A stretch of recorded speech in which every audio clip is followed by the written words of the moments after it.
Choose your fighter!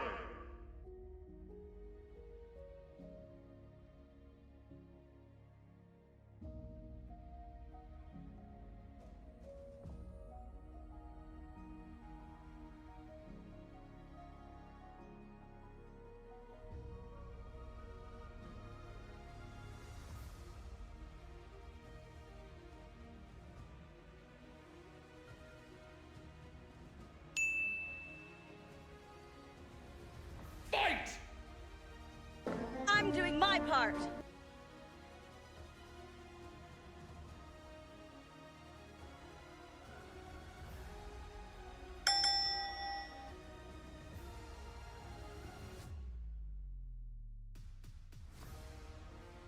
I didn't do fucking shit! I didn't rig shit!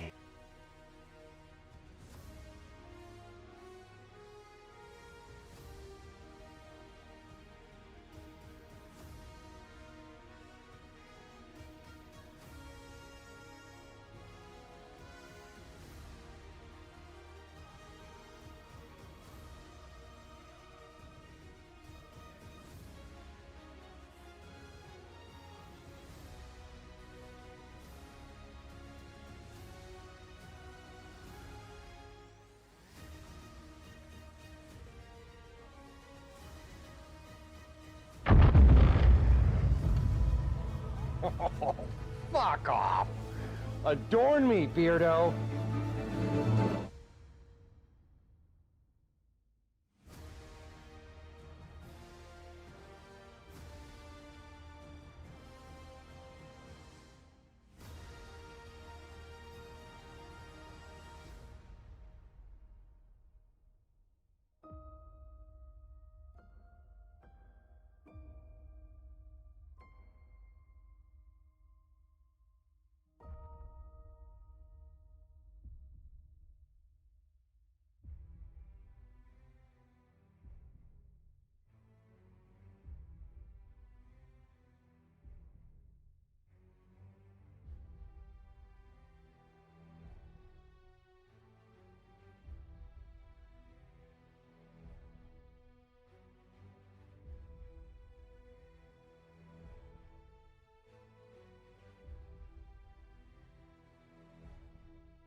There we go.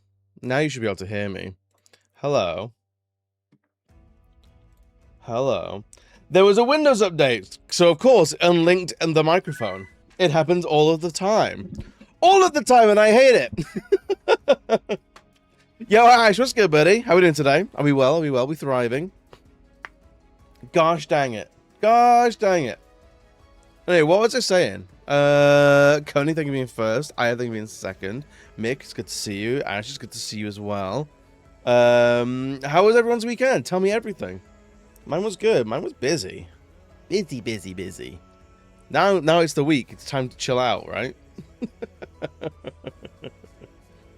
And there's Carrick Street. There's an ongoing Iron Claw merger in CS big event, so I have this on one screen and Dumb Race game on the other. Hell yeah. How much more Carrick Street is there?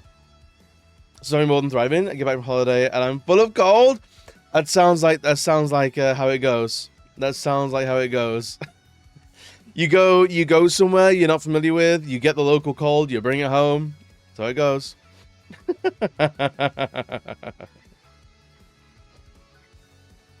Played some games, what the dogs, watch CS, hell yes, it's a good time.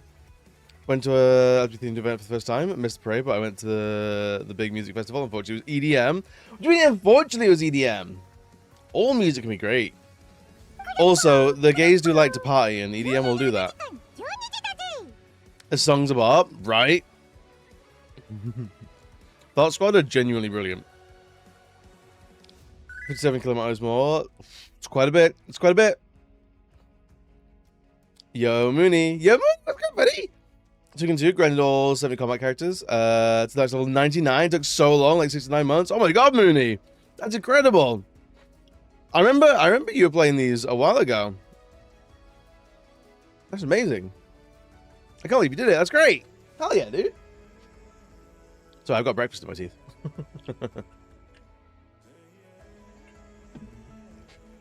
I think the last game I grinded in was probably Warriors Abyss.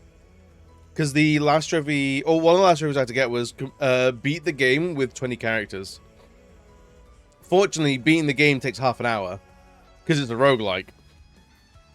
But still, the same roguelike 20 times when there's no variation in the roguelike is pretty dire.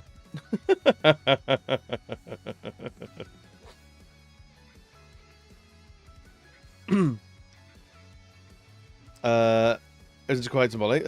Teen safe space have people sitting on pillows and talking, but I'm no longer a teen. I'm only living in the unsafe spaces. There are plenty of safe spaces for adults as well.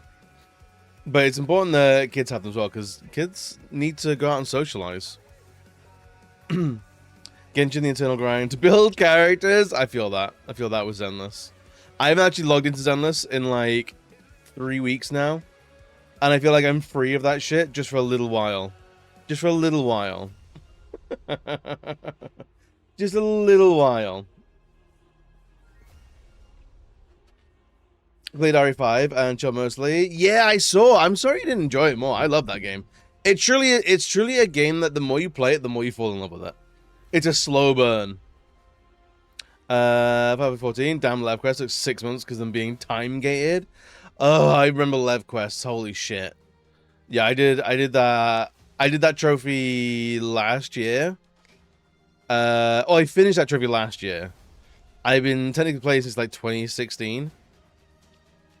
PS5, so there's some co-op time coming. Oh, hell yeah, dude. You rested at home? Excellent. I was thinking of the future. There was a concert at the end. Hell yeah. Oh, so you've been out there. Hell yeah. I started, so it's not a grind, but I started Citizen Sleeper last night. That's a very cute game. It's very nice. It's very chill. I think it's the kind of game where it's probably perfect to play before bed. Because it's a little like choose your own adventure type RPG. There's not a lot of like quote unquote gameplay.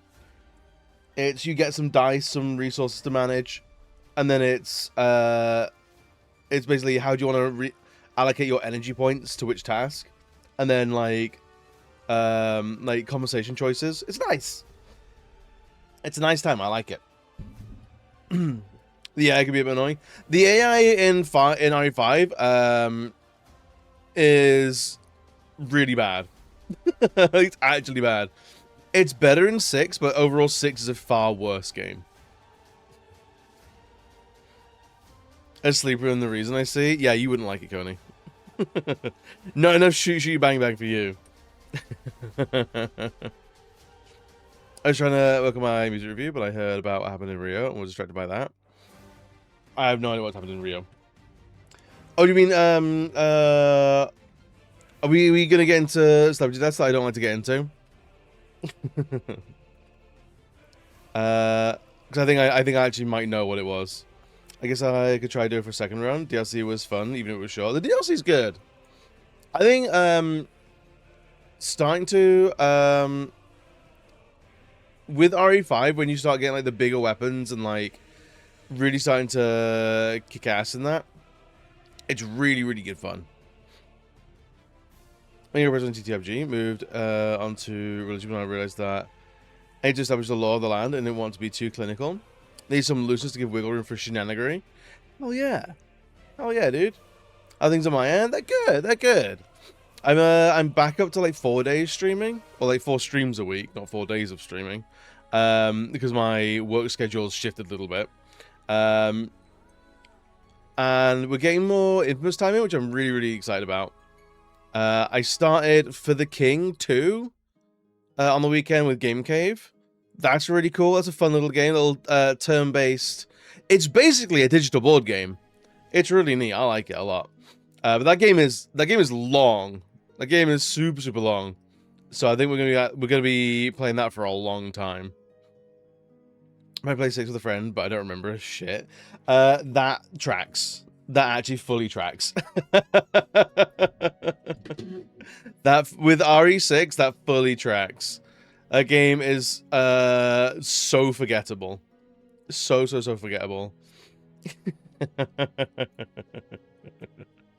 But the other thing is the post-Pride raid train has 1 space left, which is fucking incredible. We got 59 I was students. Streamers all signed up for it, which is incredible. We got to fill in that 1 last slot in the train, which I will do that now. Pin that now.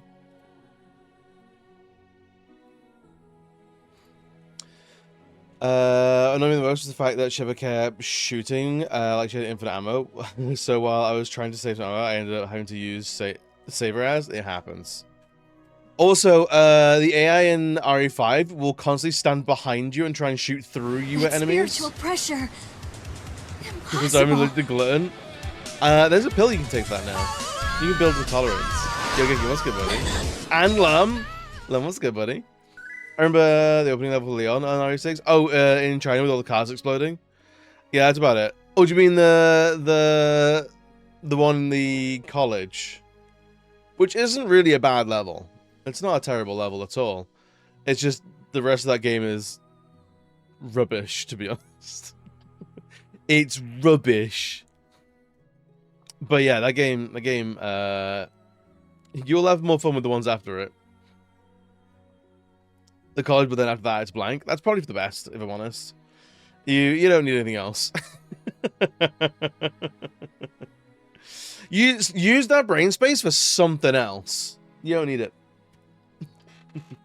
I just finished platinum that game. Well, I 100%ed it on PS3 like a month or 2 ago, and I platinumed it on PS4 like 2 weeks ago. So I've been playing a lot of that game, and let me tell you, oh boy, wouldn't bother with it again, unless it's another platinum to go for. I wouldn't do it again. It was to get in front of me, and Connie, because she would attract the enemies. Enshrouded 2, and still presently. Wait, what? Do I know Enshrouded? Am I familiar with? I don't think I am familiar with Enshrouded.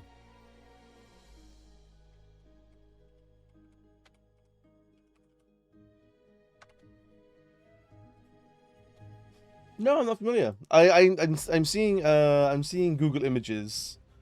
Google Images. Yeah, it's not like survival crafter type of thing. Neat. It's got some Elder Scrolls vibes with some of the character design stuff. Neat. Boy, that narrows it down. They are Legion. They are one. I like a good skill tree, though. I do like a good skill tree. It seems Mooney friendly, but I hope it's a fun game. Wow. Wow, there's shit talk already this morning. Y'all are salty little bitches. That's crazy. I haven't played like a proper survival crafter in so long. Although I saw Valheim's meant to be coming to PlayStation, so like I could get into Valheim. Again, last time I played Valheim, I had a lot of fun. Depending on what the platinum entails, I could maybe get into Valheim. Could. That game is really good. Class you go. I hear you're sick. You're meant to be playing Resident Evil all day. Stealthy Ninja.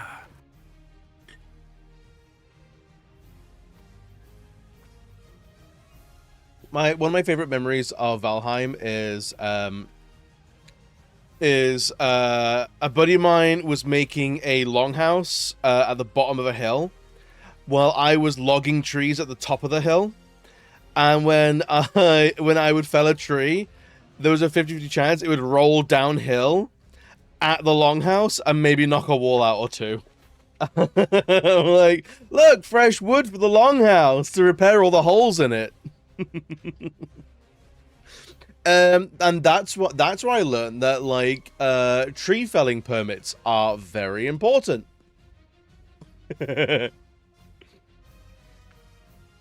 I still had salt after sweating during this morning's cardio. Gotta get rid of it somehow. Gotta express the salt. I see. Cardio makes you toxic. Understood. That's why I don't run.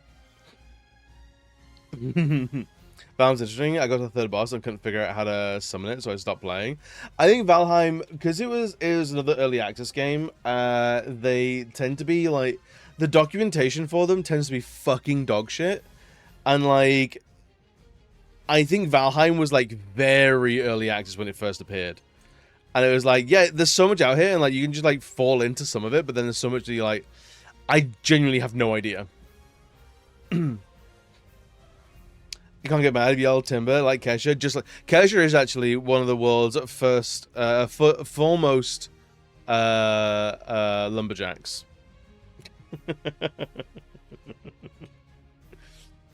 She's going out. She's yelling timber, man.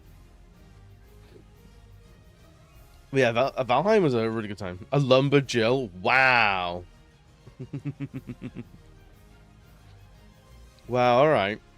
Now to complete the joke, you need to give me a non-binary one.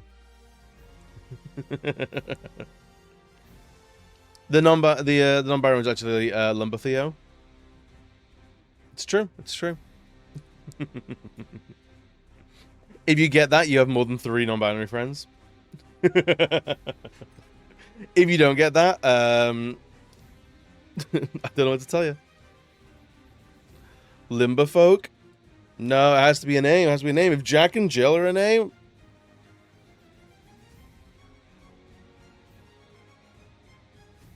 We got Limberfolk, though. Playing forest together, which is also a survival craft thing. I noticed the enemies didn't know how to handle water, so we built a houseboat. So the enemies came spawning in full force. We just hopped on our boat and sailed out a bit to watch the enemies drown themselves trying to get to us. Oh, that's clever. That's clever, though. That's good. Now play Raft. Now play Raft where your home is always a houseboat. And the game's designed around it. And Lumber Jordan? Alright, Lumber Jordan's pretty good. Lumber Jordan's pretty alright.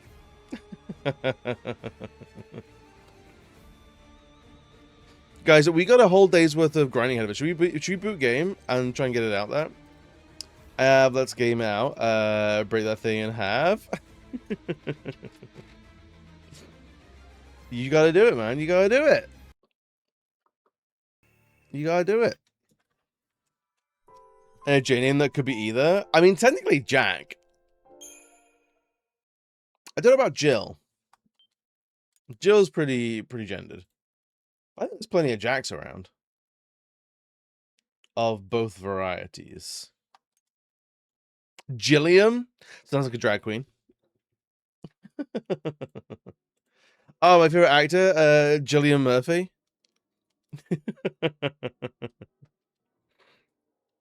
There's Jamie. Lumber Jamie. Yeah, Jamie for both.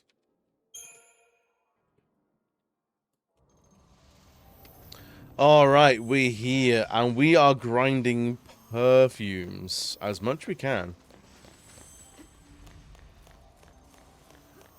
Justophiles. What are you doing on computer? Justophiles, I think is a good one. So beautiful. It sounds very biblical.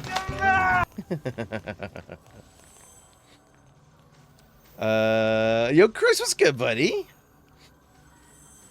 Who the fuck is? Who the fuck is? Who's saying is, we are jacking around. I'm sorry, I was not. We are absolutely jacking around. You best believe, baby. I hear how your country is right now. I hear how your country is as well. I don't know where you're based. Let's get rid of some of these idiots. Is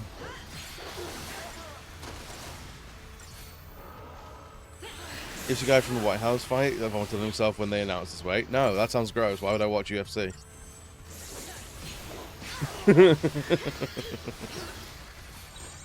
Let alone any UFC at the White House. I have far better things to do with my time. Totally embarrassing. It's pretty cringe. I'll give you that. It's gross. I agree. UFC just is fucking exhausting. It's all the posturing of like wrestling, but with none of the theatrical talent. Well, these are actually kicking our ass. I think it is tradition that the first fight in every 13 stream, we do lose pretty horribly. And you watch UFC, just the press conference thing. Why would I watch the press conference thing?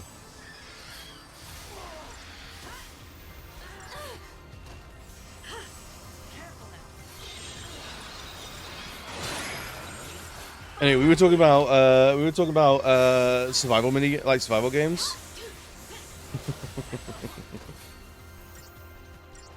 Honestly, I cannot be bothered with some of the stunts of politics at the moment because, like, we all know that we agree that it's all grotesque. So what are we doing? So people grind each other. Wow, look, Fang is not that sweaty. Fang is not that sweaty. I think Fang is a little sweaty.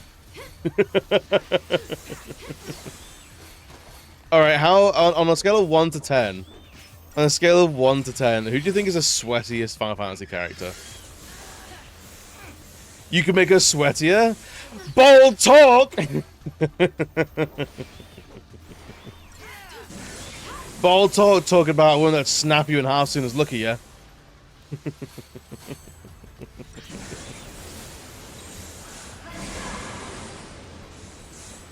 From Final Fantasy games. When I say the sweatiest Final Fantasy character. Like a challenge.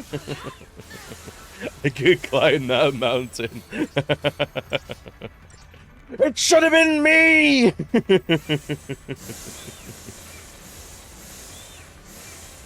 It should have been me! I think Wakka's pretty sweaty. I think that guy sweats like a hog. One of the aircraft captains. Sid Highwind, I think, is probably the sweatiest in Final Fantasy VII. Like Stetsa? No, I think Stetsa stinks, but I don't think he's sweaty. He doesn't. He's not going out and doing enough. He just smells like unwashed ass.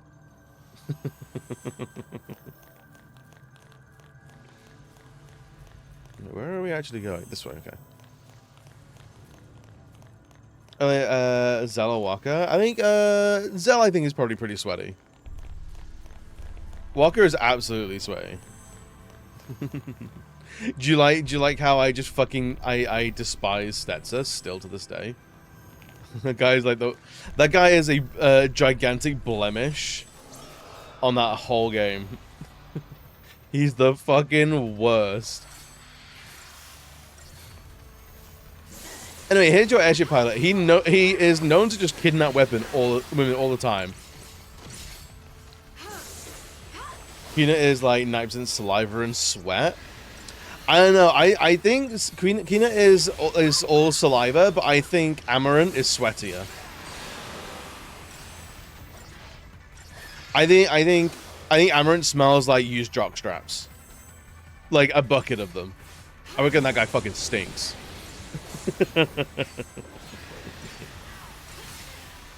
Zuckerberg sits still for a few seconds. He's probably pretty sweaty. Yeah, I think he's sweaty like a kid with that just cannot sit still.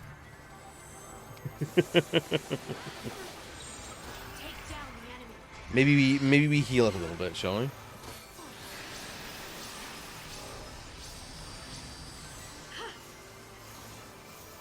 Are you just healing the guy that's at full health? Are you nuts? Man, I really need to play 8. I really, really do. It's like, at the moment, it's such a huge, like, blind spot. It's such a huge blind spot in my Final Fantasy knowledge. No, I don't. Yes, I do. Just because you don't like it. I want to know more about these games firsthand. Thank you very much. As much as I like a massive YouTube documentary or like deep dive, I want to play it for myself, man. It's just a bad experience. It sounds like you don't like it.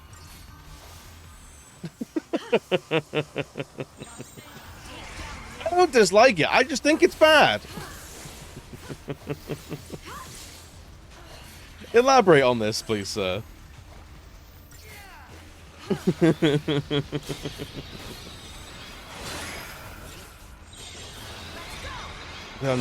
Fang's almost dead. Jesus Christ. And then the spectrum of sweatness, we probably have Vincent. Does vampire even sweat? No, I think vampires notoriously don't sweat. Yo, John, what's good, buddy?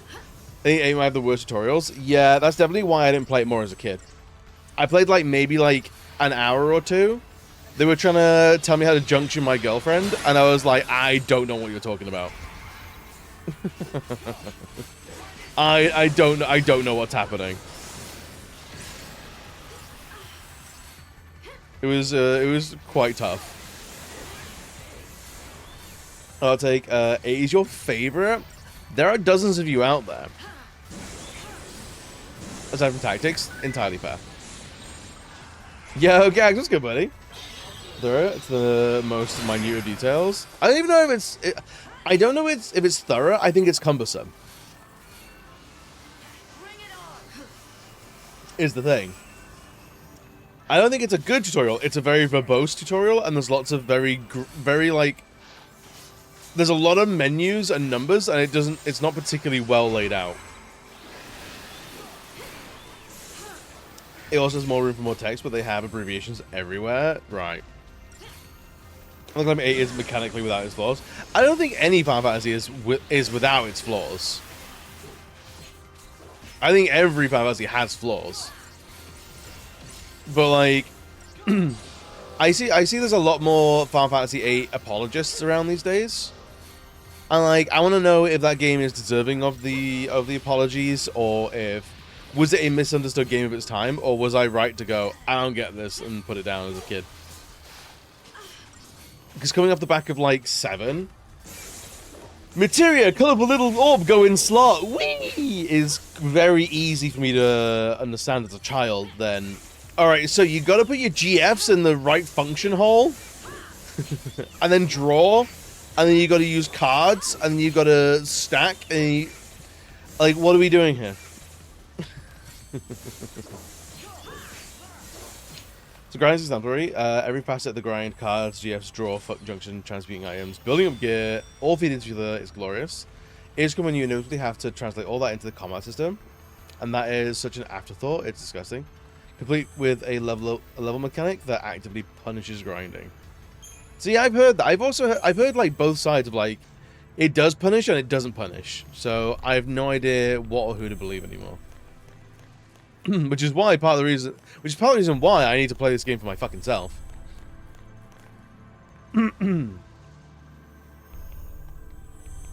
It's a horrible tutorial, but I've played the games with similar complexity that refuse to tell me anything on how it works. It's fair. Can we get down there at all? No? Okay.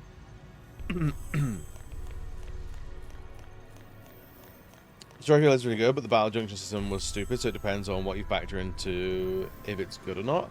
It's all on balance. It's all on balance. Like, if the gameplay is 4 out of 10, but the story is 10 out of 10, on average, that might be a 6 or a 7. If the gameplay is 10 out of 10, but the story is 4 out of 10, again, it might be a 7 out of 10 overall. And that's personal direction, but I don't know this until I play it. Ooh, yes. Get rid of these guys. The bike is going to just ramp up and kill us a bunch. It pushes regular grinding, but provides other kinds of grinding. I know there's like grinding cards for junctioning and drawing and stuff like that, but like I don't know how any of that works because I've not played the game. Enemy stat scale with player average level. Okay, so are you better for leaving like 1 to 2 characters on the bench and never use them and leave them at like level 1? Meanwhile, your main party of level 100 are fighting like level 55 things on tilt.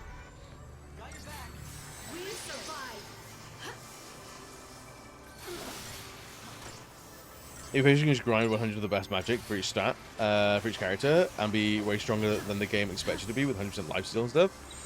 Honestly, that sounds like the kind of like game system I like, because it's something you can bust. Oh my god. I am summoning. Because holy shit. Because the game forces you to use all the characters at some point. Oh, okay. Into cards, you don't get XP. You can grind without leveling. Interesting. You buy it and use them all, so you can't just leave someone behind. Well, if I'm very careful, I could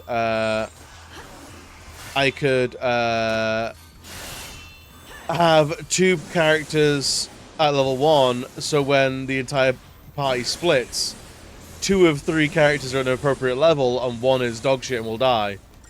And I'm just talking shit. I'm gonna bench Quistis, calling it. Maybe I will. Maybe I will. Only broken completely. It just requires a lot of knowledge and patience. Right.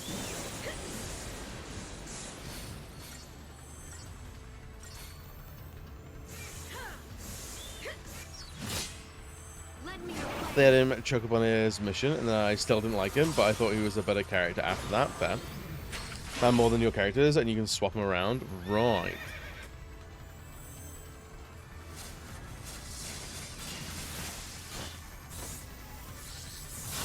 But yeah, I am looking forward to getting to it, because I want to make my own opinion on it. I know people love it, and some people fucking hate it. They're all in this chat right now.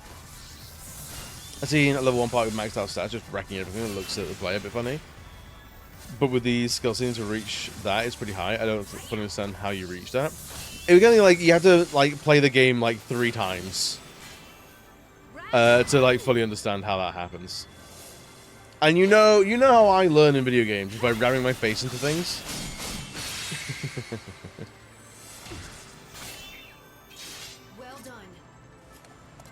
All of the games are experimental. They are. And that's what I like about the series. Is like every single one is completely different. I think 3 times is enough. All right, 3 times and a YouTube deep dive. How about that?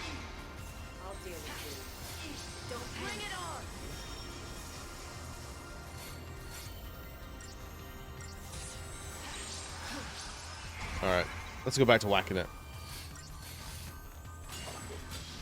I should do it. Same. Isn't petrify on everything, so you get no XP ever. Is everything susceptible to petrify then? That's hilarious.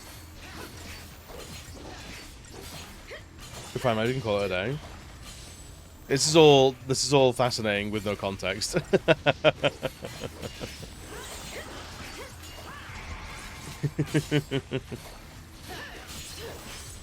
Can we not launch this? It's already in the air.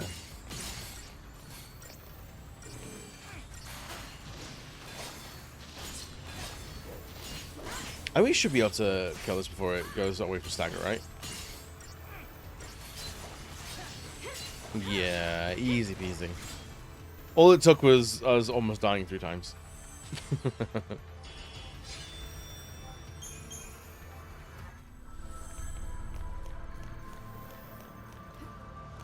Alright, we got, I think, 3 items that we need to pick up in this area. And then we're into just hardcore grind mode. Sanctum Templar? Jesus. Oh, he's a big lad! Oh, he's a big lad! Let's get rid of the 2 little lads first, because they buff each other and it's a nightmare. These are powers I gave up on and never finished. I can completely understand why. The junction system itself is fine. I like it for its idea. Execution is there. But the idea is really cool. Just getting enemies, though, was a bad design choice, in my opinion.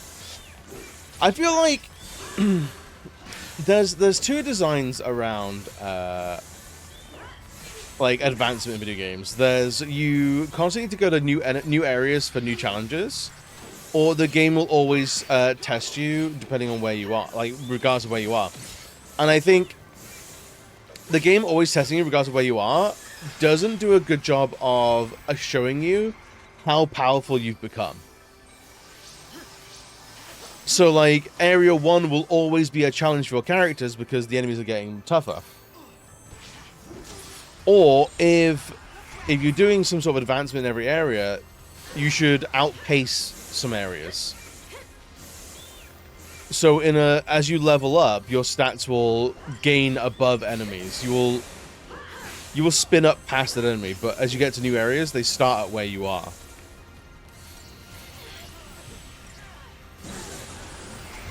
Jesus Christ!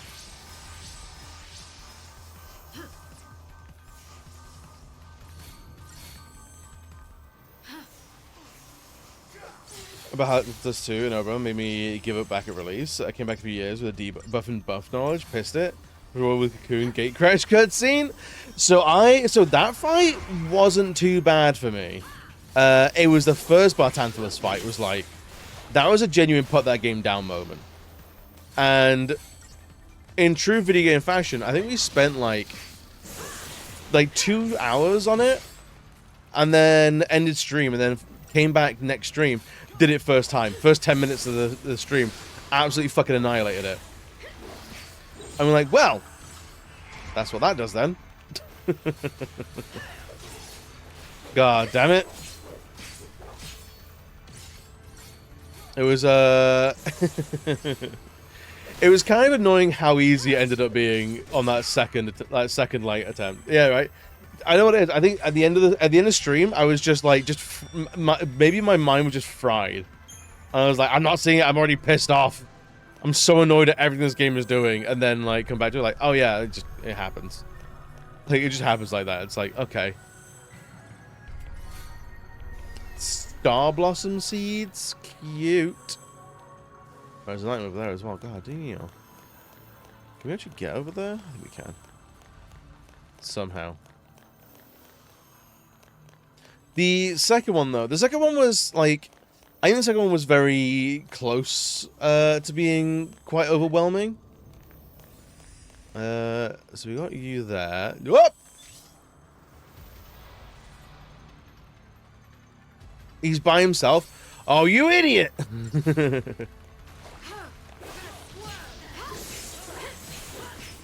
You fool! But yeah, the second one, I think like we just like.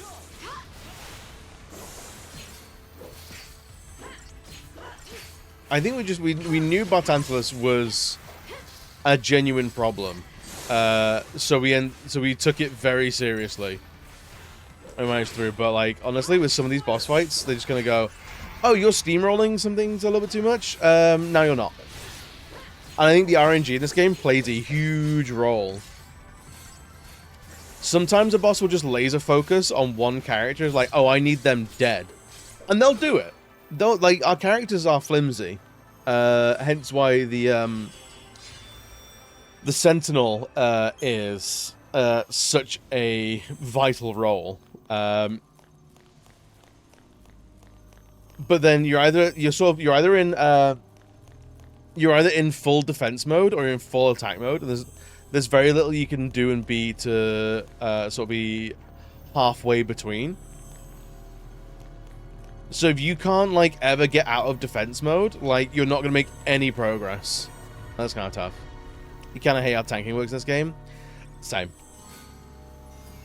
I don't like how. I mean, like the Sentinel should be worthwhile using, but it feels at the expense of other characters and classes being super flimsy.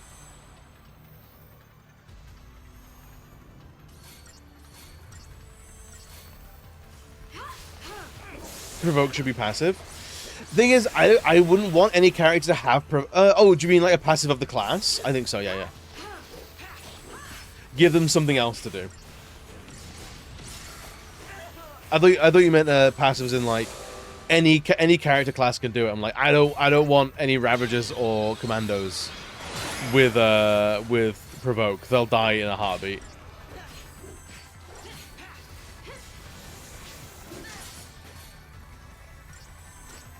I don't know how each player's input matters in this game. I have no idea what you as a player are actually doing in combat. So I'm basically using Autobat, and what you're doing is you're shifting gears between different paradigms. So unless on very fringe cases you actually want a character to do something different than what the auto battle is doing, because basically you're just saying, what role do I want the character to do at this time? At this time, I want. Oh, is he in the sky? Is he? No. I want Lightning to be healing, I want Hope to be healing, and I want Fang to be defending. I'm going to switch gears. I now want Lightning to be building stun meter. I want Fang to be making sure the stun or the stagger bar depletes slowly. That's really what you're doing. Is what do I want these characters to be doing broad strokes, rather than, okay, I want you to use Raise, I want you to use Fire, and then you can use Haste. It's more generally, what do I want from these roles? Thrilling. It's not my favorite, but it's not as bad as I think a lot of people make it out to be.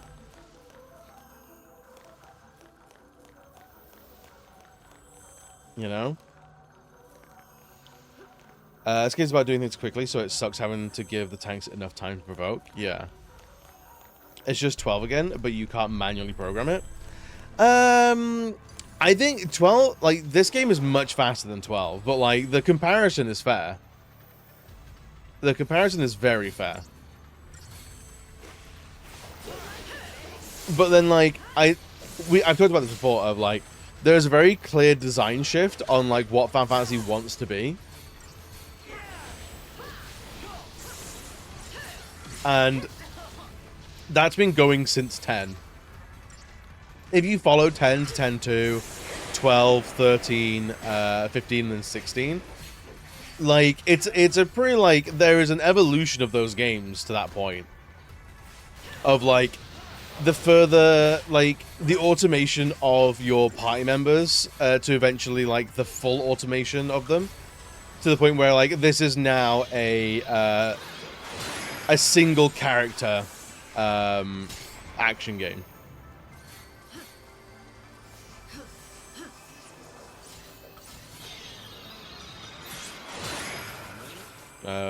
We can win this.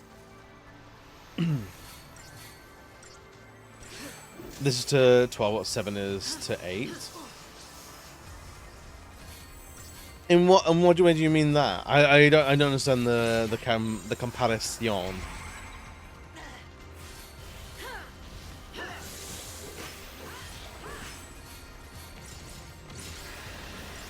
If we can get to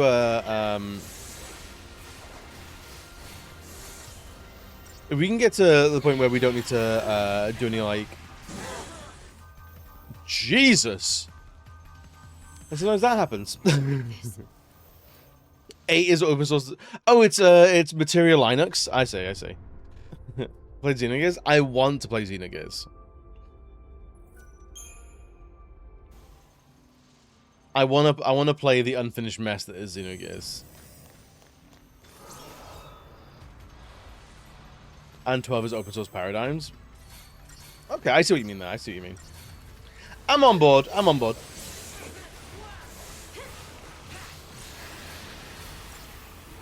Yeah, the cradle, the clown boy in the middle with his like mana drive is crazy. They couldn't finish the way he wanted, but I love it so much. It's entirely fair. I think it's a game that just really went crazy on lavishness, and I respect that on one hand, but also like that's what happens when you can't bring or rein in a project, and it's tough. It's really tough. All right, let's try and kill this thing, shall we?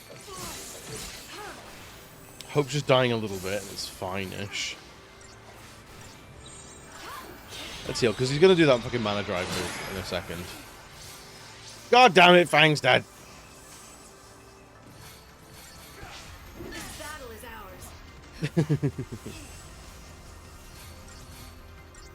ours. Well, any fan of 13 understands that. Yeah, no, fully. I want to get back. I want to really play 12 again. Because there's so much that I would like to see. There's so much that I want to revisit in that game.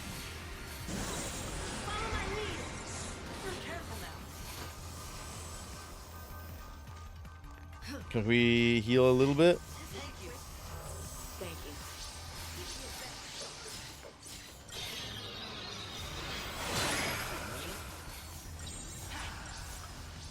Alright, cool. Let's try and actually kill that sacrifice.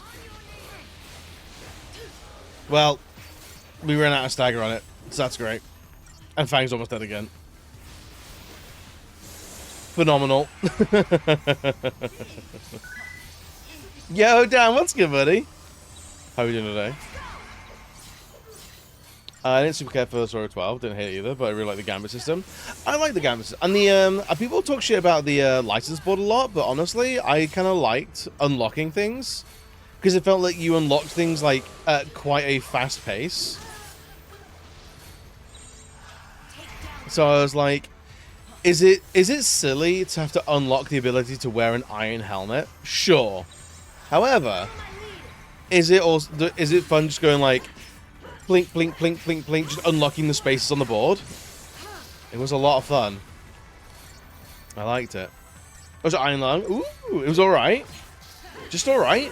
I've heard amazing things about it. You can just feel unique without losing their overall potential. Yeah. Dude, that's crazy. Just like that.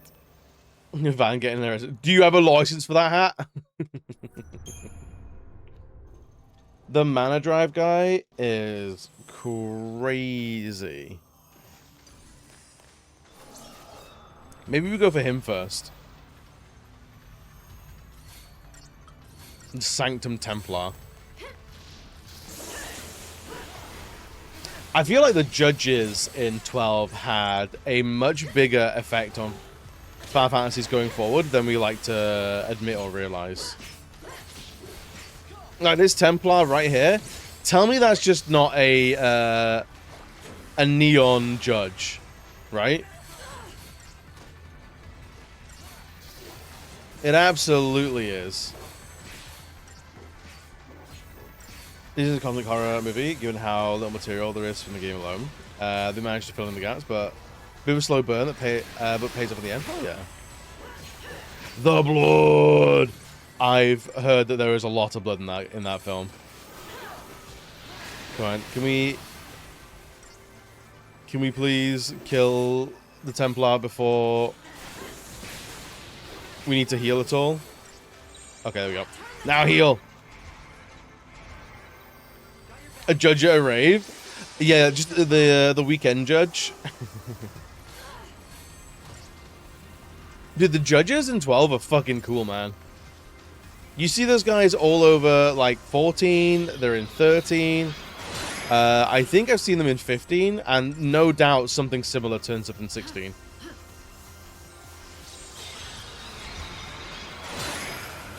Like, legit, no doubt. They're in tactics. Were they really? Were they actually called judges, were they?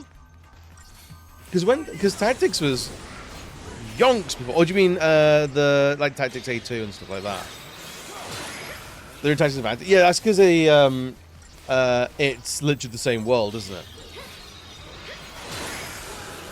Yeah. Was it Ivalice? But I mean, like, no, I'm not talking about like specifically the judges, but like clearly that the Sanctum Templar that we were just fighting is very judge-like. Is it what we call a judge-like?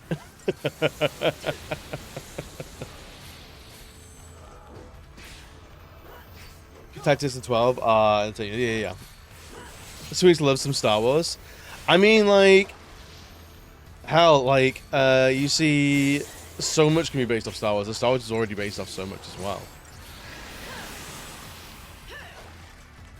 Because Star Wars really is just a Western / samurai movie in space.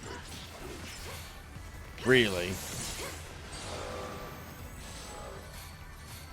I watched anything Markiplier in about 10 years because I aged out his videos. I remember how much I enjoyed Mark's voice.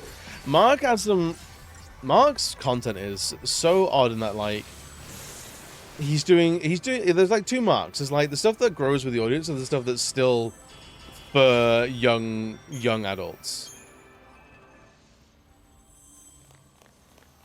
It's so odd. Alright, did we get all the items from down this way? I think we did.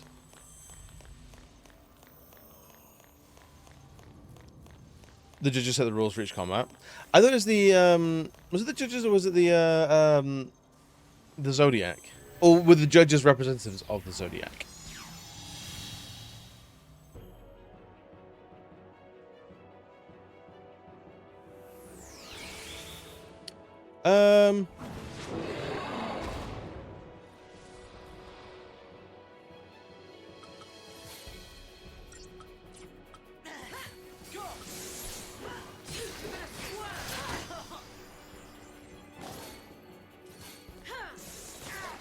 Didn't realize we'd be going into a boss fight.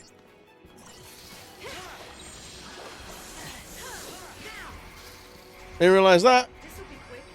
I remember the fuckers plopped down, had a list of shit you weren't allowed to do.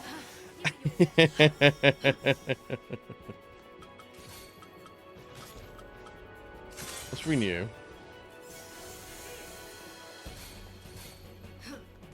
Why is that here? Why? Who knows?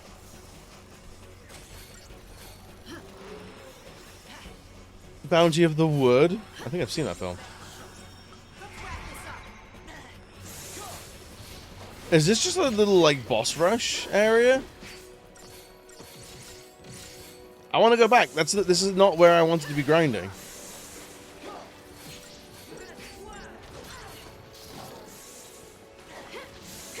This isn't what I wanted, man.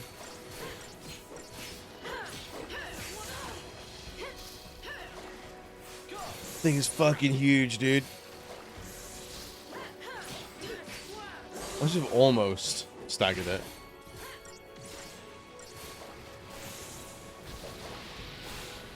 Alright, I don't know if we'll, I think we'll kill it this time through. But we'll definitely keep it in the air.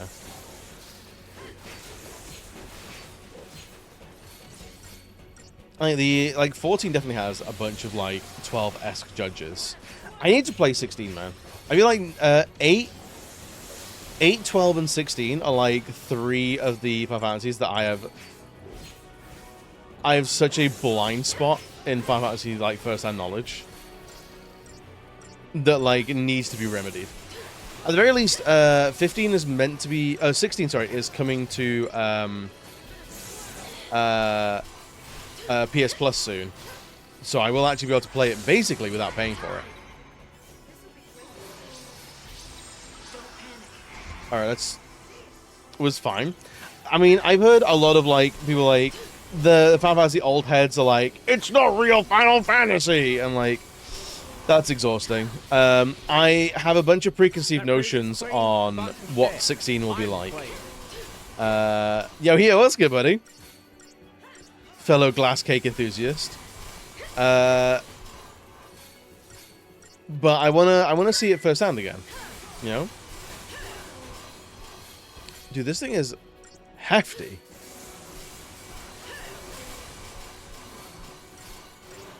Fucking Bandersnatch. Okay.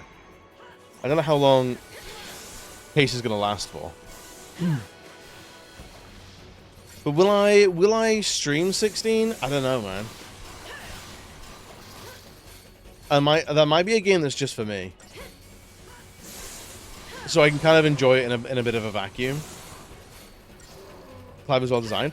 I've heard, like, the story is, like, it has weight, it has, like, well-developed characters. Like, it ticks a lot of boxes for a lot of people. It's just, it kind of plays like baby's first Devil May Cry.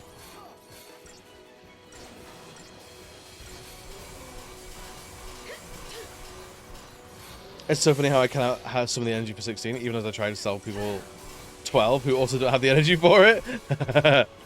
I have the energy for it. But, like, I think by the time, like, if you've been playing Final Fantasies for any amount of time, by the 16th installment, I think you know what you want out of the series, and if 16 isn't the one, then that's entirely fair.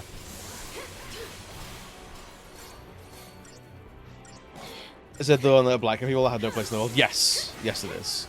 Yeah, they were doing a semi-realistic European world. So people of color did not have a place in it, despite the fact that, like, mainland Africa is actually not that far from Europe, really, and there was plenty of trade between. So.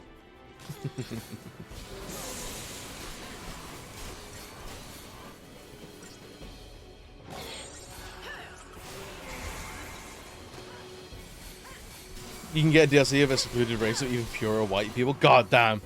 The allegations. The allegations are everywhere, and there's so much weight to them.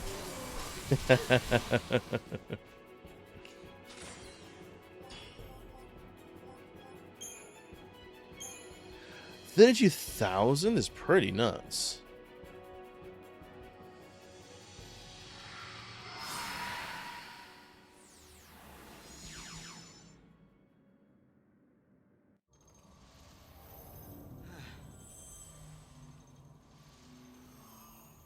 Okay, we're back here then. No big deal.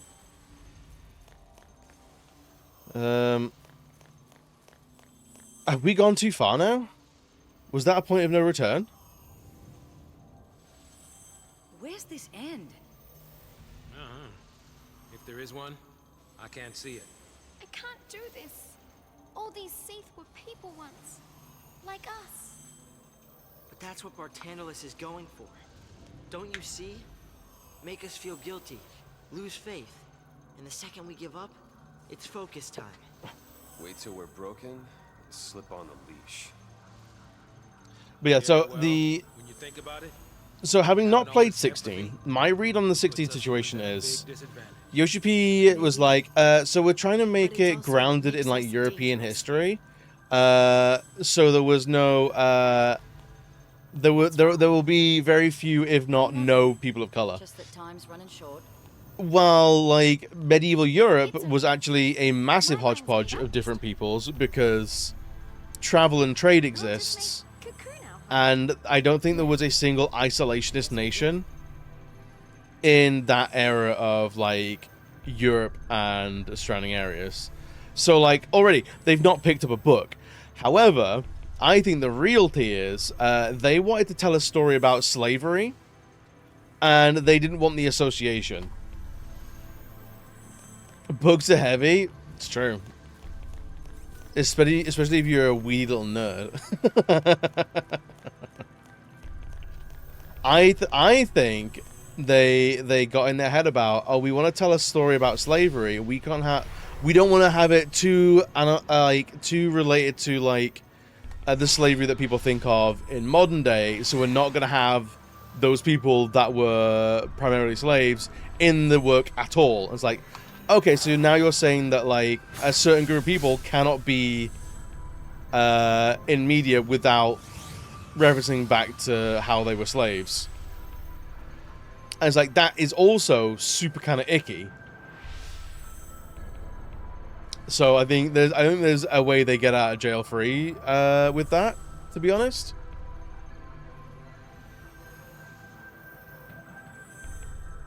So they're doing medieval Japanese fantasy and not making it about lower class unclean people or the Ainu. Oh wait. And there's two dudes who kiss. Plenty of gays in where there are...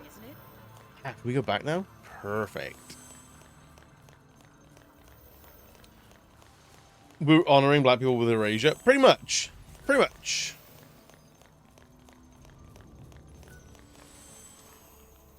So you actually ended a friendship over it.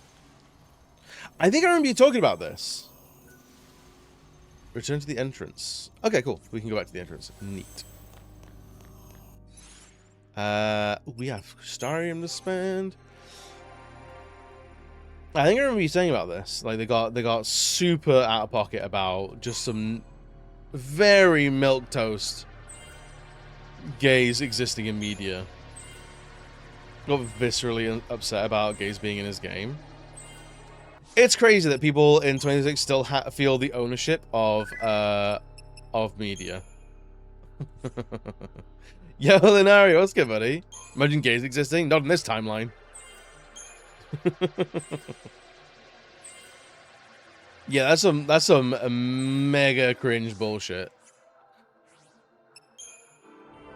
Alright, people are almost done with their level, their main classes. So we're gonna see what the actual the other side classes actually are giving. It's a wonderful thing to imagine. I'm thinking about it right now. I'm thinking about homosexualis right now. I'm loving it.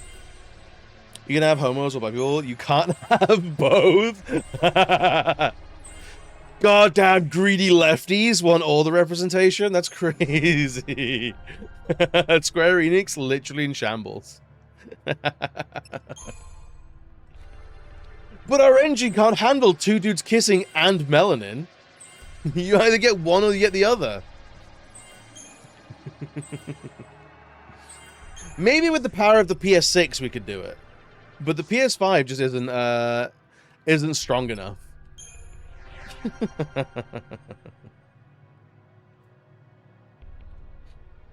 It's 3 hours of straight investigation. Why are you investigating the Straits? That's crazy. During Pride Month? That's good. Doing and fix other people's fires. Am I allowed to boot PS down and just play till my wife comes home? Absolutely. Absolutely. If anything, I would encourage that. And they've got to be iconic model minorities and hot. It's true. They've got to, if you're going to have minorities in your Japanese video game, they have to be quote-unquote one of the good ones. Otherwise those with a delicate sensitivity will absolutely freak the fuck out. Is there? Thank you for allowing me this. You're so welcome. You're so welcome. Happy Pride. People Spectrum 6. We get to add one of those types of people. We're holding tryouts and black people are in the lead.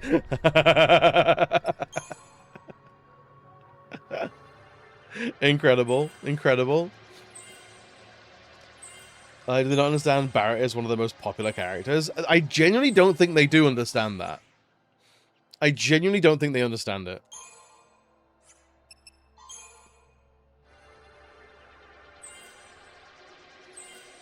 But honestly, I think Barrett is the kind of character where some really out of touch, like, CEOs of Square Enix would be like, why do you want more? We already had a popular black character. You have Barrett. Are you not satisfied? And then they'll also go like, oh, we tried giving you another black character. You had Saz, and no one liked him. And they'll go like, well, the well is poisoned now. And they'll go like, well, I tried. And it's like, actually, one thing, Saz is probably the best character in this game. 2, it's 13 that people didn't like, not specifically Saz. To be fair, I would imagine they have attempted to replace Barrett many, many times. The legal teams are like, oh, fuck no.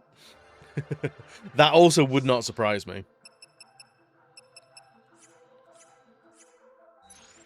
But here's Saz. He's got a crazy stereotypical afro, dual pistols, because black people only use guns, right? it's not that only black people use guns, but if there is black people, they are using guns. It's crazy that Final Fantasy still gets away with this. What the fuck is that thing? Oh, Christ. I don't want to deal with it just yet. We need to look for more items. There's nothing up there. There's anything up there either. Oh, hello.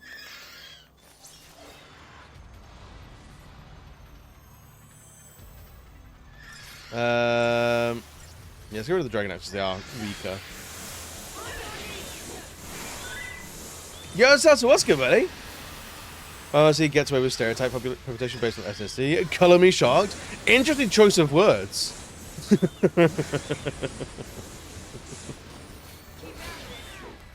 Sasa through because he's a dad, which is positive and lets them get away with more. See also Barrett. I mean, this heavily references Seven's cast. I mean, lightning is basically Cloud. Sure, glad you caught that. You gotta get up pretty early in the morning to get one over on me, friend. Is Snowcat it? Absolutely.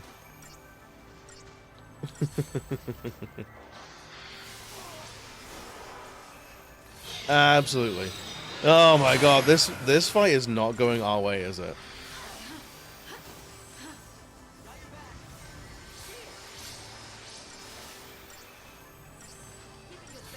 Yeah, if Fan can, like, do a thing now. Vanille's Vincent Valentine.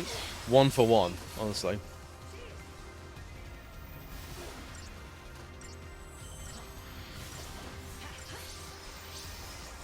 Okay, now we're now fully healed. Let's try and whack some stuff.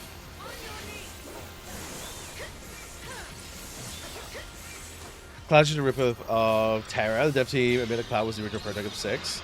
That's why they removed him from the game. Cloud had no central protagonist. Interesting. I can see it. I can see it. Cloud's former soldier, big titty bar owner, annoying brat with a throwing weapon. Wait, are you saying Yuffie's annoying? That's crazy. Alright, who's Red 13? Don't say Fang. It's Fang, isn't it?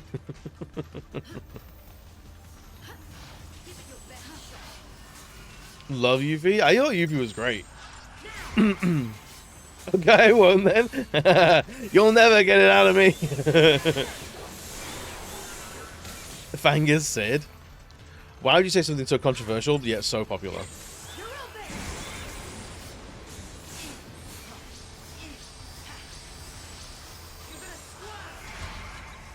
Terra Cloud, Magic Soldier, memory loss, central to government's conflict around ancient gods. No, I see it. I see it. I see it.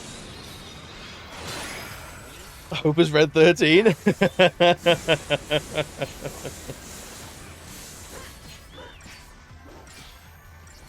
Alright then, who's Aerith? Oh no, Vanille is Aerith, isn't she?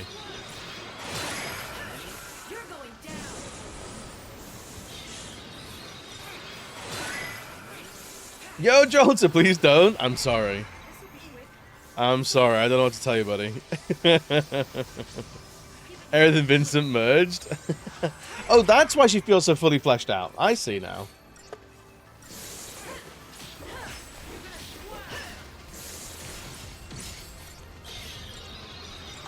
That's what I tell you though. I can feel more cunty being a green hair ponytail girl with the sword. You can say cunty. You don't have to censor yourself. I reckon Vanille is cative, but I don't think they were super strict about it. At least Air didn't last that long. Ooh. I can't remember. Has in remake part 2, did they get to the Aerith gets chop scene? Actually, I don't know where part 2 leaves off.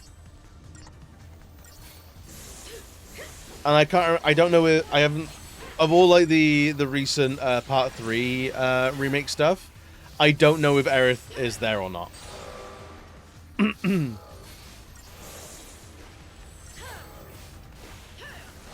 Is all the brooding sadness and death of Vincent and the sunny awfulness of Aerith patients immediate? She is. Holy crap. Does arguments work these days? Shake's cranky on Kane. I think if you say something crazy, I think Twitch as a blanket platform will now go, are you sure you want to send that? But like generally you can just go, yes please, full send.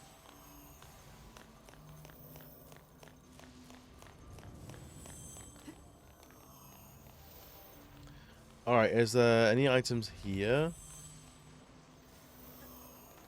Fucking nothing, mate. I'm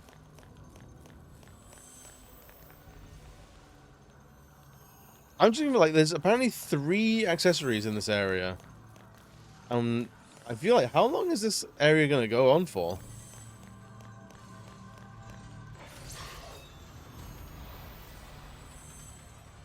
That's just not in the next one. Think she is there?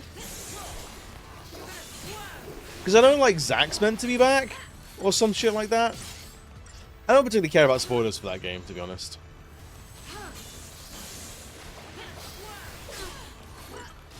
Alright, let's try and get rid of that Centurion Blade, because that's going to be a massive problem if we don't. Oh, Jesus Christ. See? But also they're going way more into, like, what does the live stream actually do? This'll be quick. As long as they have Tifa and Ruby slap it... Is it Ruby or Scarlet? Slapping the shit out of each other on top of Junon Cannon, then I'll be happy.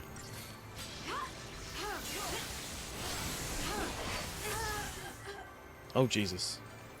Scarlet, that's the one. Just like that.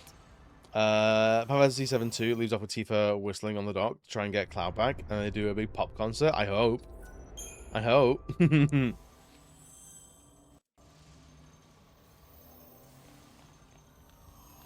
The thing was Zack to think Cloud's a bad guy. Interesting, okay.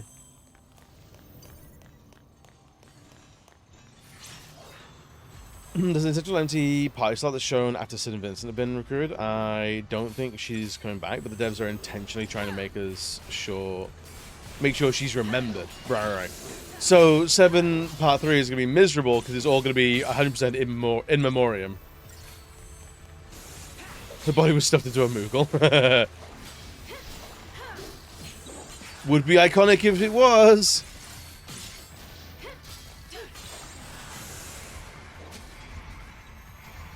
This'll be quick.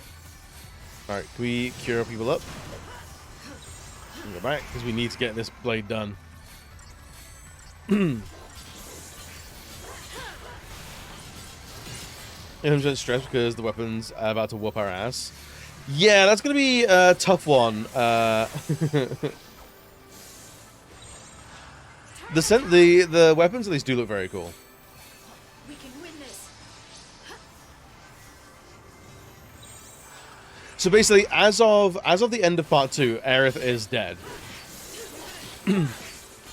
But with what the live stream is doing, and multiple universes, and tempting Faye, and Zack being around, all bets are off, which is fine. I hate that piece of shit. I think those bosses are going to be very interesting. Although I read that the director regrets the difficulty of part 1 and how broad it all was in part 2. So I think we're not going to see the same level of we're not going to see the same level of difficulty, even as opposed to the original game.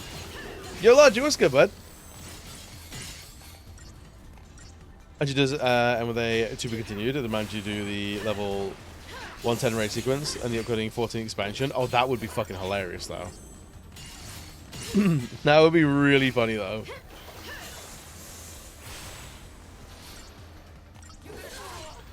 Oh god, not another Centurion Blade.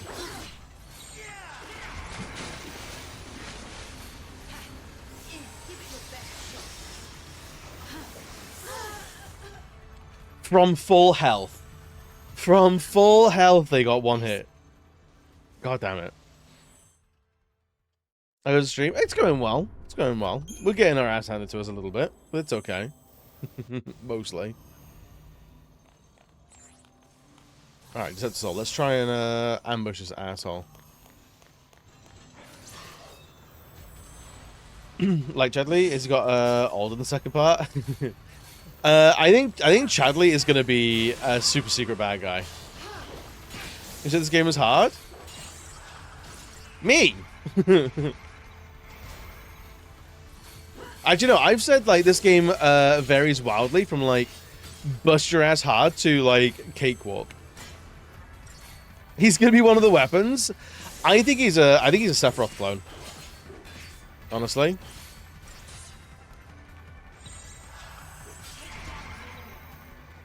I think he's gonna be some sort of like Sephiroth clone. There's no coincidence in him having like. Did he have white hair? Or does he have like mousy brown hair? How could you forget about that little bitch? She has the most spoken lines in the entire game. You good third wing? Exactly. Exactly.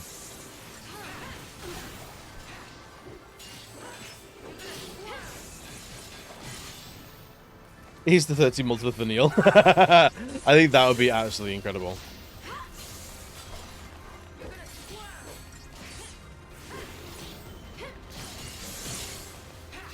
Oh boy. That's fine. Hopefully the blade won't kill us while we're actually wailing on this guy. Well, Hope's dead. Shit.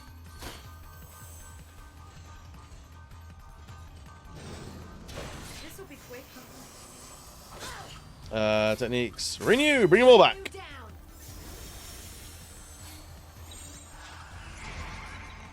Alright, please do a little bit more stagger damage. Okay, I think we have this one.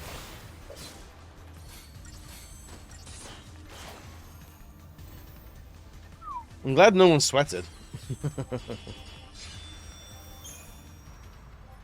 A carburetor? God damn it. Get the feeling I'm missing something.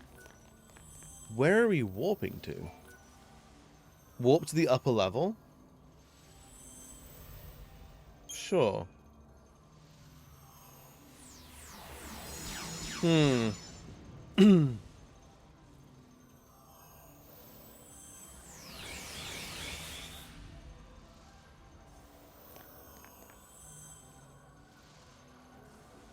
we have items, huh?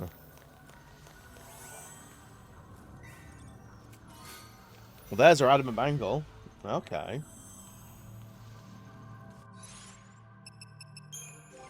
Who has the 800? Shit, yeah, dude. Yeah, give you a 300 XP. Oh, AP, HP then. This is not for the week, and very, very, very few people have played the third 13 game. That one can go to hell, you be it. It's a badge of honor, and I applaud you. Even I quit and said, fuck this, let's watch the ending on YouTube. Is it that difficult, is it? Well, I got platinum on all 3 parts of 13, however, I didn't get further than 20 minutes in the first part, that's fine. I did restart it a lot of times. Really? The weirding glyph.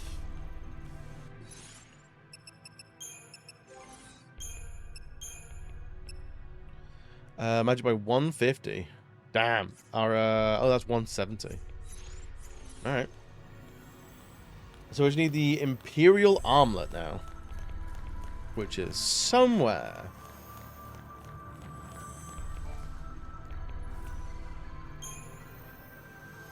And once we have that, we can go back to just grinding perfumes, and that'll be like those for the rest of the day.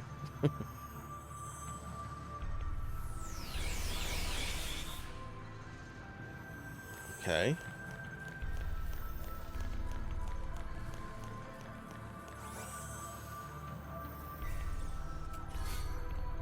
I think this might be that might be the first elixir we've found all game. We should try down a cult that was killing girls that looked like you. Oh, really? Interesting. I was about to screen take ski. Back to your original location, sure. So that's just a little side thing that you just get some items in and then go back. Interesting, okay. And people say this is a corridor simulator. Oh, he's back. Oh, fuck that. I don't much care for the motorbikes.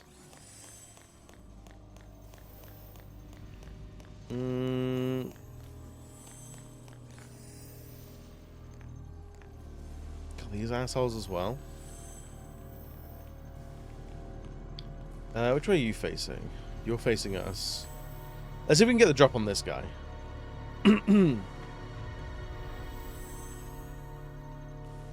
How far does he walk?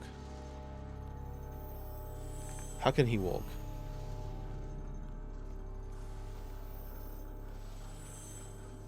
Don't like the look of this. Turn around. Well, he's seen us. It's Strata 8. It looks like it looks a bit like the Mana Buster in 7, like is it the Scorpion tank? And Hope's nearly dead already. Wonderful. Love that for us.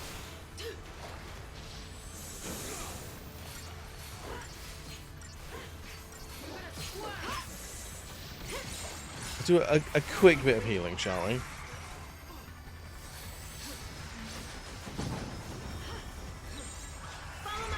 And then we'll try and kill the Sanctum Templar. There we go.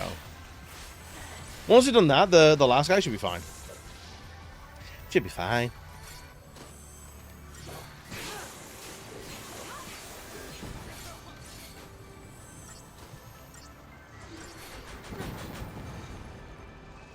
I don't like the spider tank.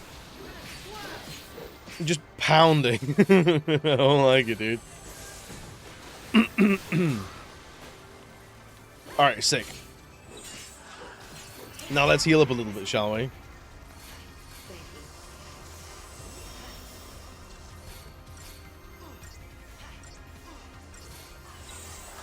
Medigun is such an odd ability because it's constant it's constant health regen, but this game is so fast that like it has to be so much health regen for it to be properly noticeable.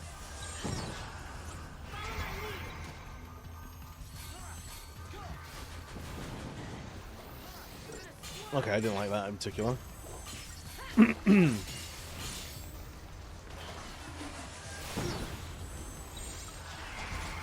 Jesus.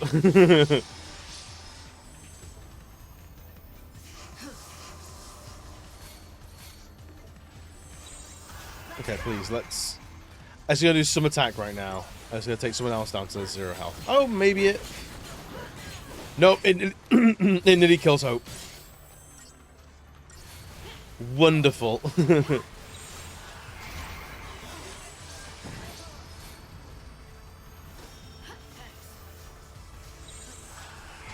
Okay, he's probably fine now.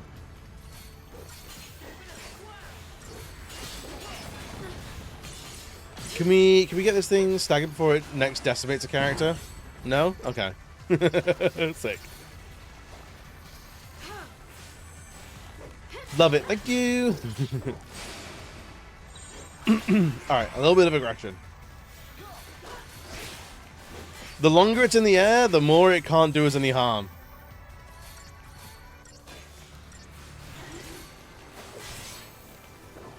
Think.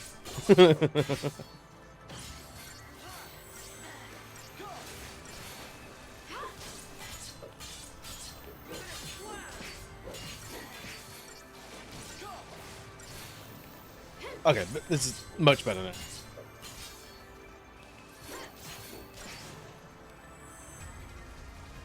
Although this like magic stuff does make me really want like an actual, like a fully spacefaring Final Fantasy.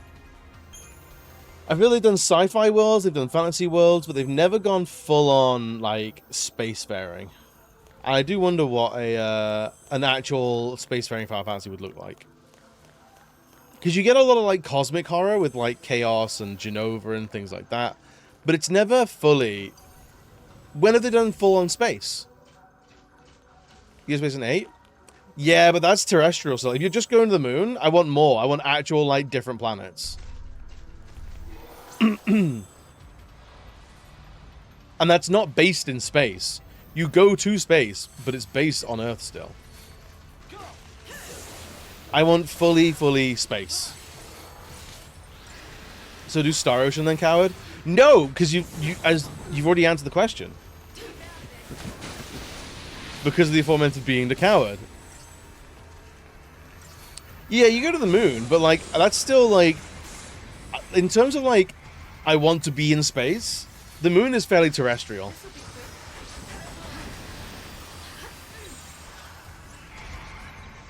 I think, anyway. 9 does space, and it's not great. When do you go to space in 9? Star Ocean now? I want to play the Star Ocean where you play as Buff Garth from Wayne's World. Which one was that? The most recent one?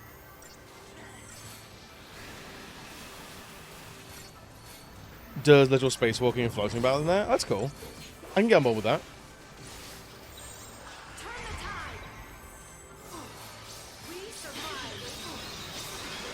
Can I stop playing? I've never played a Star Ocean, but I would like to play at least one.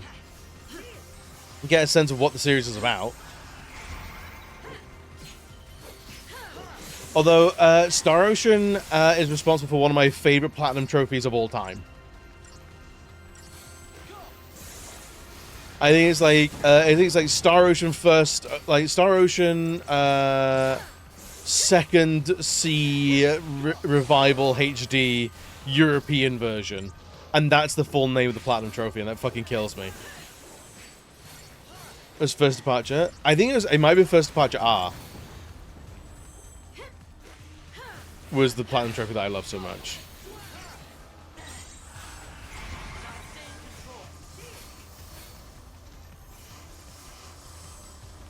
I stopped playing specifically because of the one girl who superglued squares of cloth to herself instead of wearing clothes. That sounds like a JRPG. Honestly, that just sounds like any old JRPG. Like, Vanille exists in this game, and even then, like, you look at some of the shit that... I think it's just Vanille. Vanille is the most egregious in this. So is it all the base? Possibly? I know the character that says that line is called Cats. That's my mistake, don't even matter to the context here, it really doesn't. I started to the end of time, which apparently really pissed off half the fanbase. I think I like 2, which I played later on Vita. But all the games after that looked rough. I think it's the most recent one looked interesting. But then I never picked it up for some reason.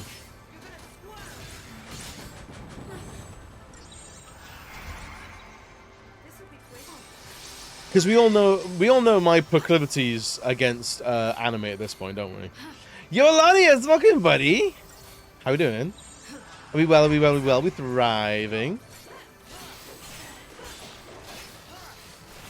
How's the grind going? It's going all right. We're technically not at it yet, but we're gonna be at it. We're kind of semi-grinding at the moment. We're redlining how far we can get through this area before we have to stop. Because story. Jesus.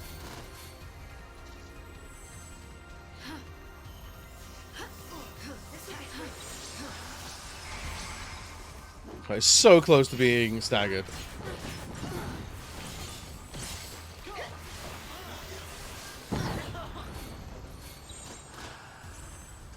Jeezy peasy.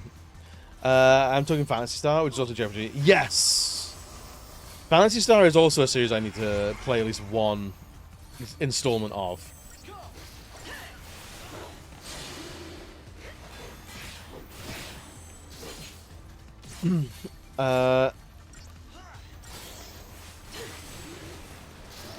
This will do, but I would have to Google exactly why people were mad. I think it's because the plot twist.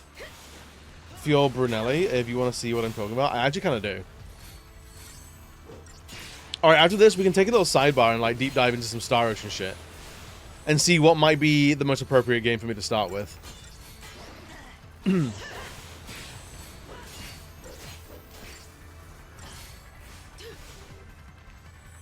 Star Ocean! That's the one, that's the one. I've never played one, but I want to play at least one. See how I feel about the game. Or the series, even.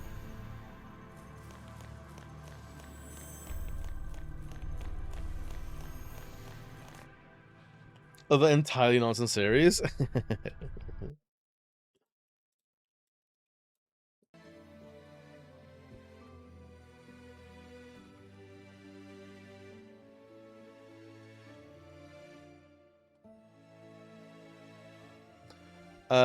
Oh Jesus Christ. That's the character? That's horrific. That's fucking stupid. That's so shit. That's honestly, that's worse than Ivy from Soul Calibur. And then you put her next to characters like this, like, that's a different game.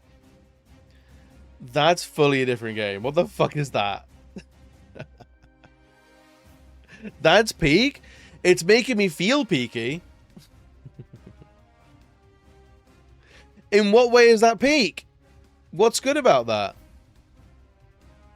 Of course, that's the view you're getting in-game. That's a draw my AOC in this.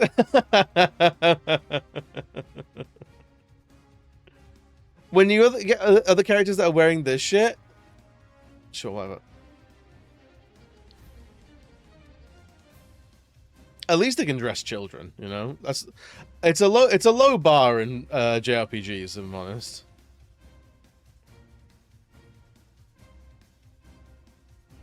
Like, you get people wearing, like, what is, like, fairly reasonable arms and armor.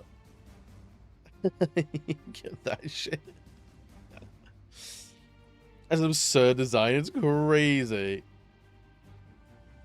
A combination, Nun's Habit and Witch's Hat that makes it look like a lollipop from afar. It does. There's no way that isn't a 10,000-year-old spirit in a child's body. Jesus Christ.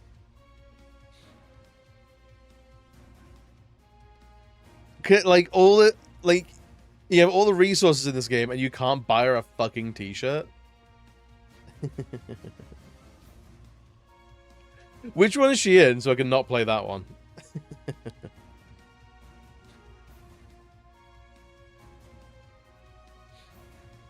Actually, a part platinum breach to her skin. Alright, Konami. Integrity and faithlessness. Sure. Alright.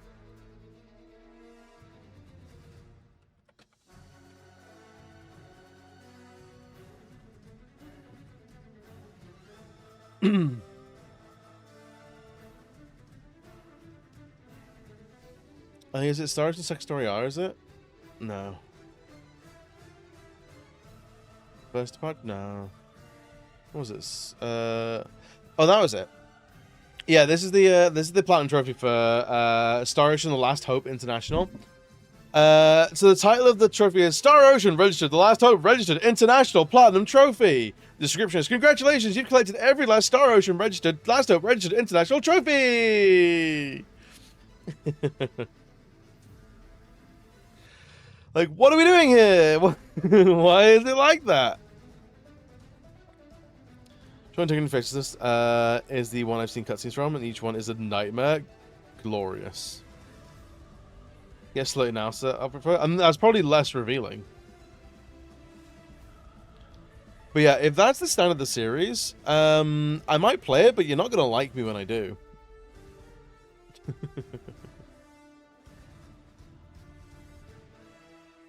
Yeah, my tolerance for like anime bullshit is like in like below ground level. Maybe second story R maybe? It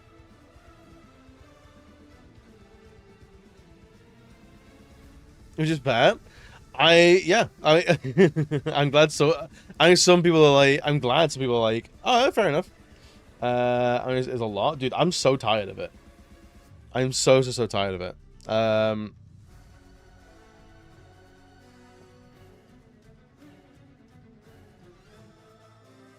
What was this one like? Gonna be an outfit that actually looks like clothing. Incredible.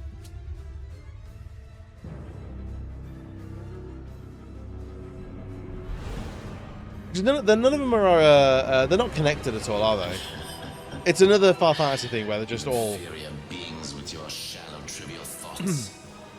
So, everything according to plan then. Oh, it's a 2D HD thing? You are wasting your time. Oh, they are all connected? Excellent. I look forward to not knowing anything. Can at least grant him the kindness of a quick and relatively painless death. Adieu.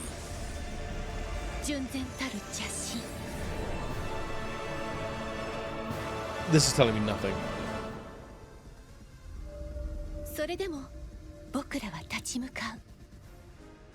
Reina, you know, once we finish this, there's something I'd like to tell you after we get back to Expel.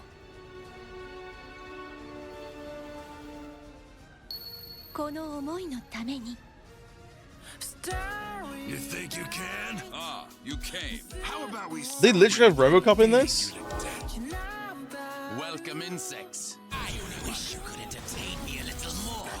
There's these mega plot just reveal something crazy about Cyrus 1 and 2 and most of them. Oh, I think we talked about this before. Isn't it a it's don't they say it's all a simulation or some shit? Your weaknesses is the first step towards becoming stronger, Claude. Like, oh, by the way, all these games you've liked, they're completely fictitious. I think that's fucking hilarious.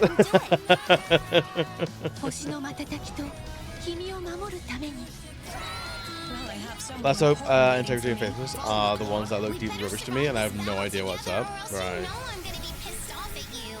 I want you to kill me. Chill out, fella. I've never met you before. To turn back just because of that. Because this is my life's work. I cannot live for that. Dude, I think that's hilarious. I think it's great. It's a battle, and only the strong survive. Isn't that how it works? I am going to crush these insects. I think as plots go, it simply doesn't matter. Yeah. We'll begin this prelude to Armageddon. Not if I can help it. We've got the hopes of the entire universe riding on our shoulders.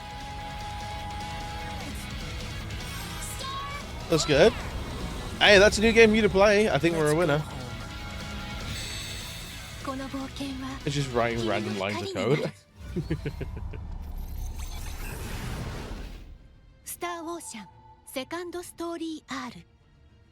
That is fine. I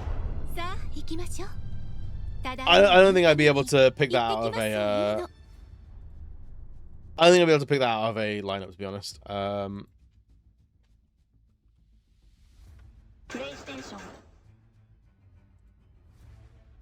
What was the because they were like, what was the most recent one? I cannot remember these names at all. Was it Divine Force?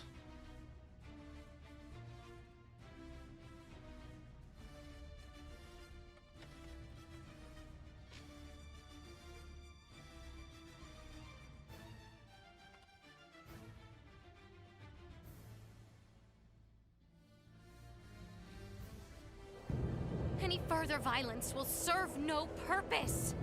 Please, surrender. This isn't over. I am Lieutenant Mario L. Kenny of the Pan-Galactic Federation. You are under arrest for violation of the Underdeveloped Planet Preservation Pact. Friend of yours? Yeah, real good friend. She's from the Astoria, the one that destroyed my ship. Would you mind telling us whence you hail? I'm from another world.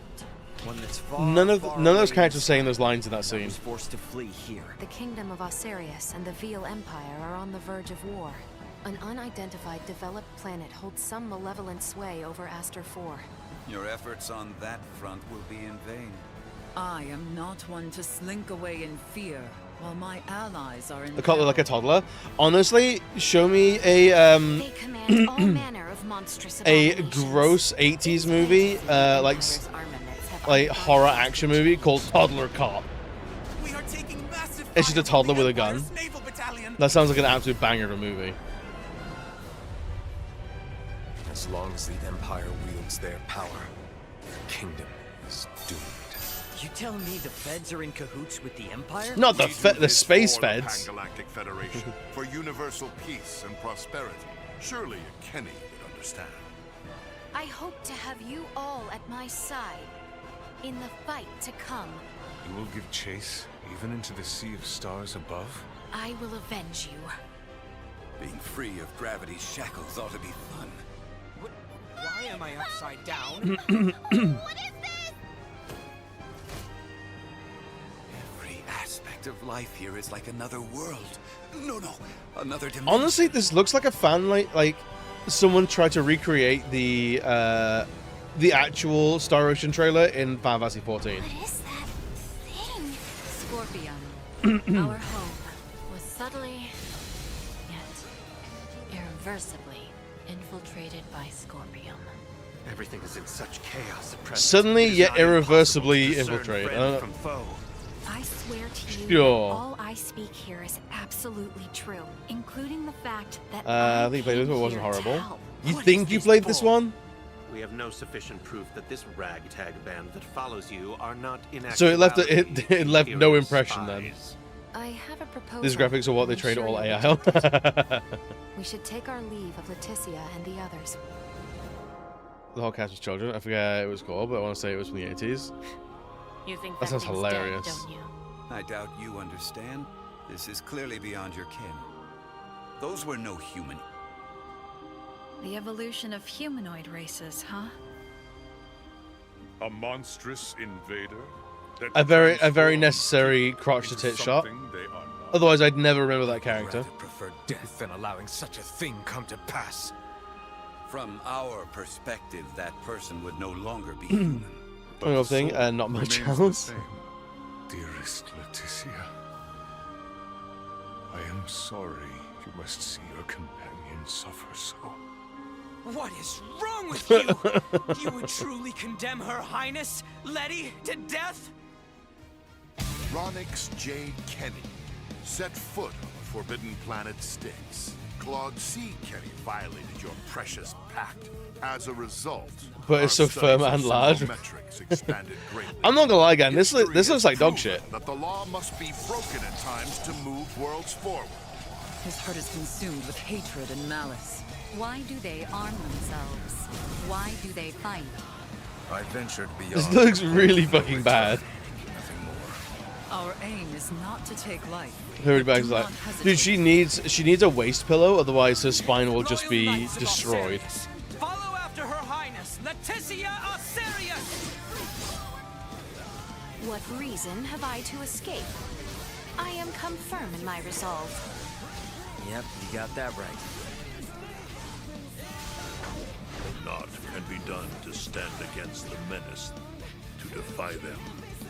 Oh, hey, look, Gundam Freeze's in this. It's your Federation tech that's about to kill this underdeveloped planet's king! This old misfortune now serves as savior, both to you and your kingdom. It looks like dog shit. Rise from your despair. I swear on my life. It is over! The Empire is... This is merely the beginning. They have long since passed the point of reason. We are to right their misdeeds. Yeah, okay, what's We good, must buddy? Fight. How's your weekend? This is evolution. The greatest evolution in the cosmos. The reason they're going for it is so painful. It looks like someone put his sexy throat on Dragon Quest VIII. You're not wrong. I wish for nothing more than You're not wrong. and happiness for you all as well. Come.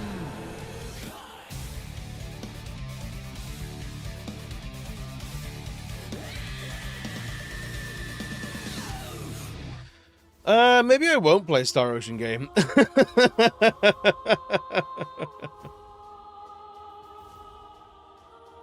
maybe maybe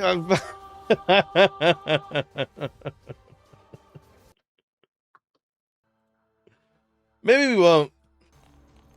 Maybe I'll give it a bit of a swing.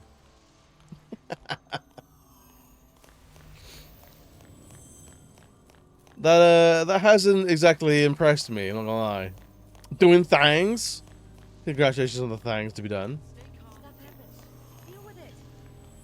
It's in space though. I wanted space. It's true. My only qualifier was, is it in space?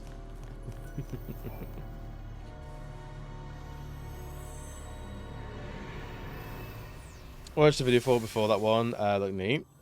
It looked like standard Square Enix 2D HD stuff. I'm like, that's fine. That's fine. What the fuck is this? Yo, Lumos, what's good, buddy?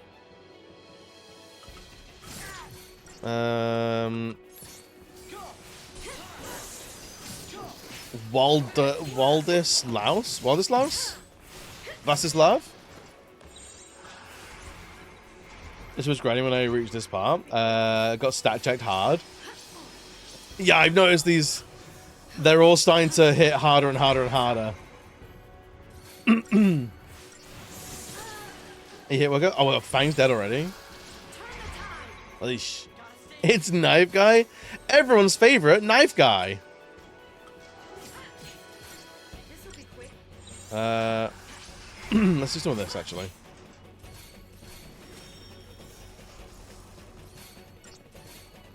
By space, he means thigh gap.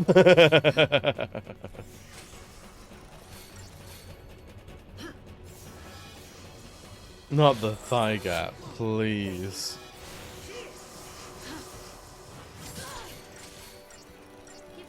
There's some beans in there that were basically one-shotting the whole pie.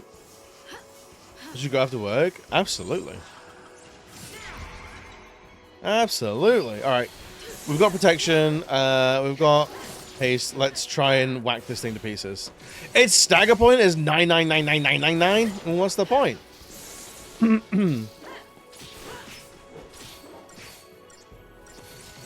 This guy's just an asshole, huh?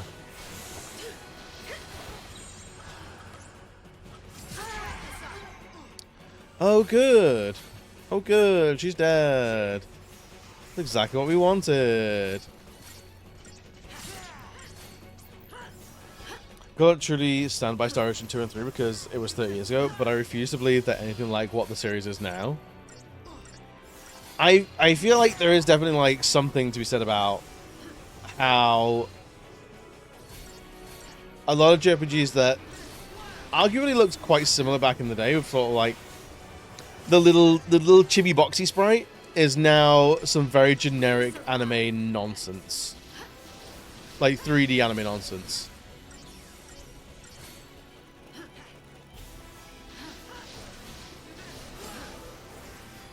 Alright, if I hope we can get all these buffs on everyone, then we might stand a chance here.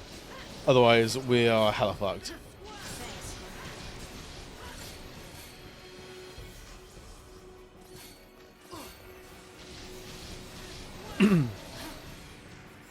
So how much is weak to basically all magic? Interesting. Devastating physical, powerful magic, heal inflicted, deprotect and de-shell. Great. It's level 15? I didn't realize enemies had levels in this game. Alright, I think that's all of it. Alright, and now we fuck it up. Oh, we really are destroying it. Holy crap. Well, that's actually embarrassing for us.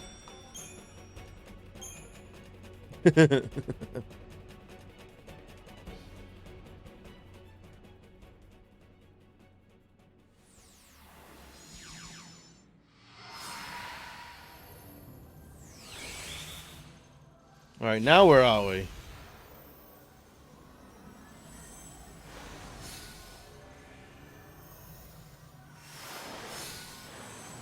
Oh good, you've got a challenge as well, do you? Something strange about that one. Something strange about that one. I think that one's going to kick our head in. I think that one's going to kill us. I'm going to save, actually. Sorry.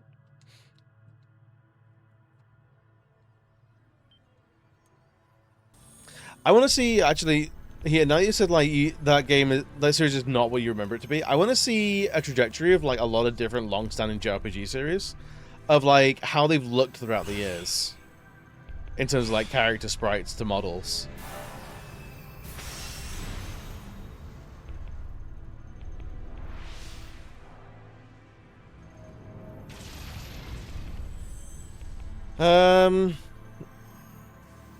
The fuck are you, then?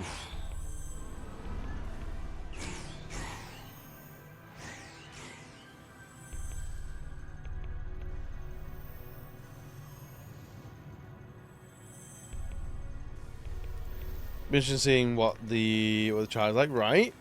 Because I feel like there's a lot of them starting in similar places. Like you look at like Breath of Fire, Dragon Quest. You look at Final Fantasy, and like they don't look the same, but they look similar enough that like you can see there's a common through bear. However, you look at what they all look like now. Oh, he's just a normal enemy now. She. He has to be the baseline? I think so.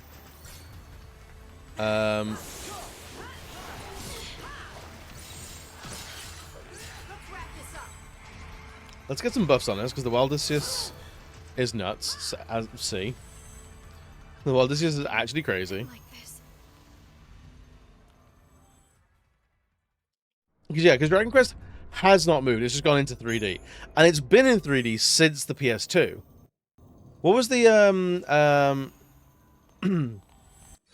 what was the first 3D Dragon Quest?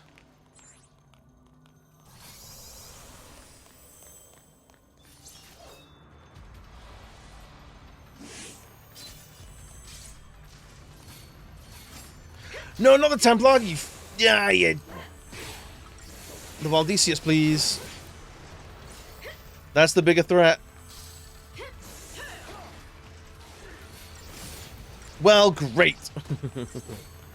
We've ruined it for everyone. It's not what we want to do either.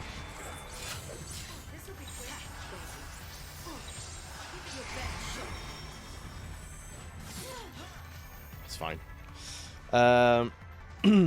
You can make a whole library of games starring a blonde androgynous orphan with a legendary sword. Hey, the hair was actually red in Chrono Trigger. Also not an orphan. Also, you didn't have a legendary sword. Alright, I'll shut up. Maybe you're right. Alright, maybe you got summit. 8 was the first one. Okay. So it's only been, so for like, what, 3 mainline games?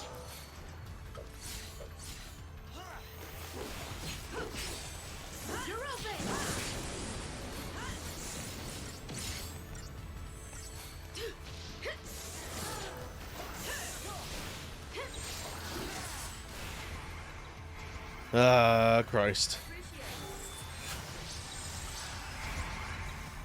Mounting contempt, don't you do it. Just one hit KOs, like that? That's crazy. The frog had a legendary sword? Did he have a, oh, he did, didn't he? Yeah. Was he a blonde orphan? I think he was an orphan. Was he blonde? Obviously pre-frog form. One of my stat checks? Yeah. I don't even know if this is a stat check. This is just a crazy happenstance.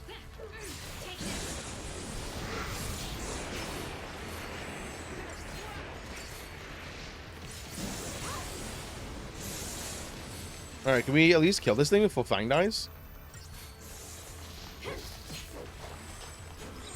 Brilliant, thank you!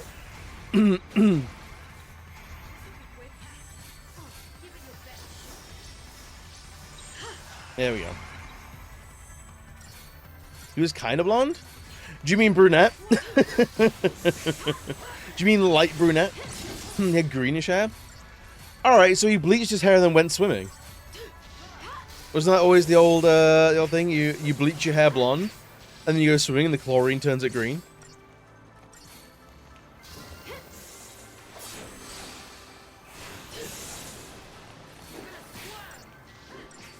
A brunette? A brunette is kind of a vibe, though.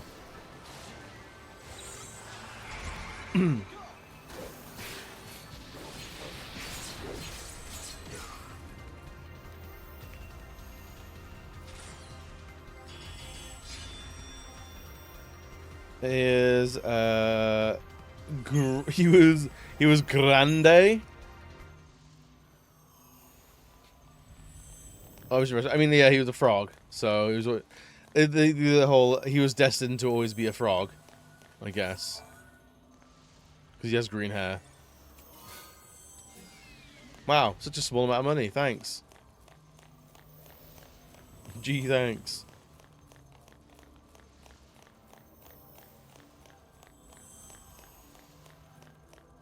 Alright, what fresh hell awaits us up here?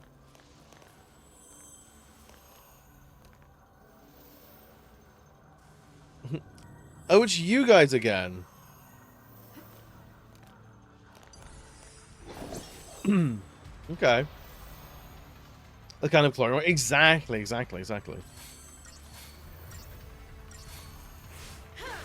Did we go for the... I guess we did go for the little one first this time. The little one seemed to be stronger. Have more health. The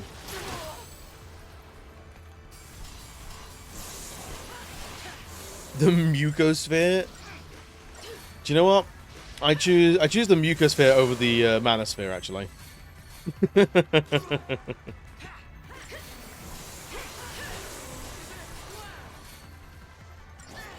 Fang, can you actually help out a little bit, please? Fang, is there a reason why you just stood there? Thank you. Jesus Christ. Yeah, they're bandersnatchers, apparently. I don't know if I fully believe it.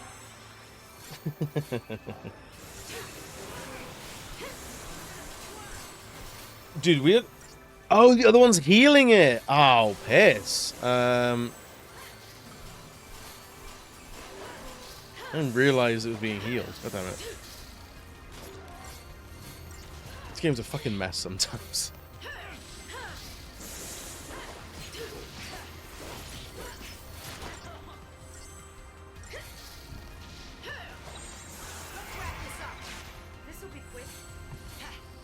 They're using teamwork, that's not allowed. It's illegal. Only I'm allowed to use teamwork, and even then.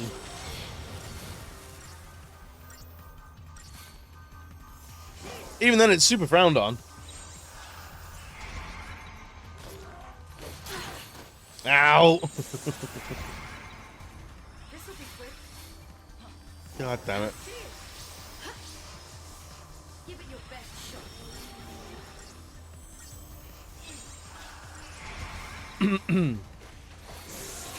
Wait, it's also healing the Jabberwocky? No.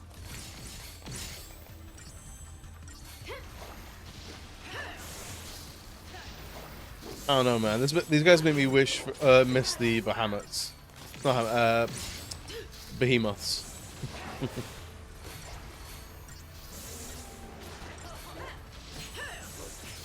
All right, we can stagger this again with the mucosphere.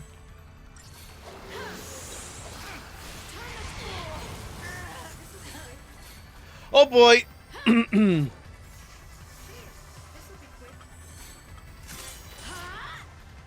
Cheeky renew. Hopefully we don't. Okay, we're not gonna miss the Jabberwocky stagger. Good, good.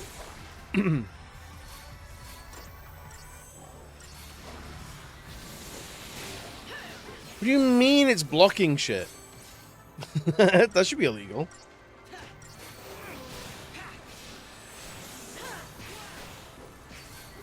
As long as we're deleting its health bar faster than the stagger gauge, I'll be fine.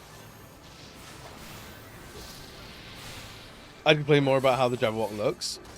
I don't really know what a Jabberwocky is meant to look like, to be honest.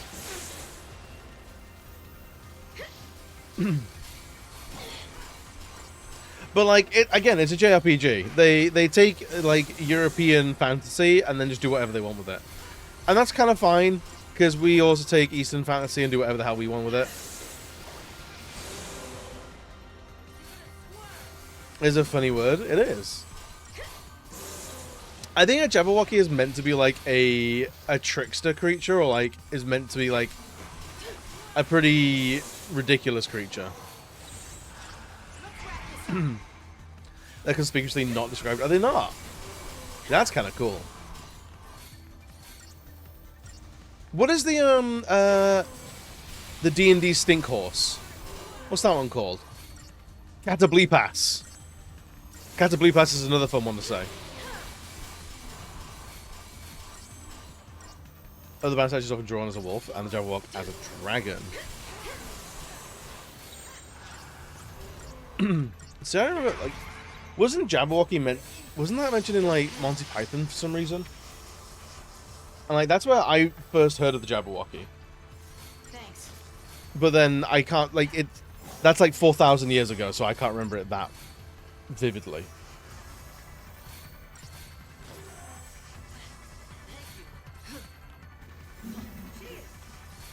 Okay, everyone's full.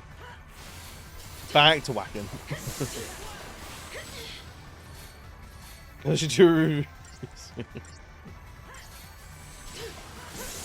Y'all need ad blockers or turbo, I swear. Come on.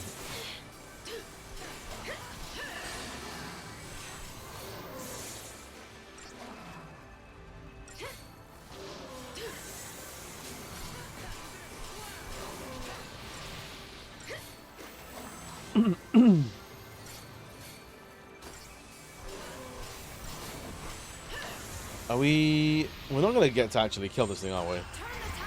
The stagger gauge. It's so bizarrely beefy. Wait, how much health does it have?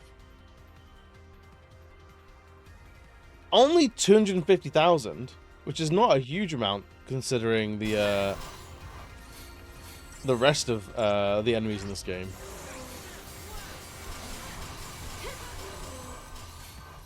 I guess we are only doing like 1,000 damage to it. That's all we can do 2,000 now.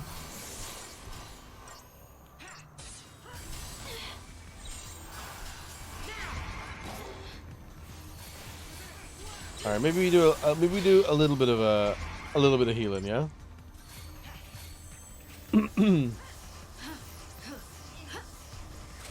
just a smattering.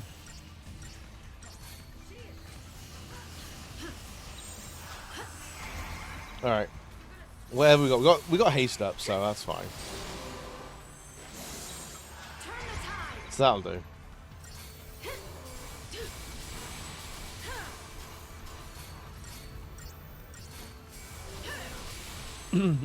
Welcome back, welcome back.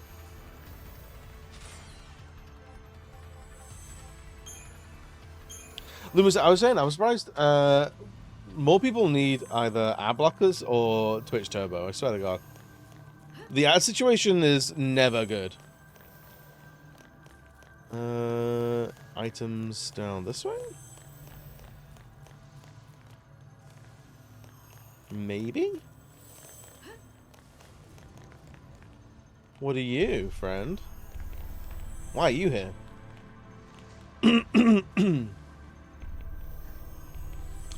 It's Eyes of Flame, which is missing like a I guess I kinda had 6 eyes. Kinda?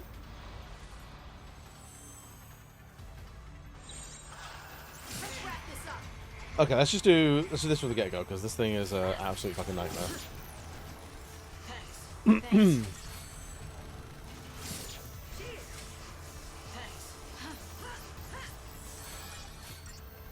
If you can get, so I hope if you can get like a protect and everything on everyone real quick, that'd be lovely.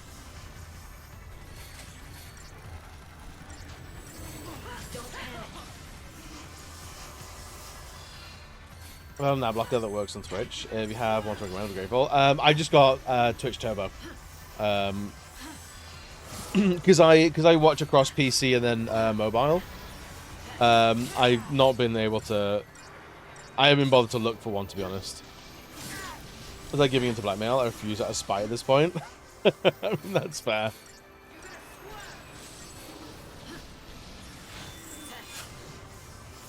Is Fang actually doing anything here?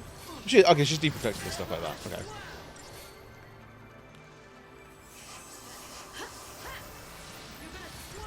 Okay, now we're getting the offensive buffs out, so we should end this pretty quickly.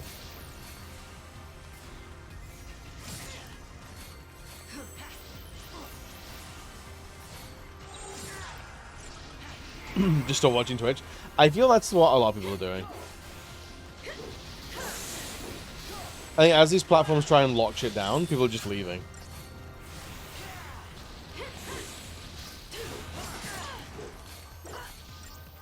Come on. Well, I hope.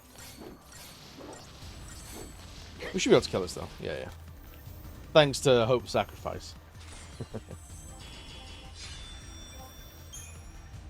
32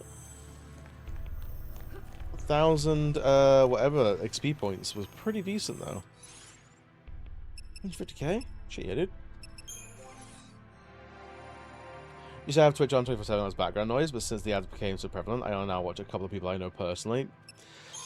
Yeah, honestly, I've noticed this with putting together the raid trains every year is streamers are more and more consistently dropping off the face of the earth, or they are impossible to contact. And the number of people that were streaming even a year ago is entirely different to the number of people that are streaming this year.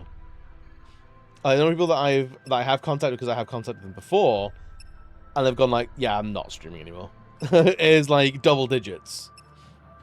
I think it's because communities have basically moved on, which is crazy. And is it all HP? God damn. Let's go. Yopian, the best streamer in our hearts. That's a heart condition. You should get that looked at.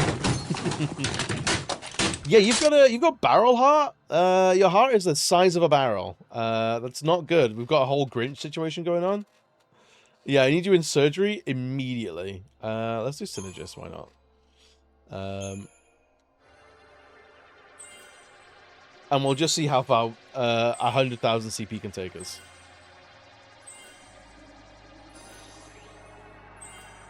Learning bravery, okay. And some faith.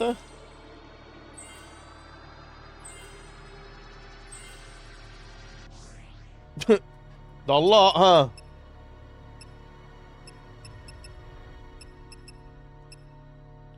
These were like 30,000, 18,000. Jesus Christ.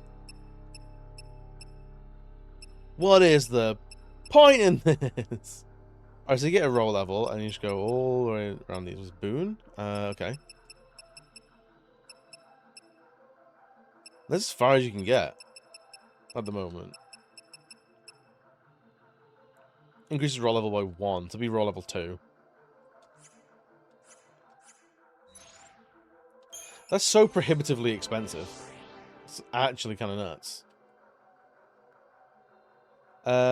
Which one were you doing of you? That was done. This one? Yeah. Panda, how was your weekend, friend? How was your Monday going?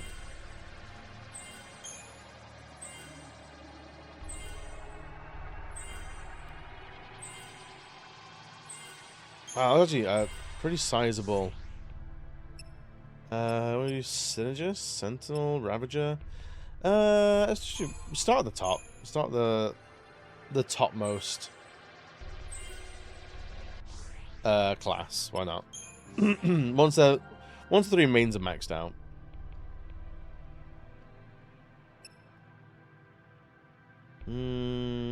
Ravager is not done yet.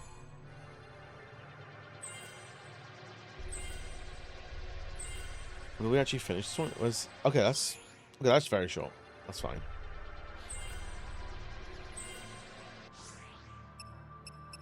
And that one's done, and that one's done. So he's gonna learn some commando shit.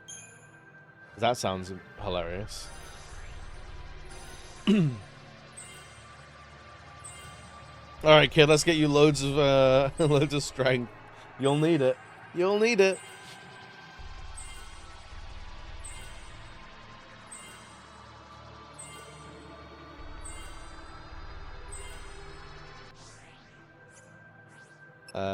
You fairly close. Commando is done. Ravager is not done yet.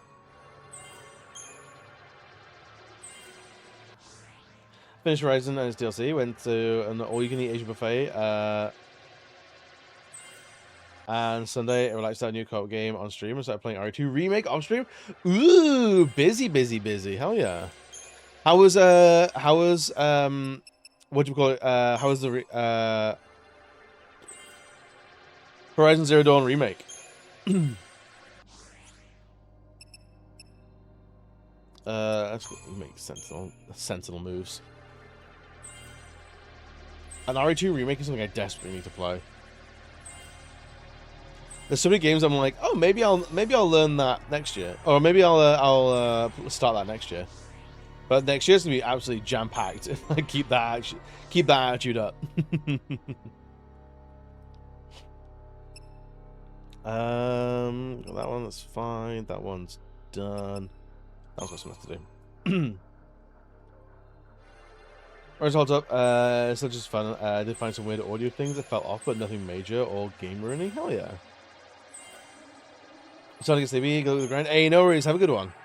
Get some resters. I must be like, I hope it'd be better off going stab or something to get the magic boost, since that's all he uses, but from what I remember, the stats don't really match up with the class. Anyway, just abilities. Yeah. You get strength out of being a medic, and I think the medic literally can't use strength for anything. I believe so, yeah. I think they do it so if you mainline someone as medic, for example, and then you find out, oh, I need another Ravager, and you get like a couple bips into Ravager, they're not going to be shit for a long time. They're going to be okay because some of the stat boosts from medic will feed Ravager as well. I think that's kind of it.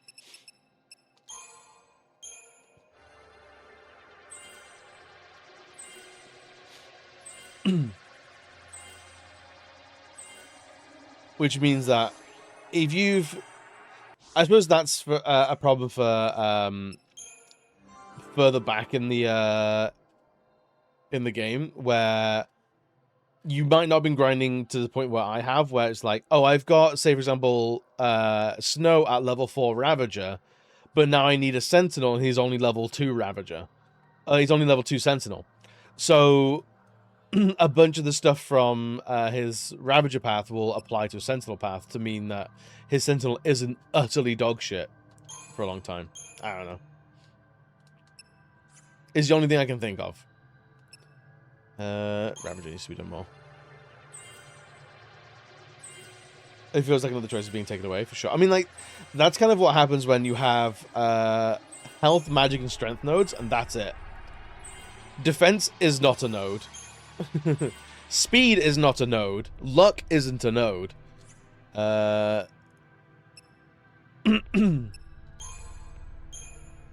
So it's like, I think that's kind of what you get when you really pare it down like this. Let's say, I think he needs more HP. Let's dip into Sentinel, because Sentinel doesn't give him more HP. Anything else he might be doing. Yeah, and if anything, the higher level job bits will give you more health than starting Sentinel. So level 4 Ravager will be giving you bigger health gains than level 0 Sentinel. Oh, fuck off.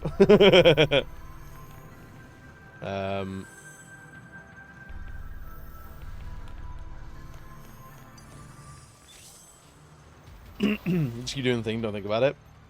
Invest in big numbers. Well, this is going to be an interesting time.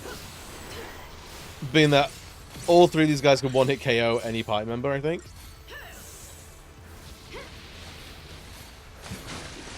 I believe.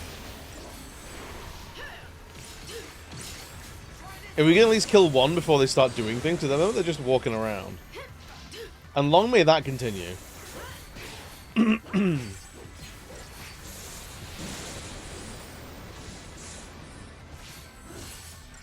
Alright, they've started moving now. I don't like it anymore. We're in trouble. We're in big trouble.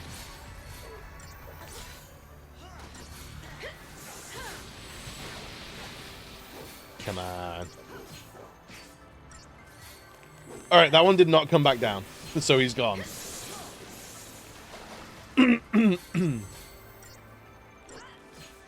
They are just going for Fang at the moment. I'm not mad about that. Alright, let's actually heal up.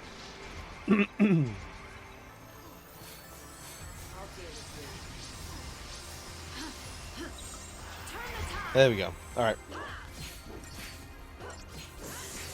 I swear, these guys were more dangerous by themselves than anything else. Cameron, you good, buddy? There we go.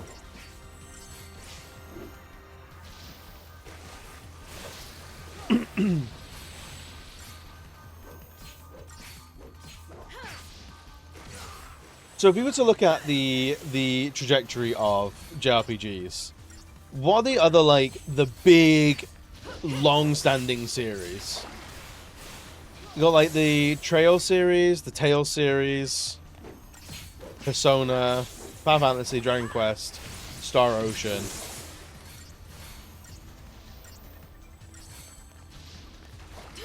I'm trying to others.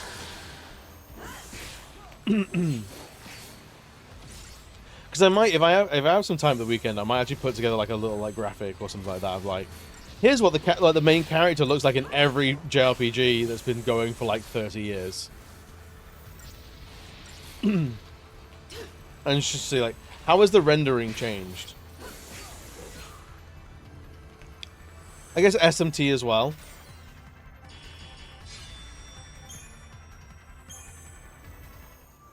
Ah yes, the Pervo Skype.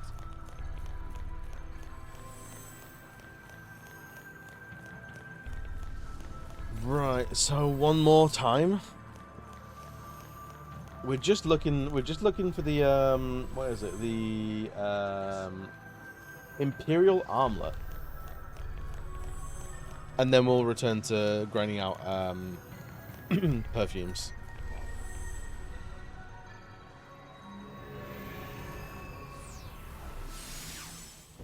Okay.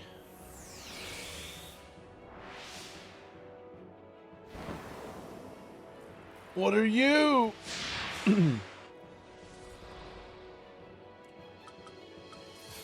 Alright, Tiamat Eliminator, is that right? What do you do? Halved all magic and immunities to basically fucking everything. Ah! Alright, at least its stagger bar is only 200. That's not terrible.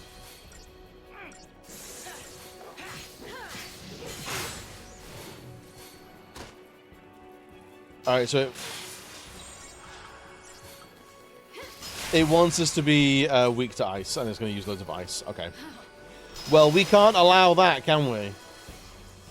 Time for a little bit of buffing.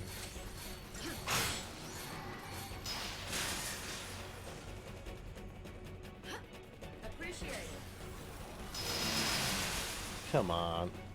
Wait, did it just get rid of... Did it just strip... It is! It's stripping buffs from us. Great! Loving that for us. Oh, shit. This could be a problem. Oh, and it's buffed itself as well. Incredible. When we stagger this thing, it better just absolutely melt.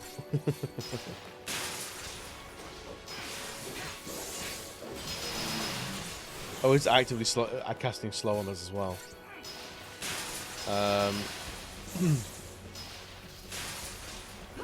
It's trying to get slow on everybody. I don't know what our tactic for that is, honestly.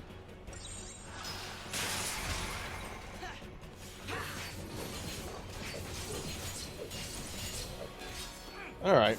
It doesn't seem to last particularly long, which is nice.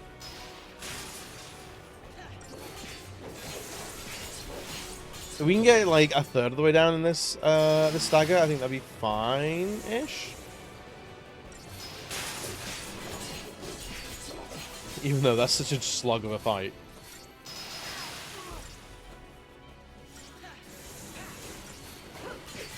Unless the game wants us to gear up for this fight, which I don't know if I'm ready to do.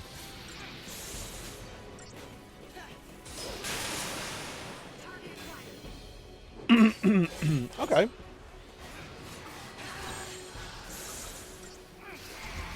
Okay, that wasn't the worst.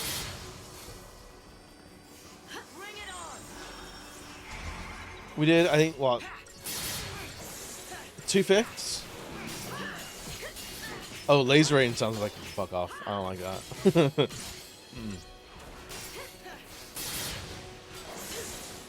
Okay, that's fine. If he wants to laser rain the whole time, that's absolutely fine. Pinpoint beam, I like less. Pinpoint rain, not super into, I'm not gonna lie.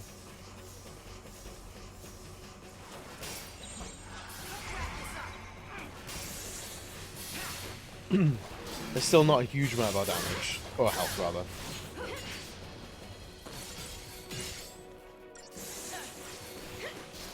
If it really gets a little bit shitty, we could potentially summon as well.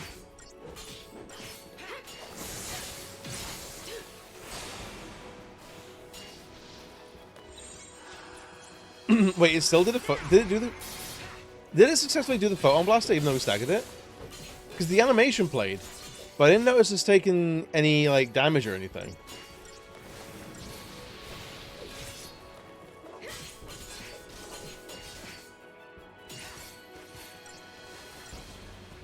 Come on, keep it in the air. Keep it in the air. I don't think we'll kill it through the stagger, but I think while gaining, like, building up stagger, I think we did, like, 1/5 of the damage bar. It's not terrible.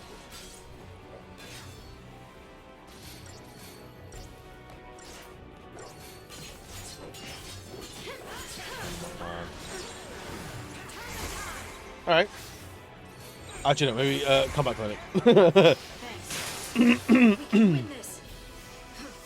Maybe just a little bit of health for everybody.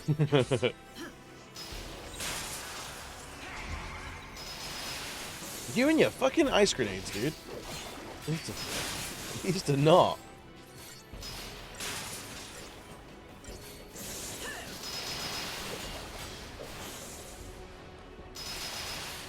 Can we... We're gonna have to paradigm shift again to heal lightning, aren't we? I don't like being in the yellow.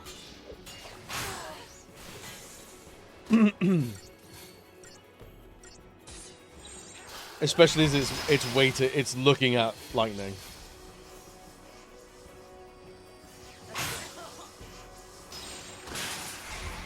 I think we're all slowed now. Oh no, just one character's slowed. Which is okay, I guess. Wait, what did Overdrive? Oh, Overdrive healed it a little bit. Not a huge amount, though. That's okay.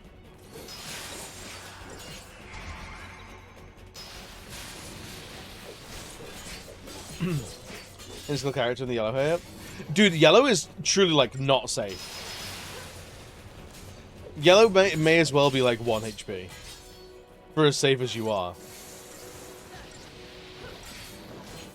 Is a licensed mini-boss, so it's likely than a random encounter. Yeah, we get KO'd by random encounters way more than we do bosses. And I wonder what that's about. 1 star, great. Is that what we wanted? The Imperial Armlet? It was! Oh yeah, okay.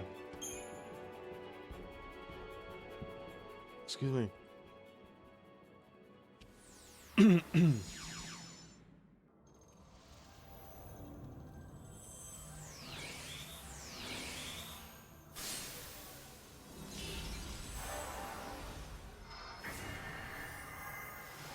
Can you congratulate us, Cogmother?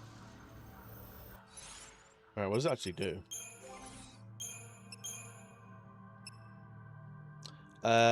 Physical and magical resistance by 10%. Okay. Protect Shell, Veil, and Vigilance first time HP is low. Nah. Nah. Friends all right? Don't you go turning teeth on me, you hear? Not after we... Alright, we can apparently go this way. Oh, good, they're back. Great. Great and wonderful. That's exactly what I wanted.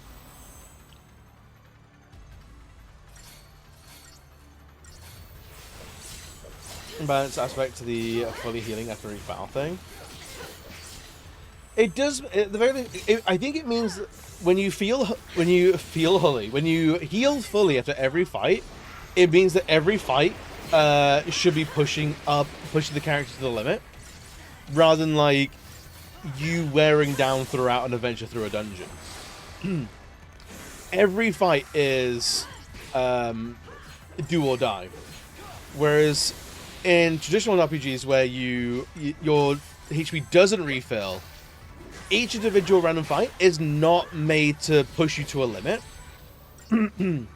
Because you're meant to be able to endure 4 to 5 fights before you need to really consider healing up. Which is another older, it's another D&D holdover, was the concept of the adventuring day. How many encounters could you get through before you needed to Oh shit, great, we're dead. How many encounters could you get through before you needed to retreat back to camp? And that was like a real like resource management thing. And D&D still does this to this day, but this game is not doing that, because I think realistically, how long has this journey been? I think there's been like 2 or 3 evening scenes, so like does the plot of this game canonically happen over the course of like 3 days? Is that kind of crazy? Is it just Lightning's wild day out?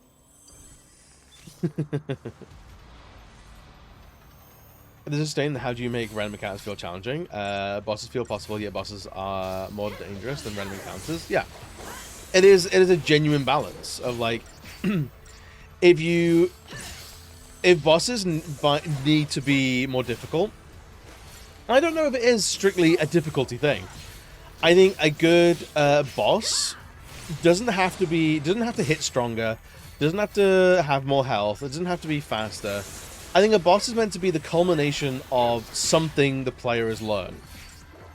And I think that's where you look at traditional dungeon design, in video games especially. You have the ice dungeon, where throughout the ice dungeon you are taught that fire damage does more because it melts the ice. And then the ice boss at the end of the ice dungeon is weak to fire, because that makes sense. So you're now meant to learn, you take all you've learned in their dungeon to the boss fight, and that's kind of their mechanic.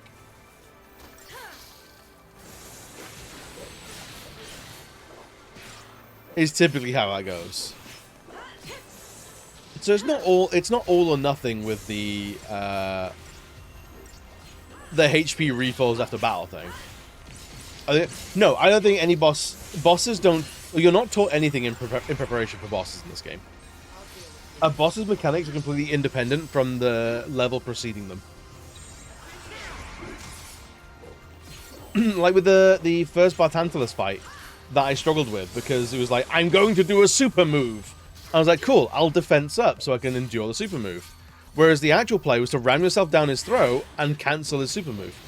Never done that before in the game. It would have been cool if the dungeon before him had taught you that that was a mechanic. And then when he does, I'm going to do a super move, I go, maybe I'll try the thing that I learned in the level just then. Hey, look, that worked. Now I know the trick to this fight. Is how it's meant to go.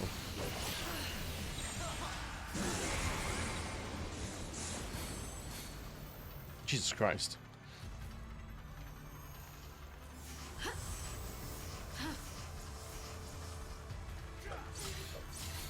Let's renew maybe. Everyone ready for this?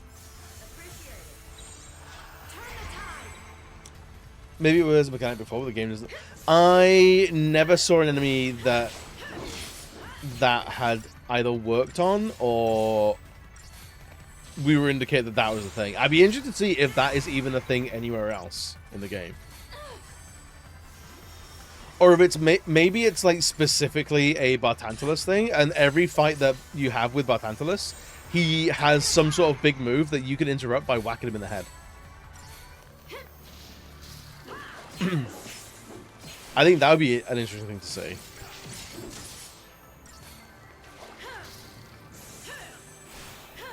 Maybe after this, we'll have a look at the bestiary, and have a look at his entry and see if it says big attack can be interrupted by damage, and see if there's any other boss, any other character that has that tagline. Because no one has unique bullet points to them. It's always does great big physical attacks, is weak to this, doesn't scare easy or some shit.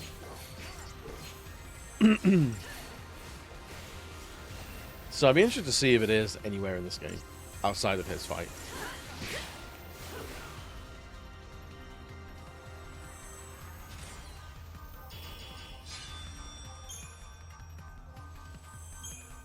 It's hard-coded to character interactions.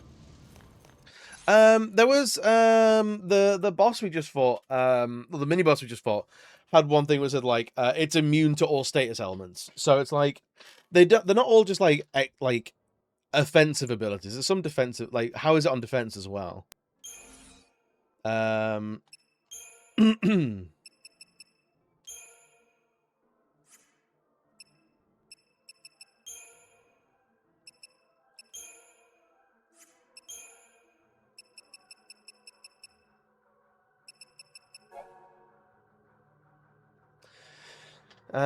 Difficult to damage until all armor has been destroyed. Doesn't say anything.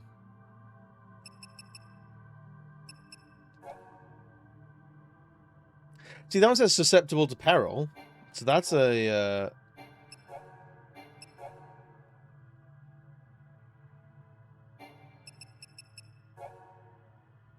vulnerable to ice.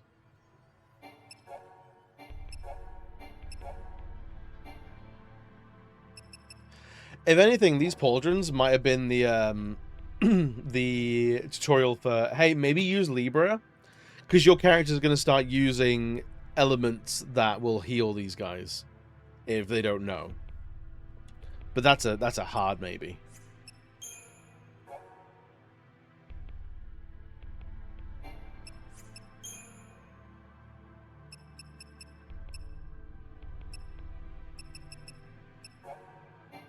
Oh, that's why Syria and Nyx are two separate things. Are they actually different? No.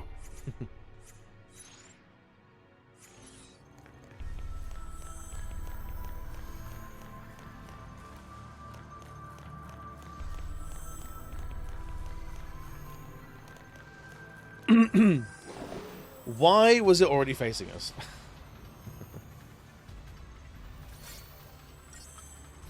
So you want to go for the big one first, because that's the one that's going to heal the little one. It literally indicates how it affects the character AI. Wait, hang on. It takes just hard-coded to character actions, I think. Yes! Yeah, it seems to be. It doesn't seem to be like, oh, you should... Yeah, it's not like, oh, if I were you, I would definitely bring a medic or anything like that, or like a sooner would be a good spell to have against this enemy. Or anything like that.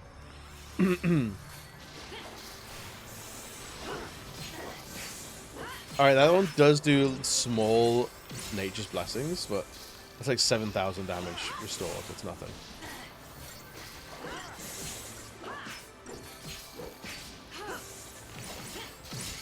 It says it blocks a couple of attacks here and there, but I don't know what attacks it's actually blocking.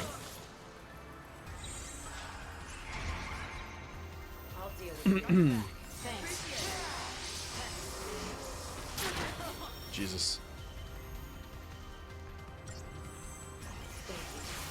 Move on instinct.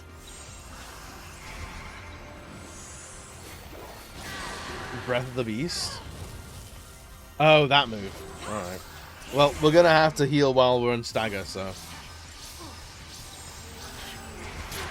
So that's. Ugh. Come on. Boink.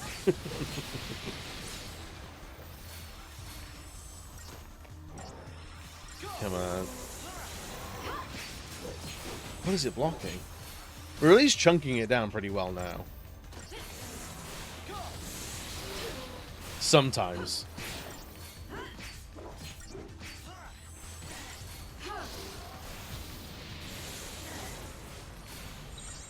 Alright, now we heal, because holy shit do we need to.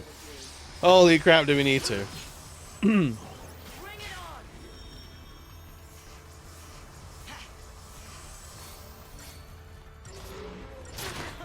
Oh.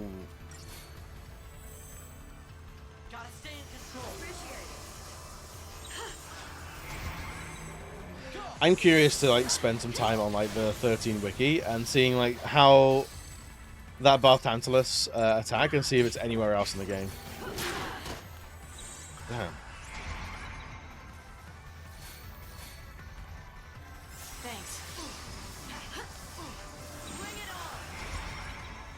Thanks. Start with the nature's blessings.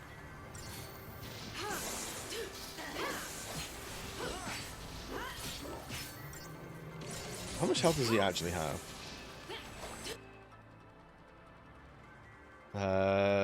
67,000.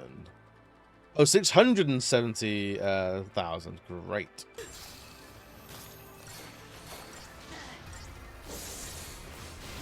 Once this one's done, the other one should be full pretty quickly as well. I don't even know if we've done any damage to it. I guess not, because it'll just get healed by Big Lad.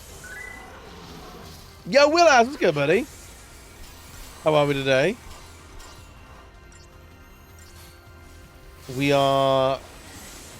We're kind of into Grindtown now, I think. We need like 99 perfumes because we stink. You're behind this morning? Uh-oh. Uh-oh. That's an uh-oh. What do we need to do to catch up? Come on.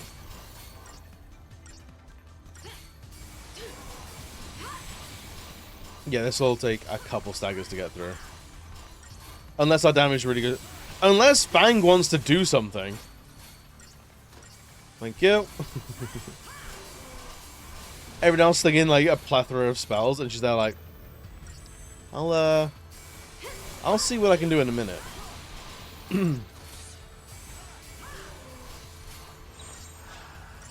Okay. I think they did get us to like half health. That's pretty decent.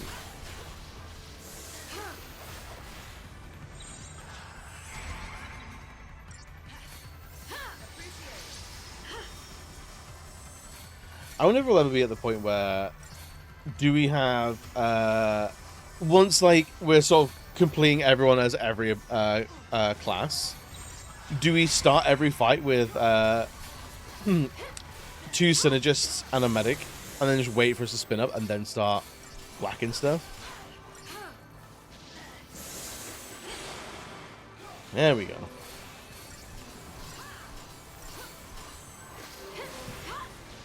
Do that.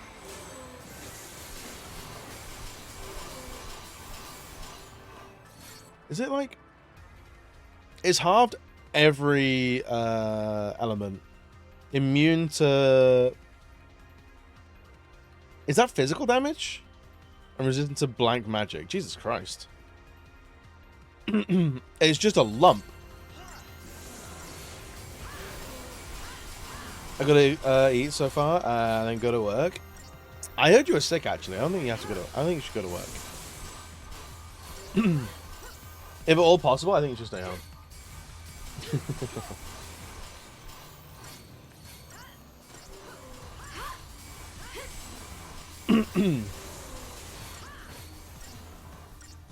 No, it is. I went into my garden and the only thing that comes out is nipple wart.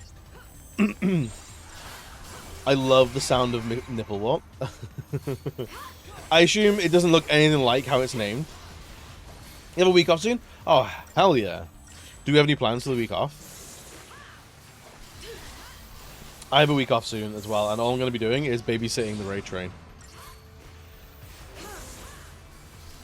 In fact, I'm in a raid train next week. I think next Monday, I'm in the Fruities Pride raid train. Go do nothing? Hell yeah. I love me some nothing.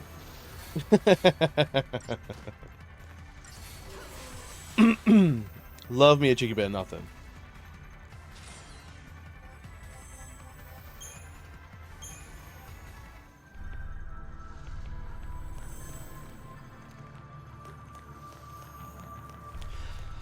Actually, I wonder, with all like the levels that we've been able to put in us now, I wonder, can we take on the Neo Chew to get the golden egg, and then while we're grinding up perfumes, at the very least,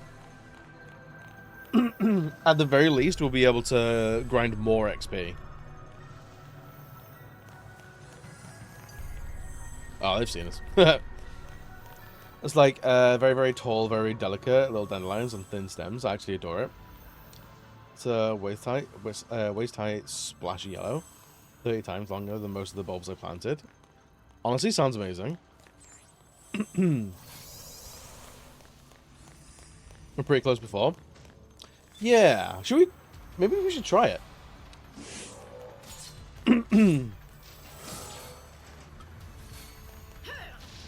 Alright, get rid of this Waldesius, please. Already half health, that's crazy.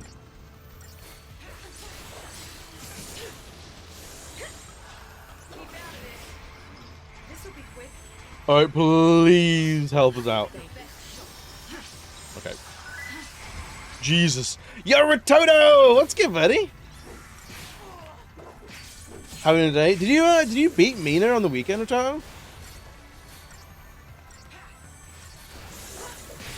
I know you were playing. I don't know if you actually beat it or not. I need to be strong enough for the little ones after all. It's true. I need to be lucky enough to kill the big thing, and strong enough to endure the little things. Weeds have definitely taken up the slack after all of my actual flowers died off already. Turns out if you let them flower, they're cute as shit. If you use the light too, a massive wall of mosquito repelling daisies. And they repel mosquitoes as well.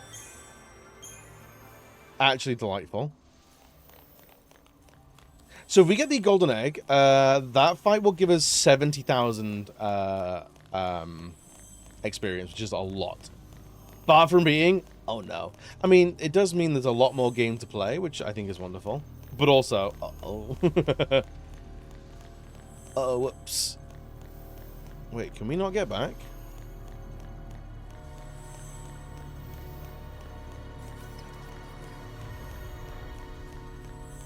Is there no exit back? Are we stuck in here? Oh, no.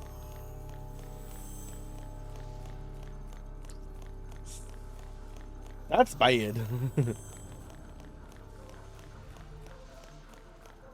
That's quite unfortunate, huh?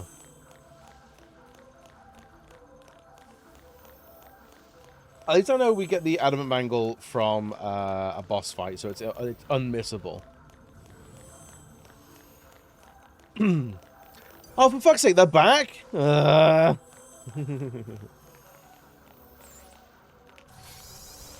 is those called? This is what's called Orphan's Cradle. And it's the It's the crazy, I'm going to fight God level of the JRPG. So it's all gone a little bit nuts. Come on. Can we please kill it fast? God damn it! Check collectibles. I freaking love the keychain. I'm so happy. Hell yeah, dude.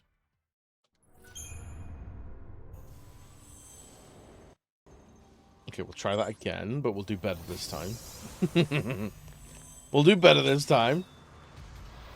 It needs the visual panache of Star Ocean 6. If more of the characters can just be wearing fucking nothing, to be honest, that would greatly increase my enjoyment of this video game.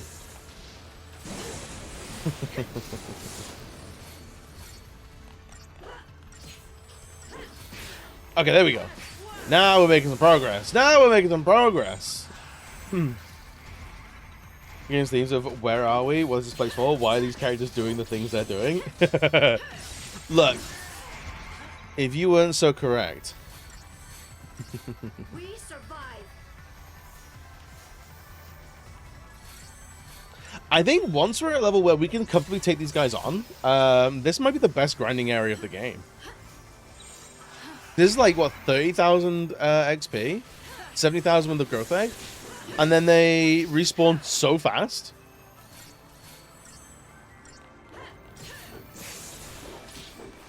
Which took something like someone put human texture mods on Dragon Quest VIII. Also apologies if you're a fan of Star Ocean 6. Unfortunately, we watched a couple of trailers for Star Ocean, and yeah, it hasn't encouraged me to play those games, if I'm honest. It really actually hasn't. Wow, 35 XP and 35 XP and a what do you call it? 500 gil. Excellent. Yo, Ginger, what's good, buddy? It looks like a mobile game. What, Star Ocean? Yeah. That's something funny. After you ended the other day, I found a game being produced, a game where you fight your Steam battle. Oh, I think I've seen that. I think I have seen that. It's like, it visualizes your entire backlog, doesn't it? But Ginger, how are you doing today, friend? How was, were you playing Sleeping Dogs the other day? Did I spy you playing Sleeping Dogs?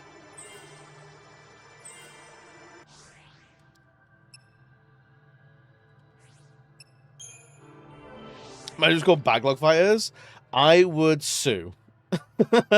I would sue immediately.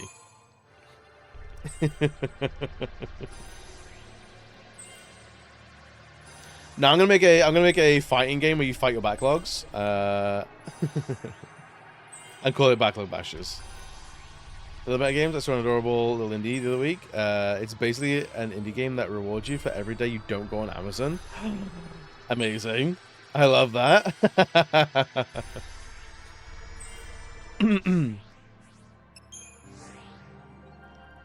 It's called Game Quest, the Backlog Battler. I like it. I like it. That sounds good.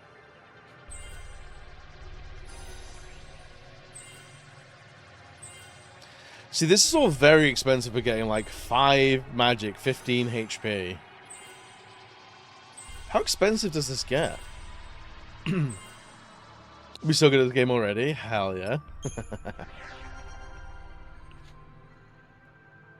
Incredible. Yeah.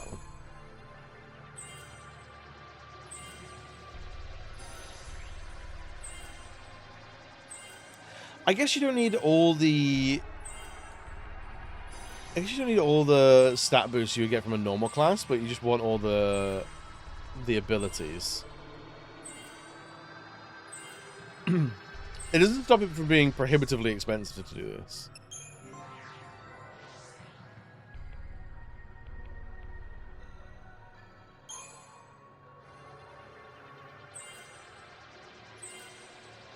Dickie, Cooney, you good?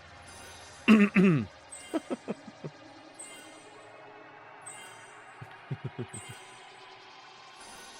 interesting thing is, how many brick and mortar stores with an online storefront are including Amazon-style marketplaces that are yet again dropshipper nightmares? I actually wonder. I wonder how many shops on, like brick and mortar shops, are also selling on Amazon.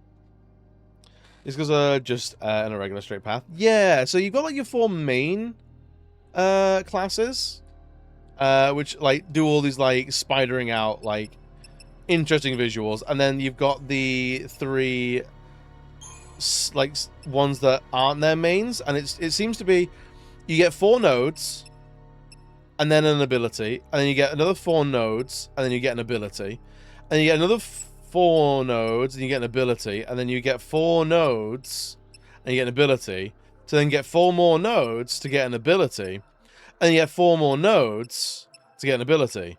And then you get this one, which is like a 20 odd nodes to get a final ability.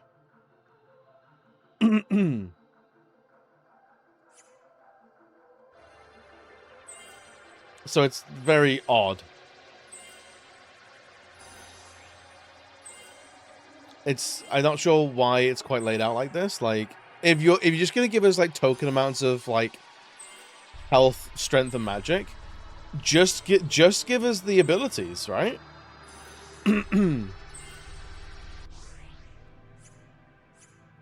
maybe they get bigger as we get to like level 2, 3, and 4 and shit like that. Maybe.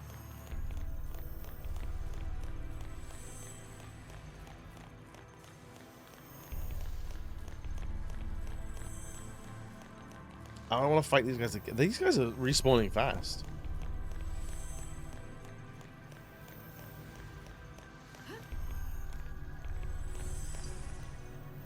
Alright, let's go through that. I'll take it.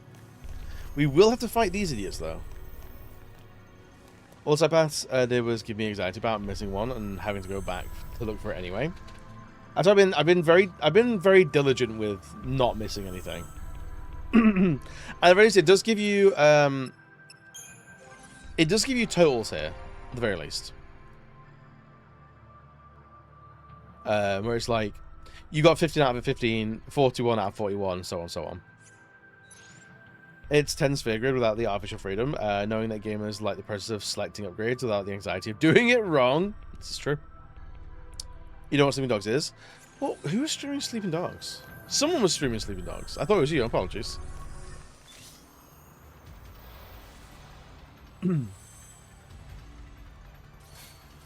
Okay. We at least know that 9 times out of 10 we can do this fight. So with the amount of like increases to stats we're getting now, our actual like the cap on how strong we are is quite heavy now, outside of like accessories.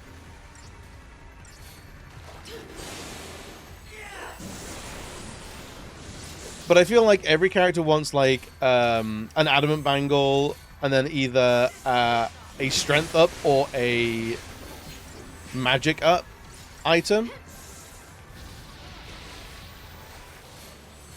And then a third slot can be something else. Let's heal some. Because Hope is looking shit. He's looking terrible. Majority Smash Chivos and E33. Ah, I see. How far are we in E33?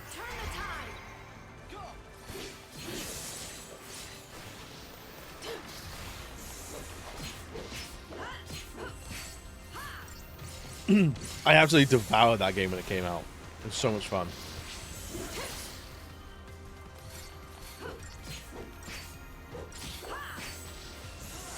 Although some of the super bosses, I think they were a little bit much to me, so I had to do some cheese builds.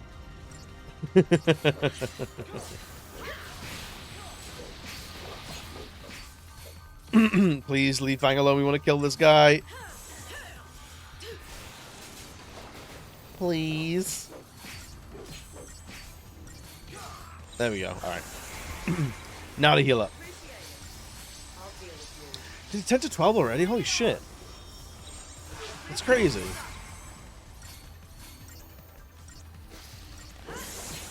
With the Astral area? Oh, you're early days then. Hell yeah. Well, I hope you've been enjoying it because you've got so much game left to play.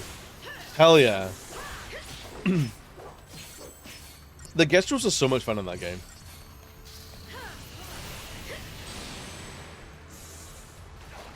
Oh, good. They're staggered, but two of my characters can't do anything.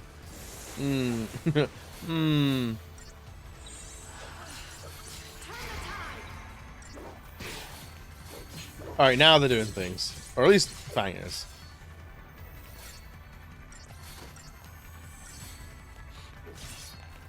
We've learned to wait a while, but won it in a giveaway. Turns out it's the best time to play it since I'm turning 33 in a few months. Hell yeah! I think it is, because you'll be Gomage next year. If you didn't play it this year, you wouldn't be able to play it next year.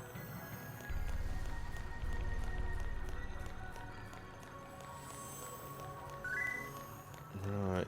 Yo, Creepybuster, what's good, buddy? How are you doing today? You know that I gotta finish it before I Gomage? You have to. Alright, what is this place? A warp? Where are we warping to? Famous birthday party plot twist will be really hard. This better not be a boss fight.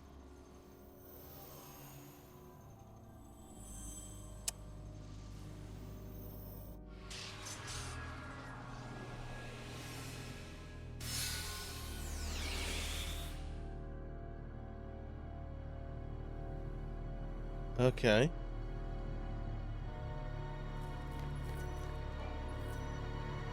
Back to the entrance. Oh, hell yeah.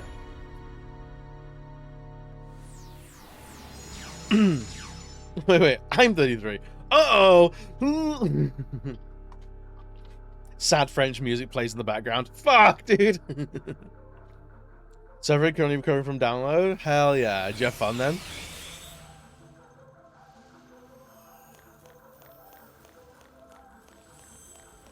Alright, so is this truly the entrance? It is. Excellent. Okay, cool. So we got the teleports there. We got teleports there. Let's go try and kill that Neochu.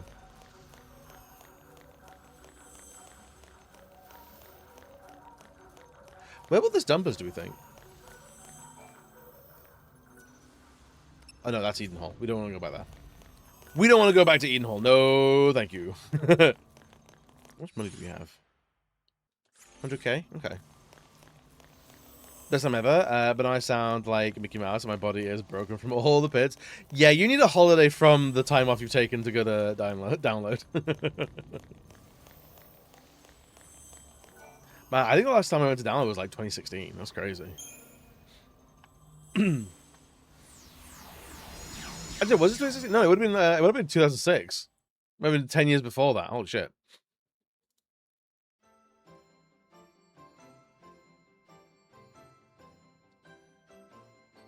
Right, it's almost lunchtime. We'll see where this plonks us down.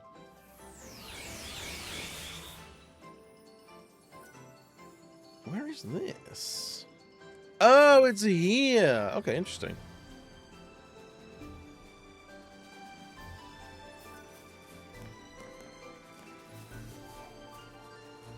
Okay. Teleporties.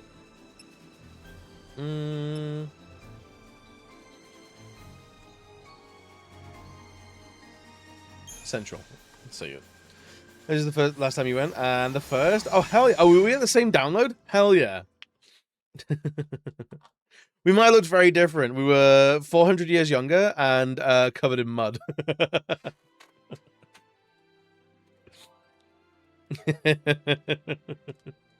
We might just missed each other. I was a yeah, I was about 15 as well. I think we're carrying around cases of Carling or Carlsberg, and in the middle of the night getting into the wrong tent.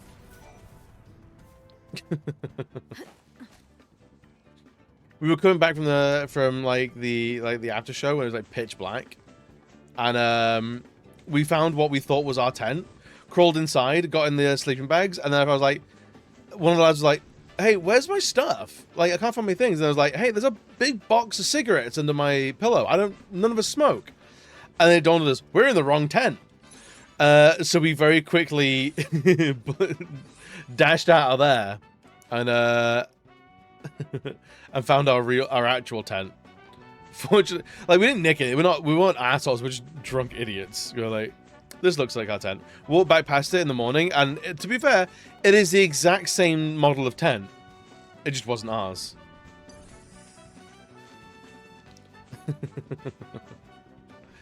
Accidents may be happening. Right, I'm gonna get to the Neo Chew. Wait, no, do I have to accept the bounty first? Oh, piss. Alright, no worries. I'm gonna stop it there.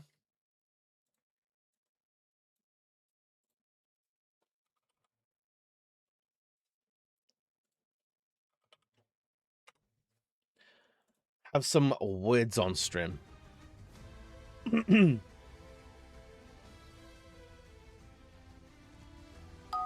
gonna get some food. I encourage you all to do the same. Go get up, walk, have a pee, have a poo, eat something. Not the pee or poo, obviously. I'll see you in a minute.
So, I think my dog is broken.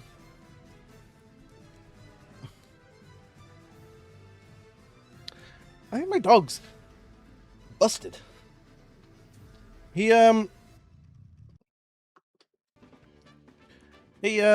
doesn't want peanut butter. Usually, he kind of licked it a little bit. Was like, nah, it's a new brand, and he likes was it Sunkiss? He likes Sunpat peanut butter, but we unfortunately we had to get was it Rare Earth or whatever it is, like expensive peanut butter, which I'm personally against ethically, morally, financially. And he doesn't want it. What kind of dog doesn't want peanut butter? Has anyone ever experienced something like this? If anyone here has a dog or has had a dog? What the fuck? The hell is happening, man? You know, shit. Violet, apparently, it's fine. It's not amazing peanut butter by any stretch. But I've never seen a dog, turn his nose up at much.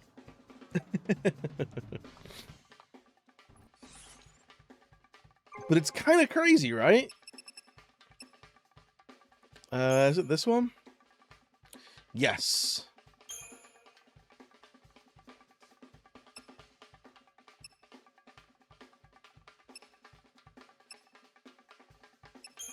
It's 52? No.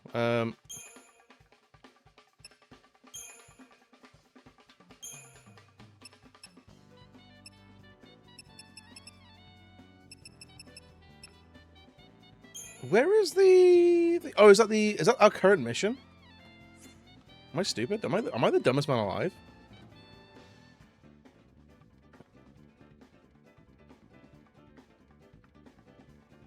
No. What is our current mission?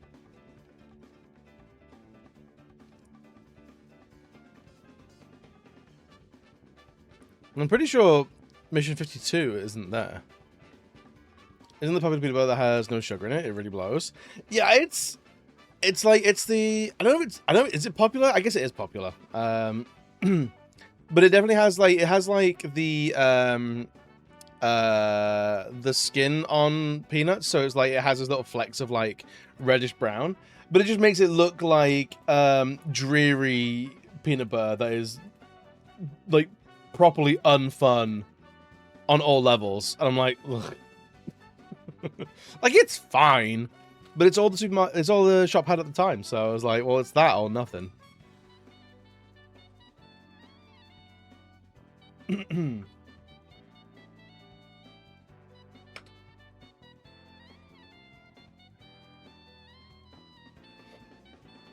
let's have a look and see if we can figure out where this mission actually is. Because I don't think I currently have a mission selected.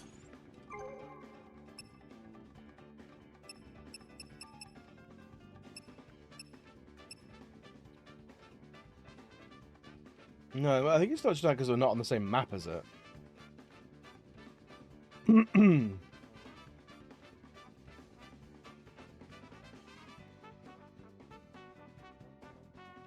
This one is... Oh, it's in Orba Village. Alright. You back for a bit? Fuck yeah, dude! Welcome back. And I can't say much. I've had some peanut butter that tastes horrendous, and it's literally one of my favorite foods. It actually fuck up the flavor of peanut butter. It's true. It's true. Not all peanut butter is made equal. Raisin Bran and peanut butters. Got it. I'm just talking shit for the fun of it. Raisin Bran isn't all that bad. I don't necessarily dislike Raisin Bran in particular. I mean, like, it's an adult peanut butter in that it's like it's all natural, no fun, like, peanut butter. I'm like, okay. Alright. If I guess. Let's get rid of that guy. I'm hoping we can clean these guys up pretty easily now. It's like 0 sugar, formal UK stuff is like 6%, which doesn't taste sweet, so we think that it's also 0. US peanut butter is like 9%, which blows our tits off. I don't know if I've had US peanut butter. I mean, like, the closest maybe is Reese's. But I imagine the Reese's that we get in the UK is different to the Reese's we get in the US. You either go like, no, I forgot that we need to pick up the mission. So the target isn't going to be there. Because we're dumb. You're the same? Not always. Not always. You can get, like, Reese's Pieces imported from America, and it'll have like sticker labels on it for like nutrition and shit. And then you have what we'll get on like the shelves in Tesco here, and the packaging will be different. Like, it'll be UK specific packaging.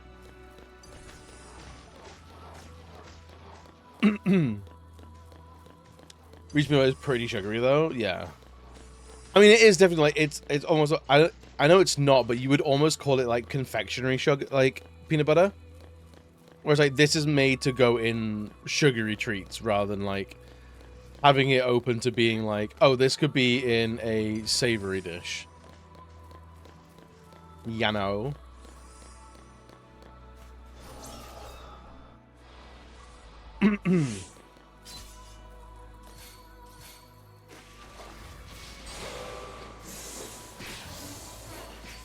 It tastes pretty much the same, though. It pretty much is fine. They'll try and match it up as much as they can, but it doesn't necessarily mean that it is the same, though. I don't enjoy hazelnut. If you can feel the sugar crystals as you eat it, it's not for you. Well, like hazelnut butter? Or do you mean just hazelnuts in general?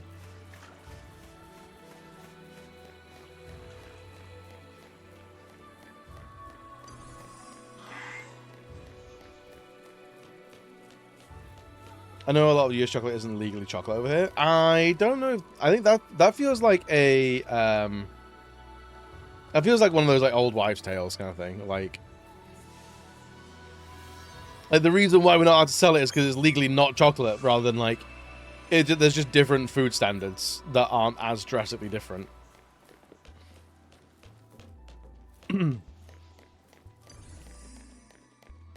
Hazelnut spread, whatever it's called. Okay, fair enough. I don't think I've tried. I've had almond butter before, but I don't think I've ever tried hazelnut butter. But chocolate and hazelnut is like an elite combo. Gimme brown coated biscuit treats, just like parent 1 or 2 used to make. Delicious.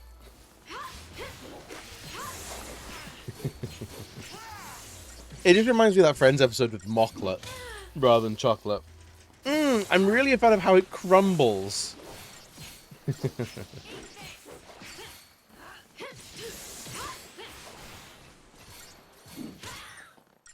The most is just not chocolate. I mean, even here, like, if you look at, like, tea cakes, they're always, like, chocolates, like, a chocolate flavor coating. It's like, okay, that's not a chocolate coating then. So we have the same shit. There are differences, but, like, usually it's corn syrup or beet sugar are the biggest differences. But there's definitely stuff out there where it's like, this is British as British gets. Like, little dessert treat, and it says chocolate style flavoring. It's like, okay, it's not chocolate then, is it? It's the salad that you're thinking of. It is okay, don't get me wrong. It's just way too sweet for you to enjoy. That's fair. If anything, I think it's ethically more responsible to not enjoy Nutella at this point.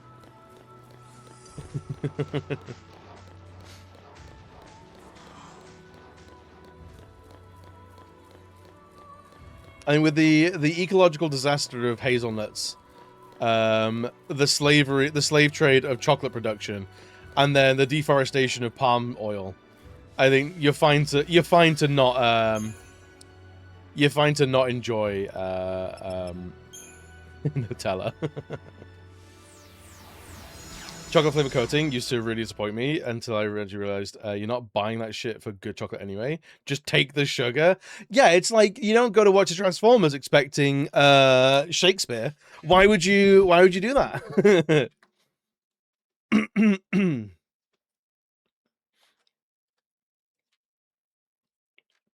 Who knows what our food laws are these days? I mean, there is a fight for it. We are fighting about it. Also, Roman's Good Biscuit Companies, who existed before 1940, worked for Hitler, which is very rude. God damn those delicious Nazi biscuits. Say what you will about the Nazi regime. Boy, how did they know good biscuits.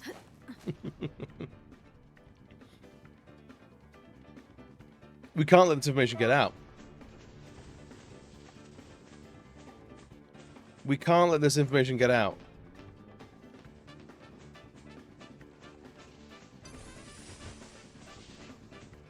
Where is this leading us?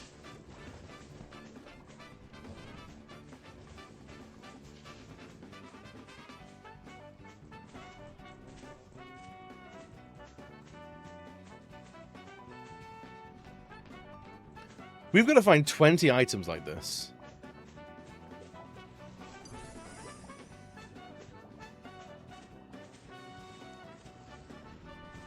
Is it up, do we think? No. Chocolate Bits was a big one. I forget the other. Important update. It turns out that you do not, in fact, have to hand it to him. The handing is actually completely optional.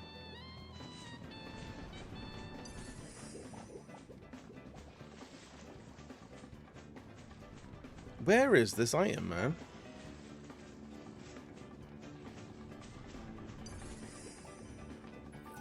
Ah, here we go.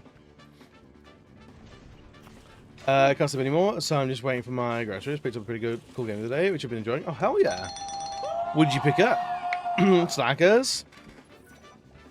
People just don't care in the same way anymore, do they? And there's no saving people from people.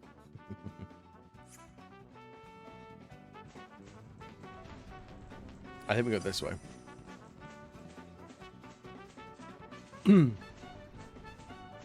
Well, I'm glad you're well, dude. It's taking third, and then I forgot. Time for reminding me that I didn't vote. I'm doing my part. Always remember to do your civic duty of voting for what silly video game I want to play next. We're gonna spend so much time trying to get this fucking growth egg, and then and then be at max level and never need it ever again. I can't wait.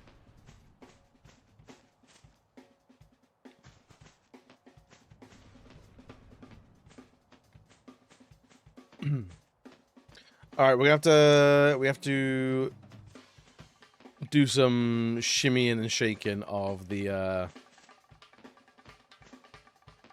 party when we get down here. Hilariously, we can't change our party when we're on a chocobo. That's actually illegal. It's fully illegal.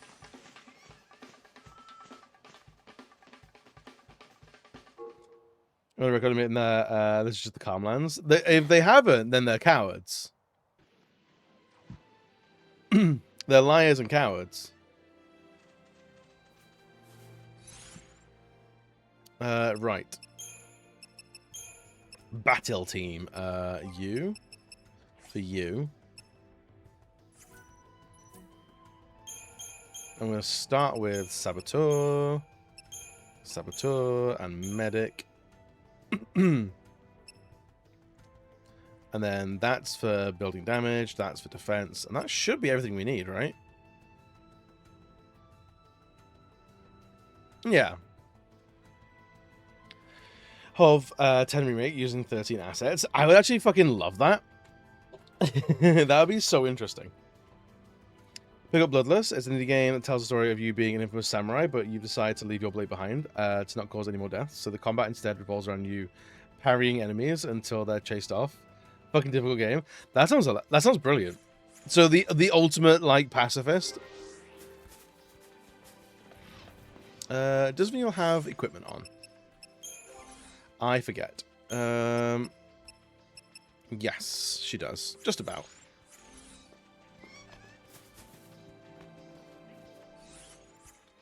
And I can't remember. Did we want to use the Deceptor Soul? I think we got a surprise round on them. Nope. If we can, I don't know if that went better than the last time. Oh my god.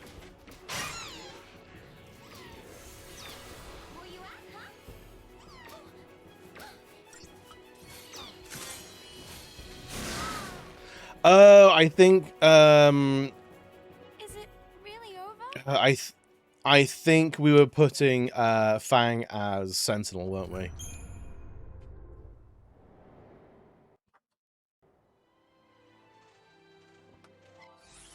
If I remember right. And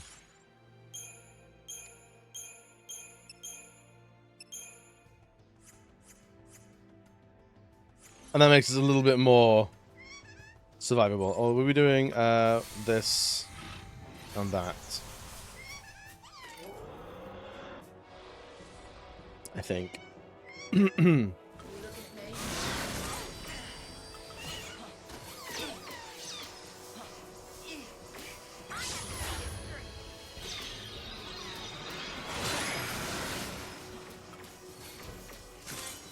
Come on.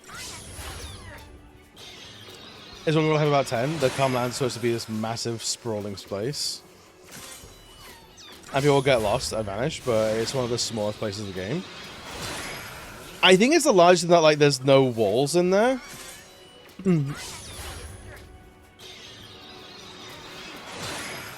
I think it's done that sort of, like, where, you know, where the open world isn't actually one-to-one scale. I imagine the Calmland is also not one-to-one scale. Because that would just be, that's the kind of thing where it's like, okay, if you make it one-to-one scale, you make it decidedly unfun to play in. You know? There's a level of like, does this actually function as a level anymore?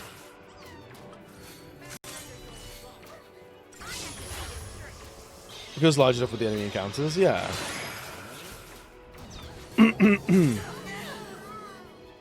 Oh, we can just do that. Scrap the rest of this game, swap Paulson for the Calmlands next time they re-release 10. We'll talk. I didn't say 13 did this bit. Say it did its bit. It contributed. It did contribute. Alright, so that was clearly the way to go. And I think if we manage to do this, we can do this. The little guys are not killing us fast enough, which is good.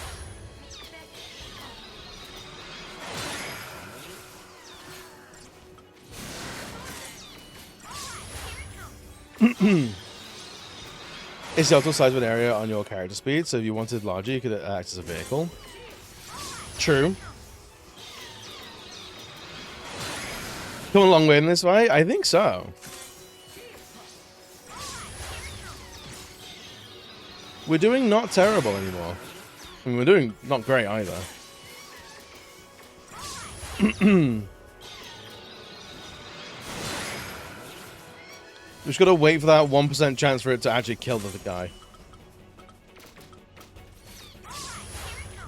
The current Calmlands are optimal for chocobos, yeah.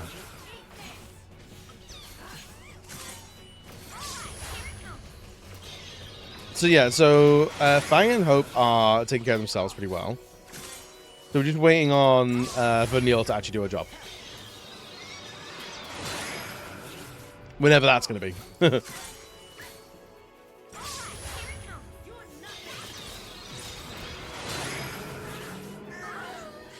Although Screech will still just ruin our day.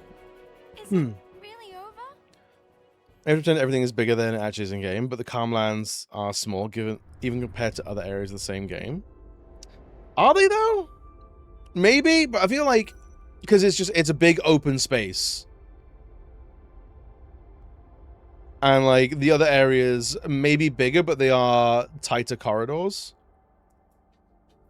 So in terms of like, if you just go from like as far north as you can go in terms of coordinates to as far south as you can go in terms of coordinates, yes, it's bigger. But in terms of like actual walkable square footage, I can't imagine it'll be bigger.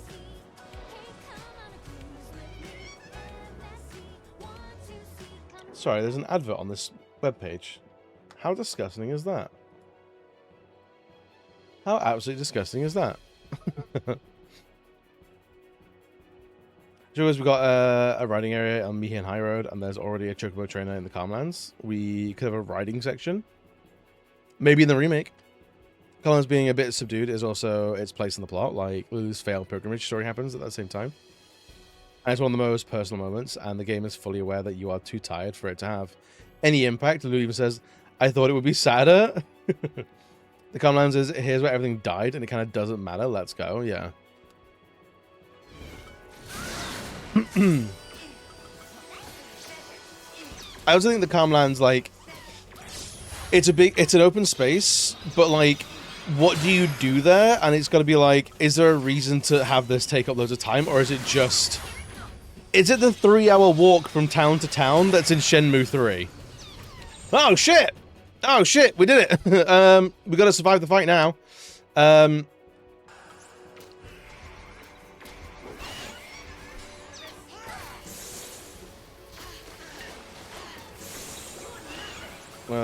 Clinic.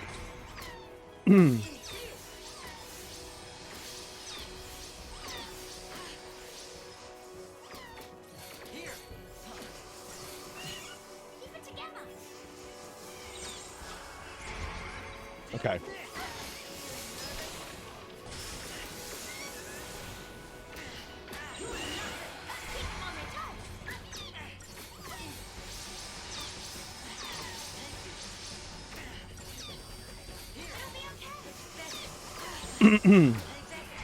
If we can just get like 1 or 2 of these down, it's gonna be such a more manageable fight.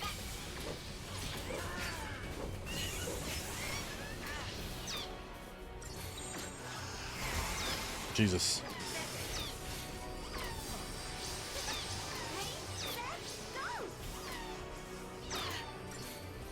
Ooh.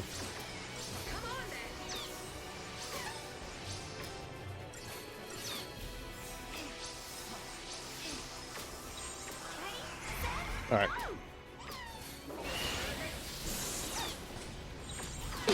Oh boy.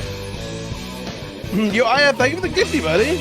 Loomis, enjoy your ad-free viewing for 1 month. maybe it'll convince you to get a turbo or anything like that.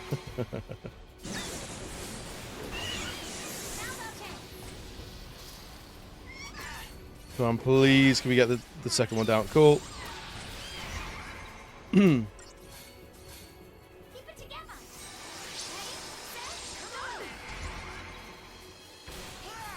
Okay. Hey, here we go. All right. I'm still alive somehow. Oh my god. And we got 5 stars, so we never have to do that fight ever again. Incredible. Give me that growth egg. Give me that growth egg.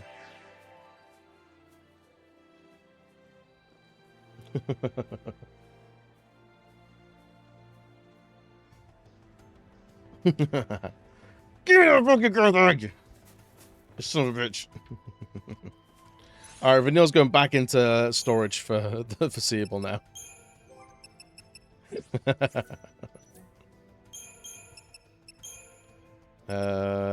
Commando. Ravager.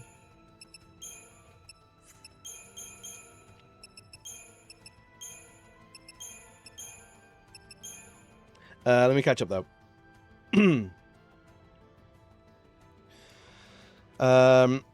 It could take a couple screens worth from Gagazet. That goes on for a while. True. Gagazet was such a slog. Gagazet was I feel like Calmlands ended up being like the chill time. So you have the sadness of Macalania Woods, you get the chill of the Calmlands, and then you just get the grueling adventure of climbing Mount Gagazet. So I think the Calmlands is well placed for where it is. Is it smaller than what the Calmlands should be? Yeah, but I think that's a gameplay decision more than like a limitation or like lack of vision. Is that one specific save? It's enough to make you quit the game? Almost, yeah. Too much. And honestly, I think the Thunder Plains is a big nothing burger. I like the Thunder Plains. I think more is done with Thunder Plains in 10-2, which is a little bit criminal.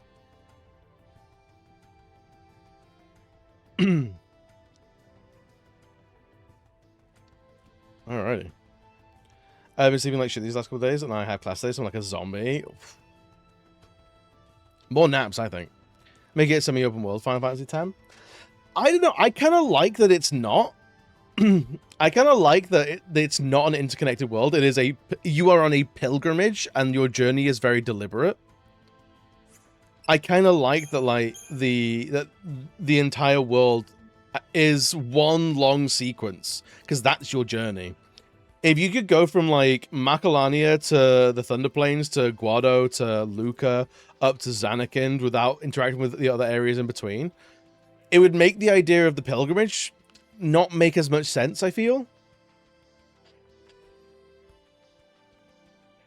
From south, first time I finally tested a cherry from our cherry tree. Oh hell yeah! Yo, Rudy, what's good, my love? You said a bunch of fucking words that mean nothing to you. That's 90% of my words. This is not new, Rudy. How are we, my love? My loving boy. I will listen regardless. Damn right you will. Damn tootin'. Right. And then what was the last one? Commando Raptor. Cool. Equipment. Console catalog. You have the collector's catalog, so you could have the growth egg. I didn't do fucking shit. I didn't rig shit. And Mojo as well. Hot damn. Doing very well, thanks. Just about to eat some nudes. That's crazy. You're not sharing? Despicable. Despicable. You won't get that reference yet, Reddy, but others in the chat will. I just point about the action sequence on 10 is just a list. I think it opens up after 50 hours. There's nothing you ever want to say about a game that's trying to tell you a very focused story. Yeah, I think I don't miss an open world in 10. And I'll say this because I think a lot of the open worlds that people like from Final Fantasy, I actually don't particularly care for. I think Final Fantasy 1 had... Shall we rank open worlds in Final Fantasy games?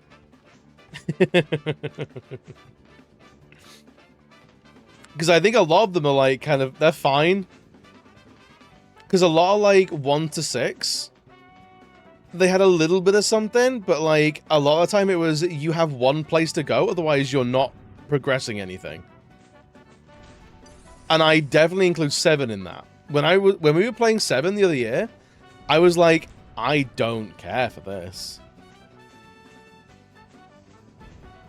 It was like, you need to go to Nibelheim, and there's nothing else in between. Sometimes one time you'll get like the guy in a shack that makes weapons, but he becomes a plot relevant thing, so you don't bother with him yet. 15 wins, not saying great, it wins. I honestly, 15 might. This is the most open world after 15. I think so. We fucked up. And so it ends. I thought we still had Vanille and we just like cast death, but we absolutely did not have Vanille and we could not cast death.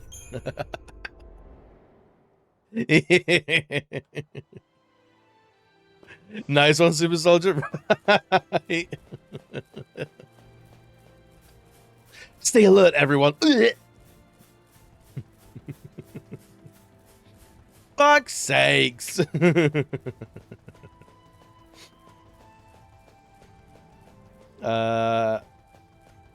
New remake might win, to be fair. Wait, new remake? Oh, the what is it? The Final Fantasy Brave Exvius remake? Was that open world, was it? Oh boy. Was it open world? Yeah, Revelation, that's the one. 7-3. Oh, 7-3, maybe. I mean, 7 Remake 2 had a big open world, but the only people I see talking about it are saying like it was kind of overwhelming and it was just kind of like a lot of busy work that didn't add anything like crucial to the story or like to the experience. I'm like, then I think it's not a very good I don't think it's a very good I don't think it's a particularly great open world then. Probably gonna be worse. They've actually said like they realize that the amount of side content that there was in part 2 was too much. So to being able to drop anything from the ship. I think dropping from the ship will make things a lot more... If it is bigger and there's more to do in there, I think using the drop ship will help a huge amount. I think it could mean that the world could be bigger, but it's far more attainable, or like you can do a lot more with it.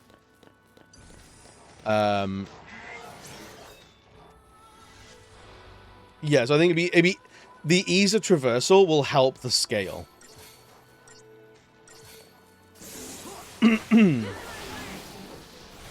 Is 12 is pretty open. Forgot about 12 on account of... I feel like 12 is open in the same way that an MMO is open, in that you have quite large areas that are all connected, but no world map.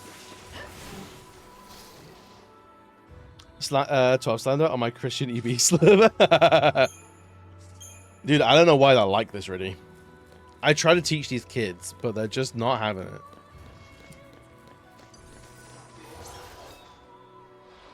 I think between remake and rebirth, I prefer remake with the scale. That's fair. I think once part 3 is out, I probably will start 7 remake.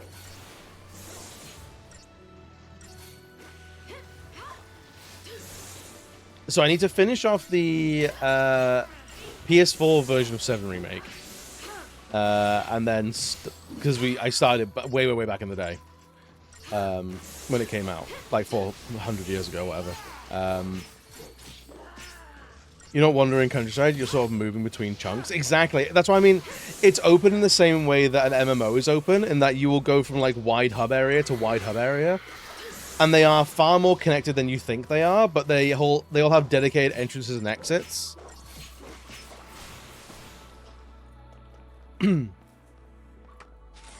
Like, I think 12 is as open world as 13 is in the Grand Pulse area. So 13's Calmlands are about as open as 12 is across the board, from what I remember. It's something to compare in my head, because obviously Remake is purely in Midgard, whereas Rebirth is outside, so basically the world is your oyster. It felt too big and too much stuff to do, and now I worry Revelations will be worse, because you have even more options and places to go. They have said that they... the things they've learned from Part 1 and 2 is the difficulty was whack, and the amount of stuff in Part 2 was too much. They've gone on record of saying this. So I think we will get less side shit.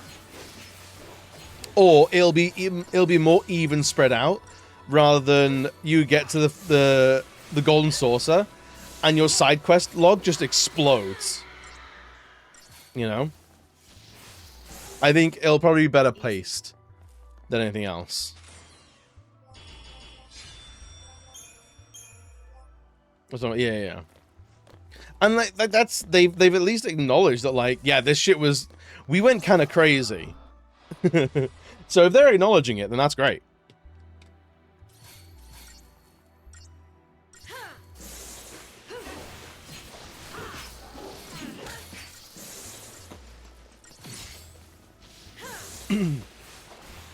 Damn, dude. My mum and dad are moving house, and they invited me over the day they moved for pizza. And it's gonna be hard to say no. It's gonna be really hard to say no. I'm not gonna say no. I'm gonna say yes. But midweek takeout pizza? Hell yeah, dude. Sometimes you have to ignore the glaring issue with sidestepping games. Oh no, there's an incoming calamity that will destroy us all, but first, Chocoberry. Yeah, it's... it is always like, oh, we need to absolutely save the world, but first, I must play cards and blitzball. It's like, okay. Okay.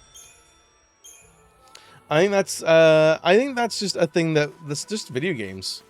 You put so much effort. I feel like there is something to be said about video games and why they do this. You put so much effort into a game, into a world, and realizing it. And if you just play like the main story, you've got like a movie would be an hour and a half. A TV show might be 20 hours. But you've got so much world and so much like stuff that you can do. It's like, hey, here's some of our fun little ideas that aren't mission critical, but like might show you the world's a breathing place at best, or just be silly fun haha times at worst. And you're complete as players, we are completely free to engage and disengage with whatever we want. But I know I, as a completionist, want to engage with everything. So it's definitely something I've noticed and sometimes suffered in some games. I'm like, I kind of don't care why we're here, but I want to know what's at the end of this side quest.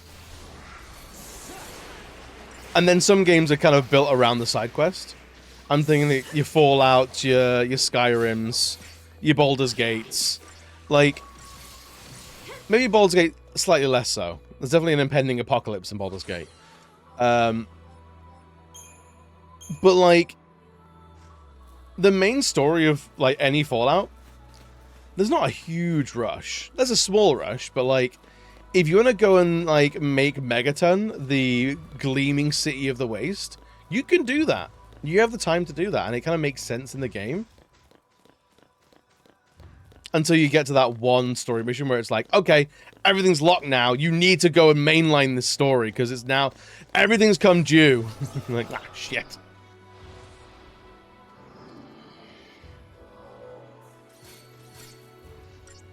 Whole story Fallout Skyrim is like 10 hours. No, I agree with you. I agree with you. But if you mainline the story of those games, that's not what those games are about. Those games are about getting lost in the side content. The reason why Fallout takes 60 hours is because you're doing 50 hours of side shit. And that's the point, that's the reason you're there. You have a lot of freedom and going to different places to pick up marks and 712. It's not like technically you're on the world map, but there's only one place to go. You see that a lot of the time. Yeah. I agree with that. I think it's good, but it is open. I think you can explore, but I don't think it's open, but it's not an open world. An open world is like, when people think of like an open world, you're thinking of like either a Skyrim where there's like the world map and then dungeons that peel off from that, or you're thinking like a Final Fantasy VII where you have a dedicated, here's how you travel from point to point on this one big world map. And I don't think 12 is doing that. It's a fairly open game, but it's not an open world game. About the government potentially taking control away from parents regarding social media. Oh, it's completely ham-fisted. It's completely over the top, and it won't work because VPNs are everywhere. I remember feeling like the main quest in Skyrim was just something I didn't want to do. No, the main quest in Skyrim is kind of boring. Like, I think I beat it once, and I was like, yeah, I don't remember any of it. The stuff I remember from Skyrim has always been the guilds. The guilds are always the coolest shit. Dragons never did nothing to me. I think they're fine. I think they're cool. Oh, you agreeing? Oh, that's fair enough. It's fair. It's a big Monday. I think we're using very different definitions of open world here. I think so. I think you're saying like an open, like the world of the game is open for you to explore. And yes, that's true, but it's not an open world, by which I mean there is a specific world map that you can traverse. I'm thinking specific, either you're looking at things like Far Cry, Just Cause, you're looking at Fallout, you're looking at Final Fantasy VII, you're looking at Final Fantasy 1 to 6, where you go from area to area, basically as you want. Whereas games like 10 or 12, games like Dragon Age, even Inquisition, they have large areas, but it's not an open world because you still need to travel through an area on a path to get to a specific area. So it just has a lot of big maps to travel. Exactly. A game that doesn't have a main story and just has engaging side stories. I'm pretty sure there is a game that tried to do that. And it's oh god, it was recent as well. Was it Crimson Desert? I think it was Crimson Desert, where like the main story is kind of like just not really there. And I was seeing someone describing it as like it's basically a fantasy sandbox. Or it's like you can just go wherever you want, do whatever you want, and you'll find people and go through quests. I think it's Crimson Desert. It was recent in that, and it was doing that. Isaiah, I love the world in 16, but it's many maps, not just one big world map. Yeah. Stardew Valley. I think Stardew Valley has a main quest. You've arrived at work. Congratulations. I'm proud of you. You didn't crash or die. I have some pictures of you took today of the classes on Discord. Hell yes. Enjoy work. Wow. Rude.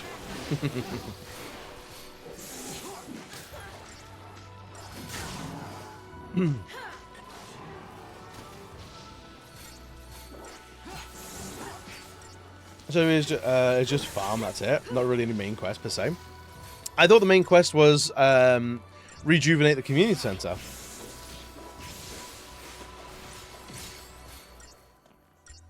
I thought the community center was the main quest. Am I wrong? I could be wrong. I've never played Stardew. There's no quest for it. Alright, there's no quest, so there's no, like, journal. But is that the main goal of the game? Like, do the credits roll when you've done that?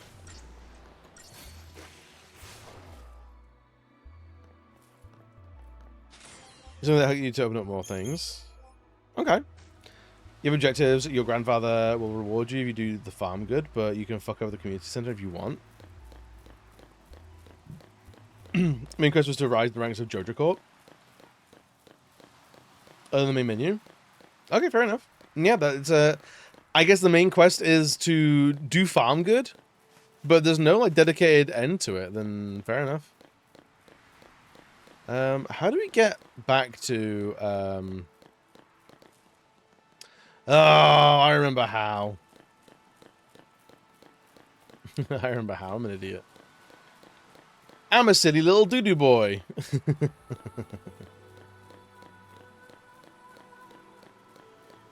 Be sorry.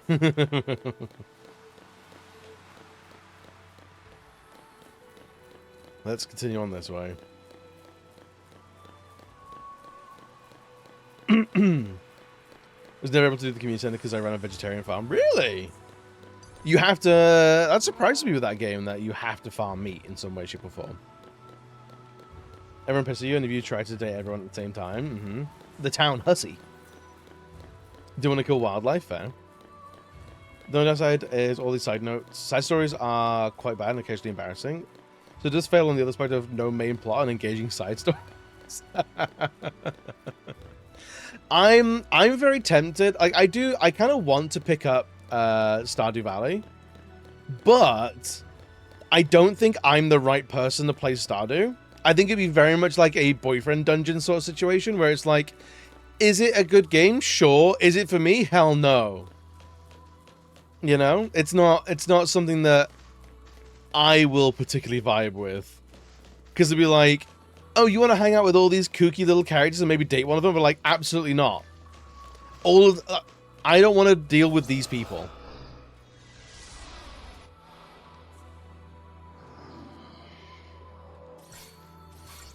You need fish or monsters to kill the center. You ever kill the fish or a monster, yeah. And when you pass out, instead of Linus dragging you back home and robbing you, he just shanks you and steals your house, wears your face instead. Do not have to date or marry anyone, and if you want, you can cohabit with a sewer goblin instead. That sounds fucking dope, if I'm honest. Plus, you can divorce and kill your kids for comic effect. That okay. Now I'm invested. This is wildlife to you, yeah. Oh yeah. The wildlife versus monsters is absolutely propaganda of whatever community you're in. Still lives in his tent even after stealing your house. Well, yeah, he wants the house, but he doesn't want to live in it. He doesn't like the walls.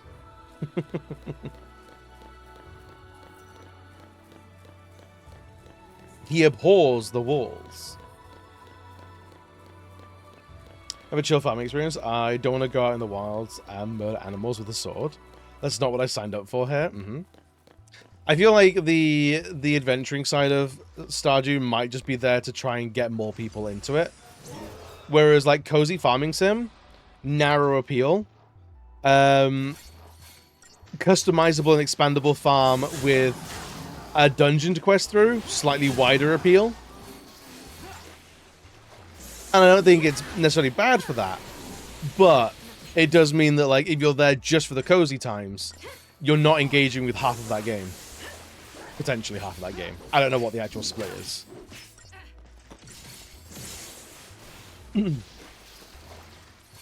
But yeah, I don't know. I would need to figure out, like, I feel like if I was to play Stardew, especially if I was to stream it, I would have to have some sort of bit or, like, theme to make it an extra level of interesting. Because, like, vibes-wise, I don't really think it's quite my game. It's basically a hyper-casual game, yeah. It's a chill-out time. It's a vibe time. Much more than half, because a lot of the non-dungeon stuff is locked behind dungeon stuff. Okay. Past plays Evelyn. And who would Evelyn be? What's an Evelyn when she's at home?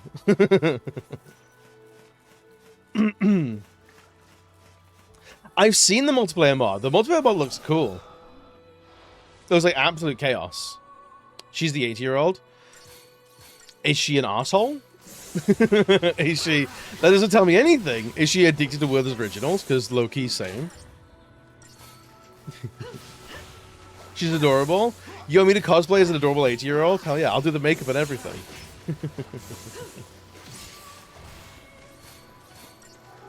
She's super adorable. You remember when Dip Sauce was doing the maid streams? He was doing like Dip Maid. I'll just do like Barrel Granny. that'll be the cosplay or the costume streamer I get stuck being. Granny Barrel, yeah. Old Granny Barrels. That's how it's done. Why do people call her that? You don't want to know. You don't want to know. People talk about a lot of characters and places that I never encountered because I don't go monster hunting. Or maybe I need to play it for your benefit then. If I play it and I kill all the things so you can understand what else the game has, but your hands will remain clean of blood. Maybe that's how we work out. We spin it. I murder so you don't have to.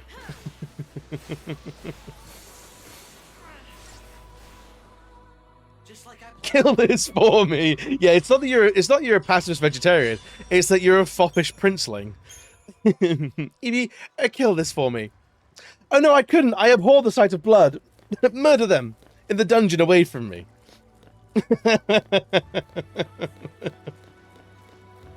Actually, I kind of like this idea. I think it's kind of funny. To play Stardew without any farming. Ooh, John, that's inspired. All right, Loomis, you do all the farming. I do just dungeon crawls and see how much of the game we can explore. Stardew genocide run.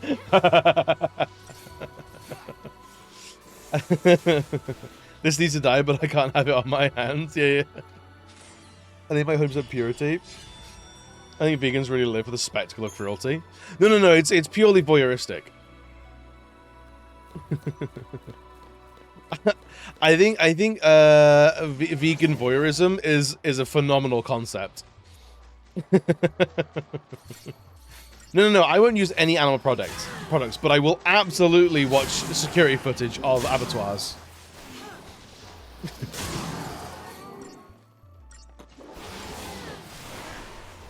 Only the most level-headed normal person would ever act like that. But I think Stardew Genocide Run is hilarious. Yeah, great. My favorite pastime. You know it. You know it. Alright, what's our XP looking like? Pretty decent, actually. Pretty decent. Dude, I can't believe we got the growth like that quickly. I was expecting it to legitimately take like all day. Once we decided to go for it, I was like, I don't know about this.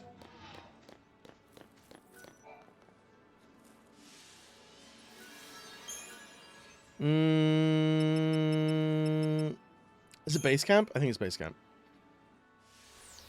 I think it'd be easy to answer. There's only 40 of each fish or something. Oh, absolutely. Having the NPCs comment on the dwindling resources.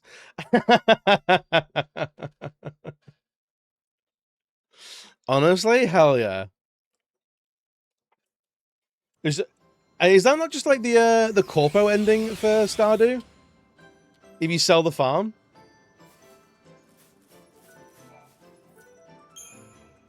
It does much more every year. Wait, no, this is game, not real life. It does get very depressing very quickly. More and more people moving with Linus. Is Linus the homeless guy? I've reduced this once prospering town to a shanty town.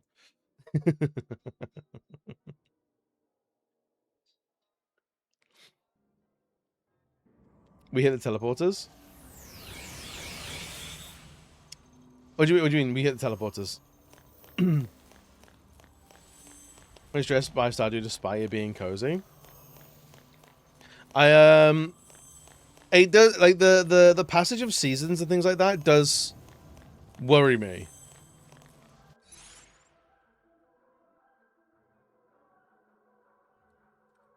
Yeah, we're using teleporters to hop around now. He canonically loves being homeless, and it's super cool, and he loves it. He can't get enough of it.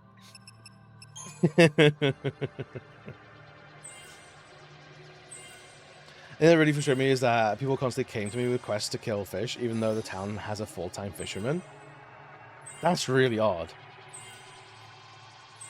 Most of his dialogue is about how people throw rocks at his tent, which is intriguing because you know everyone in the town, and they're all nice. Oh, so at night they all go out and throw rocks at his tent, but during the day they're like, "Oh heavens, someone's doing that to the poor homeless guy on the edge of town. That's terrible." That's incredible. Can't turn the quest down, so I close the window without accepting, but it still goes to my quest log. That's so strange. Yeah, I'm genuinely kind of like, oh, there isn't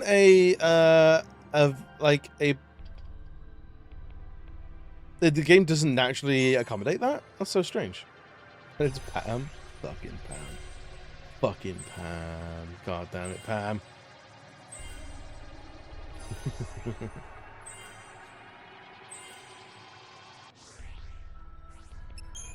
Alright, we have so much experience, but we're making so little progress. Alright, that 5 strength is gonna make all the difference.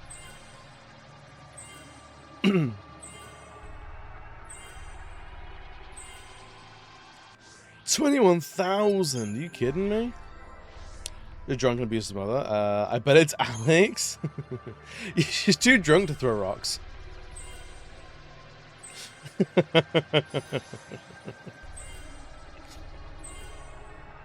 I think I can hear the dog. Hang about. I'll be back in a minute. I will... BRB. Choose your fighter.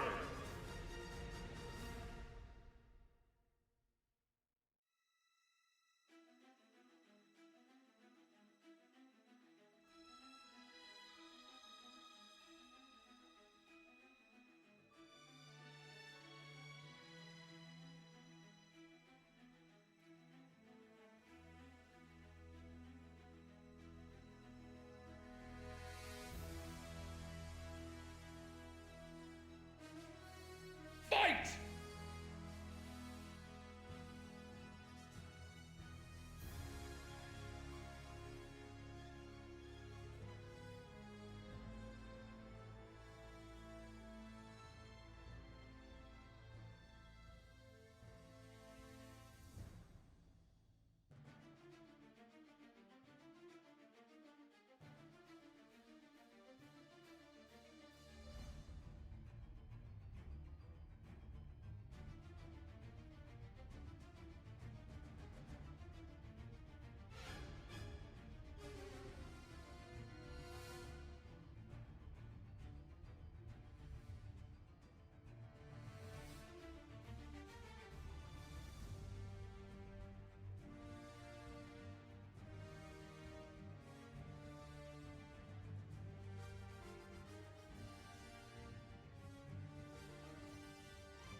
Alright.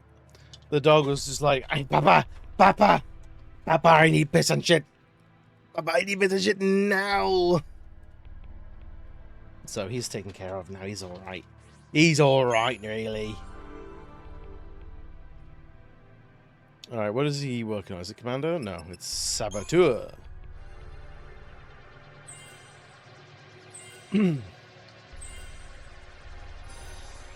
I suppose depending on if I need, oh yeah, throwing a massive strop.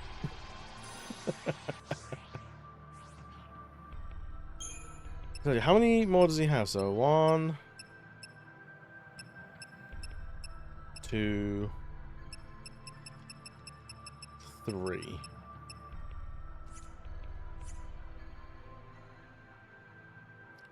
So Saboteur, he has 9 abilities to learn, and she currently has Saboteur has how many abilities? 14. Okay, so you actually get up there pretty quick. So from 9 to 14, all while being level 1, is interesting.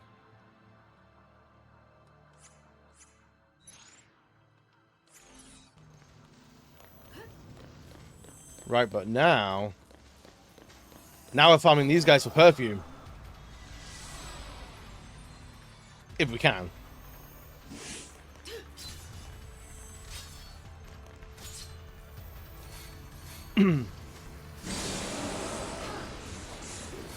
Shit, dude.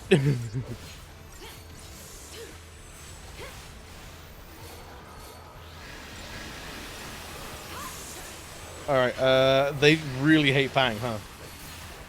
I think we're now fully into grind territory. Although we could spin our wheels a little bit more if we want to rank up some gear for the boys and girls.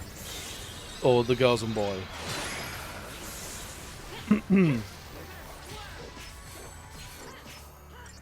But yeah, Stardew's always been one of those games that, because of its like phenomenal popularity, I wanna have a go and see how I feel about it. But I'm 90% sure it's not the kind of game that I would fuck with. At least long term. As long as it requires to platinum. You know?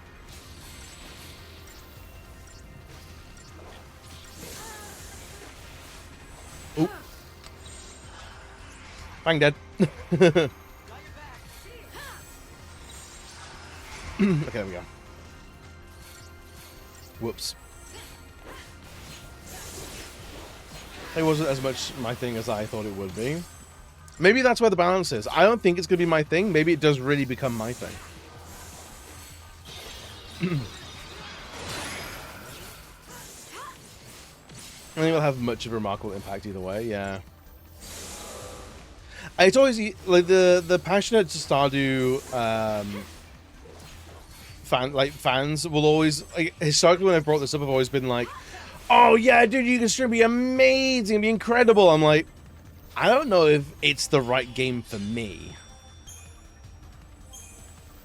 You know? I don't think it's for me. Which basically people take as going, I think that game's stinky boo-boo garbage. Well, it's like, I'm also not the kind of streamer that you would want to see streaming Call of Duty or Apex Legends or Overwatch. You know? You want to see that, maybe go somewhere else. Somewhere where someone's going to provide that. I know why the new Crawl Simulator need all this farming side content. It just seems superfluous. It gets in the way. Low-key, that's kind of what I felt with Boyfriend Dungeon. It was like, I don't, all this dating sim shit just gets in the way of me clearing dungeons with a cool sword. I'm thankful for that every day.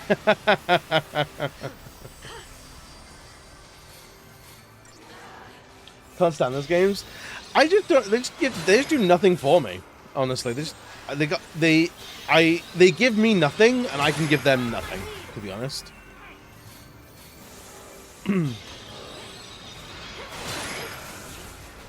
Let's see something of that and contemplate my air race playthrough. Oh shit, Fang's actually dead. Renew.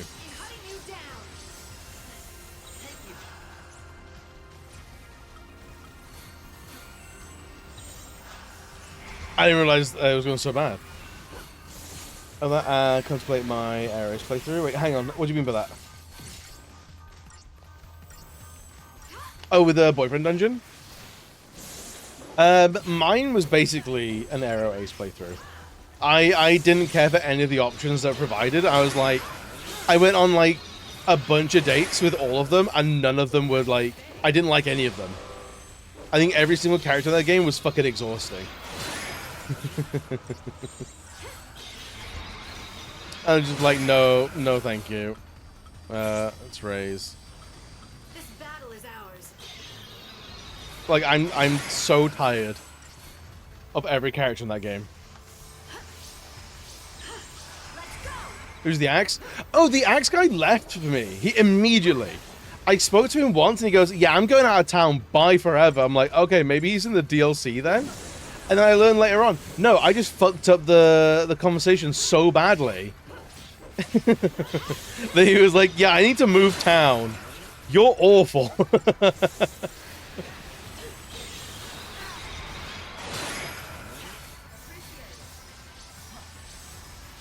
And it was like, maybe you're the problem. I think I am. No joke. I legitimately think I am. That's why I'm like, I don't think it's a bad game. I think I am bad for those games. It's a very different thing.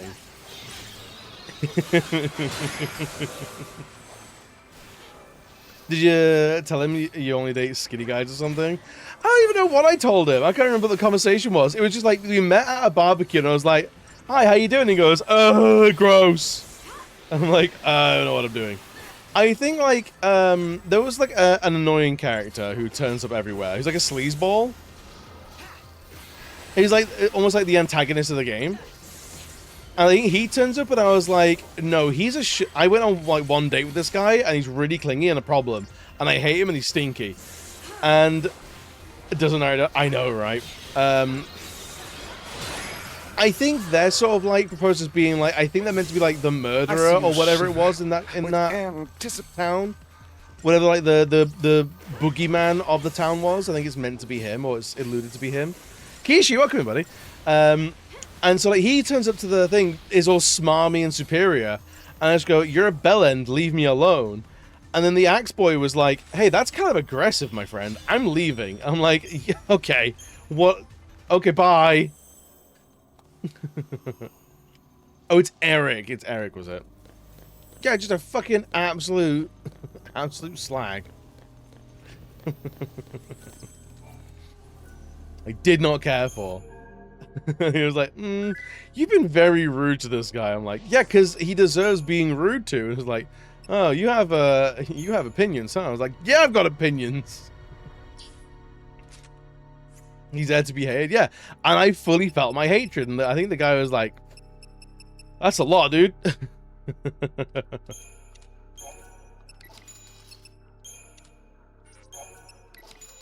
was like, if anything, I don't think it's enough.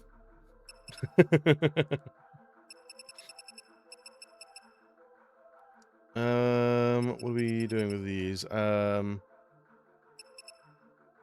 there nothing else that we need to sell?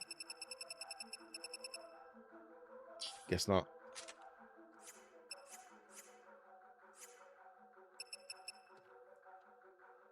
A bullet dodge? Dude, honestly.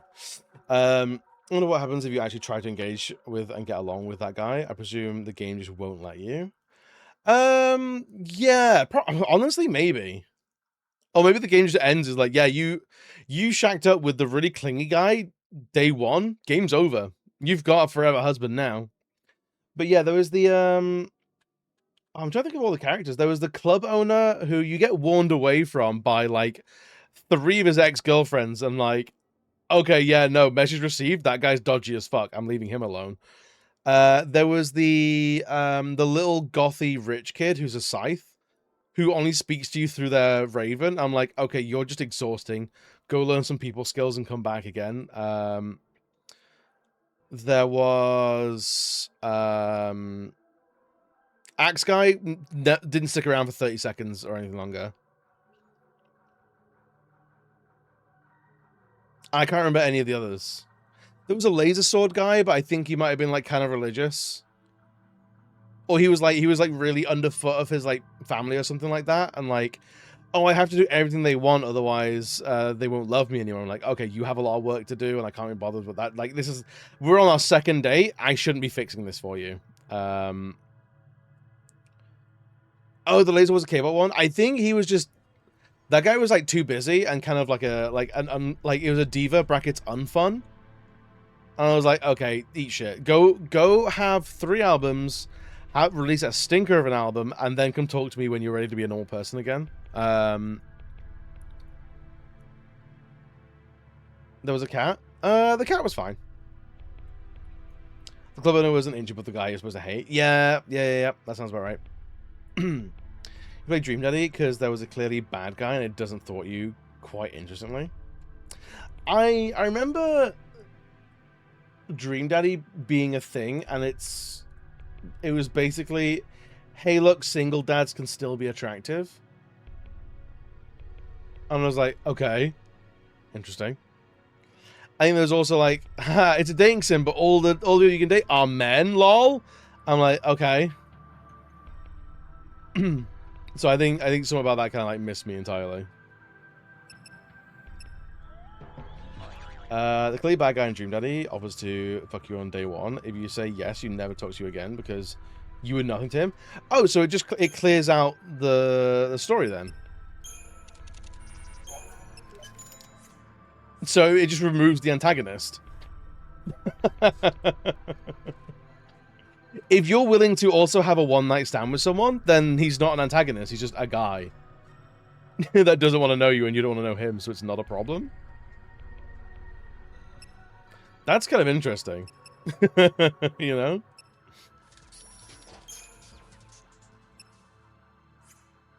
What was it that we... Was it R&D report? Yeah.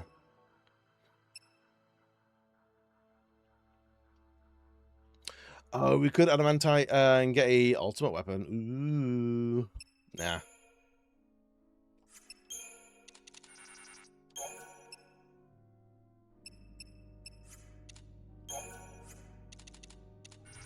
Let's do that.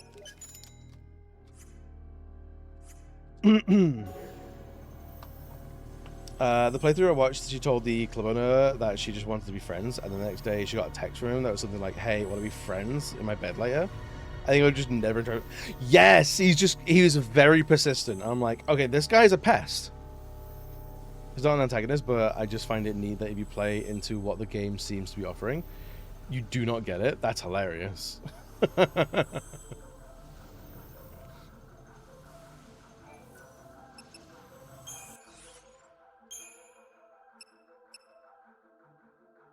Okay, I want, what do we, weapons, is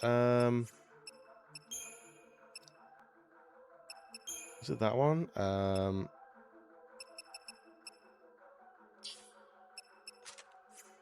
It's not that one. Accessorize. So what was the Warrior's Wristband? Power Glove. I think the Power Glove is the most powerful one. So is the most strength. 180 at max, and we can upgrade it in theory.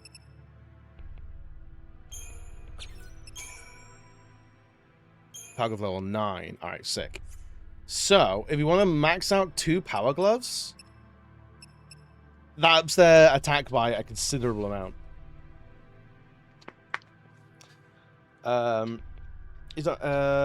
But yeah, I think I can't remember like all the different characters in Boyfriend Dungeon. I'm trying to think now.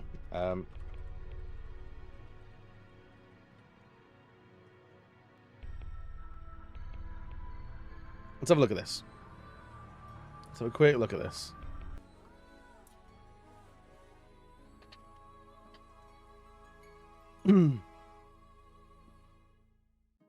Isaac, yeah, Isaac was under the thumb of a very toxic family, I think. Yeah, very disapproving father, very hostile father. And I was like, we've known each other 3 minutes. You cannot be my responsibility to fix. So I didn't like him. Didn't care for him at all. Sunder, was the greasy club owner who can absolutely go fuck himself because he's a sex pest. Valeria, was she, I think she was just an infuriating, artist. Fire she's defensive at first, hinting to previous damage, but it's fun. Oh, I think that was one where it was like, she was, I'm actually, fun and sassy. No, she was not fun or sassy. She was a cunt. She's an absolute arsehole to everybody. And then whenever you call her out, and then she's like, actually, I've gone through some things in life. It's like, cool. Your damage is not an excuse to be rude to people. So I didn't like her at all. 7 was the K-pop star.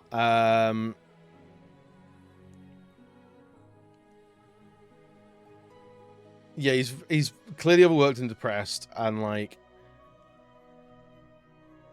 he's that sort of thing of like, he doesn't give you anything, but like wants you to give him everything. I'm like, no, I don't care about that. Sawyer was a child, as far as I'm aware. Like the way they came across was like, oh, don't like these designs much. They're fine. They're alright. They're not memorable. You can understand why I didn't remember any of these characters. When I'm of the age, like, I'm going to clubs and things like that, and then a student turns up and I'm like, oh, this person is too young for me. So I was immediately like, gross, no, that's not happening. Rowan was the one that could only talk through a fucking bird. Likes being alone. More power to you then. Fuck off.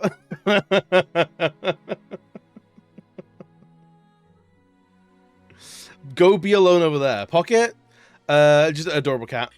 Nothing wrong with that. Oh, maybe the what do you call it? Maybe the Axe Boy is was DLC.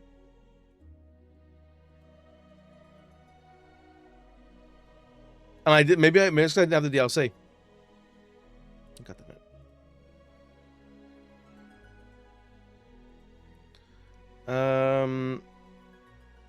There's Eric, the shitbag.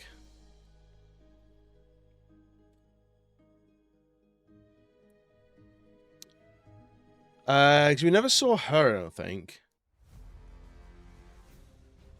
And he's the axe that left. I said I felt like he was the only one who backed you when you stuck up for yourself instead of getting awkward about it. Yeah, I think he was the kind of one that was like, you stick up for yourself, and that's kind of like what he wants to do in his professional life, and I appreciate that. Leah, the athlete. I don't think we talked to her. I think we talked to Jonah. I think they were DLC. I think they were DLC characters, or we just never saw them. I really hate the Axe Boys design. That's such a cowardly way to do bears. It's a bear for those who don't like big hairy men.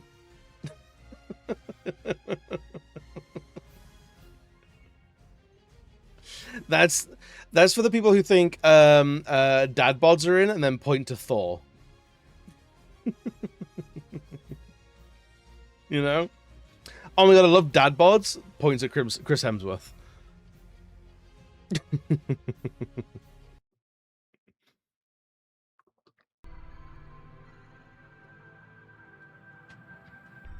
Probably like the artist's first time drawing a guy like that. Possibly. But yeah, that was the time that I tried to play a dating sim, and I was like, I don't think as a genre, I don't think it's for me. Yo, Dummy Bear, welcome, buddy. I'm here with this bear lover reading. Look, if you're gonna have a bear in your game, have an actual fucking bear. Have a big hairy bloke. Don't have this. Don't have a beer belly twink, you know? Like, we know that there is a difference and we all know it. So someone fun ones to hang out with. I felt like we could play D&D together. Yeah, probably. But again, the whole game of the whole idea of the game was you want to date these people. There's boyfriend dungeon. You want to date them, and like Sawyer was like, I would be friends with Sawyer, absolutely. Would I be interested in Sawyer romantically? Hell fucking no, because they're still in education. I'm in my mid-30s. That's hella inappropriate. So I was like, nah, mate, it's happening. I don't want to do my best here. Yeah, I just want to fucking survive. I'm a crazy old cat lady. Just leave me the fuck alone.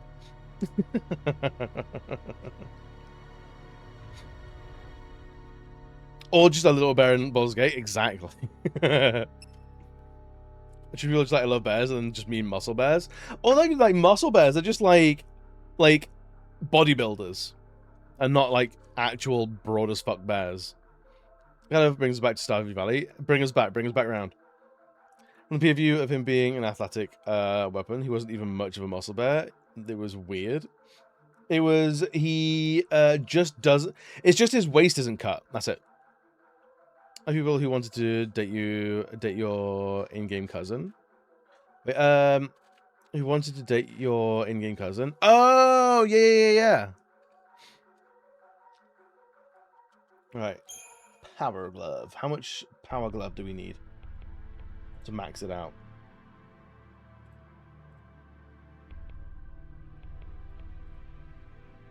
Mm.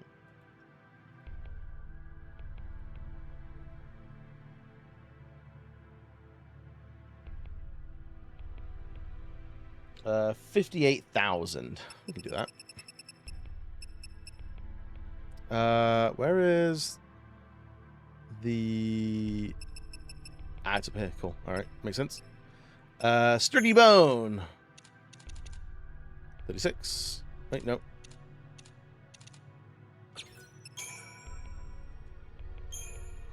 And then we want to use... is it particle accelerators? Yeah. Need 58.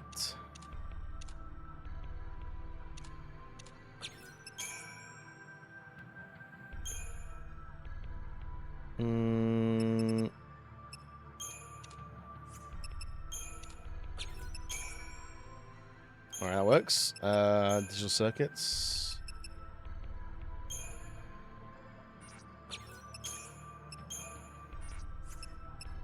Are any of these of any use at all?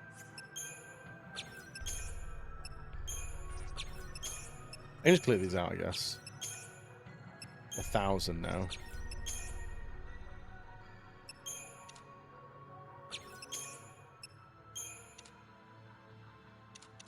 Which one of those? Should be enough? Yeah, oh, 250. Okay.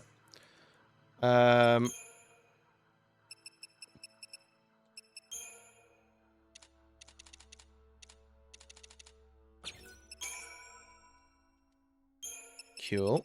And then try that. So 2 maxed out power gloves. Fucking sick, dude. I'm a muscle bear. Bodybuilders are not the same as me. Correct. I remember wondering who all the romance options were supposed to be, because everyone was married with kids. It took me a while to realize the kids were the dating option. Oh, wait, what game was this? I like, they could have basically drawn any Olympic shot putter if they wanted mainstream bearish. Oh, that was in Stardew. Oh, I see. Oh, right. That's hilarious. Making the obsessive loser blacksmith dateable in the next patch. I do think it was weird that he wasn't already. He's explicitly single and looking. The dating options are all college aged. Oh. You can date. And as the alpha chud farmer you are. Savali attempts to tackle post-war PTSD, and it's gloriously funny. Wait, what? Excuse me? In what world?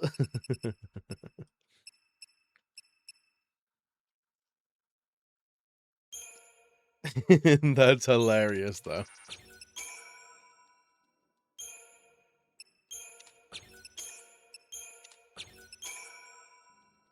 All right. So this one. So weird English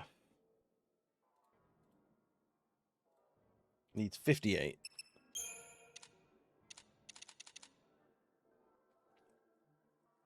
Do that, I think.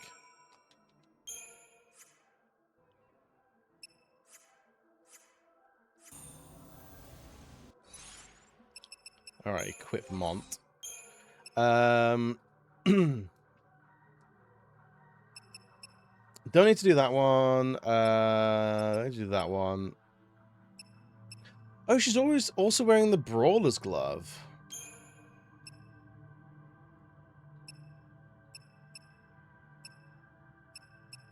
What else would we have on this instead?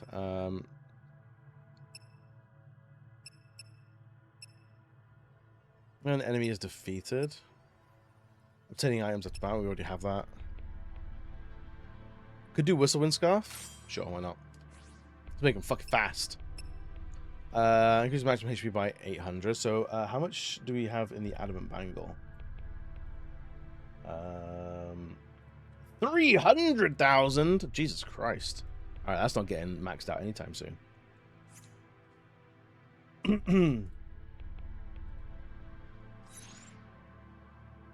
We could upgrade the glaive some more and Hraustvagr some more, potentially. But for now, we just need more perfume and money. In year 2, someone's husband comes back from the war and she cooks some popcorn and he comes running and furious about it and then explains they remind him of guns. It's so moving. And they say games aren't art. Dude, the fact that like someone would have the forward to know like, oh, that's popcorn, not a gun, and then still get mad about it. That feels like weaponized trauma, if anything. That's someone who's like, yeah, that's that just low-key toxic as fuck.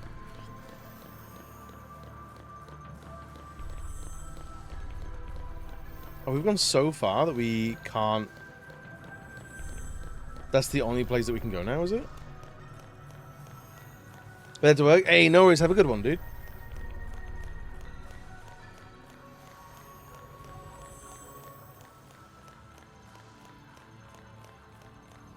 Where is this? Where is this taking us?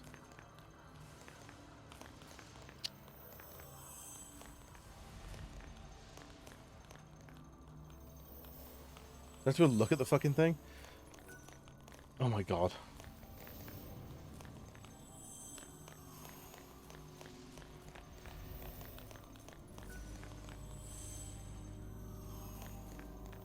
Where do we have to stand?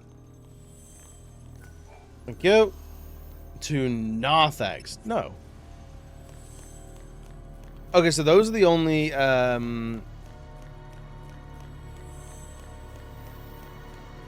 so these are the only things we can farm now, which is fine.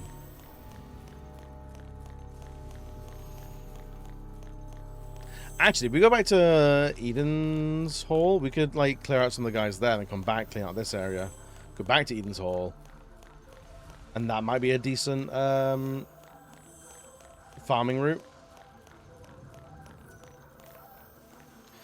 If we could ever fucking actually select a portal. It's Grand Pulse anyway, I'm an idiot. They're going to respawn down there of their own volition in a minute.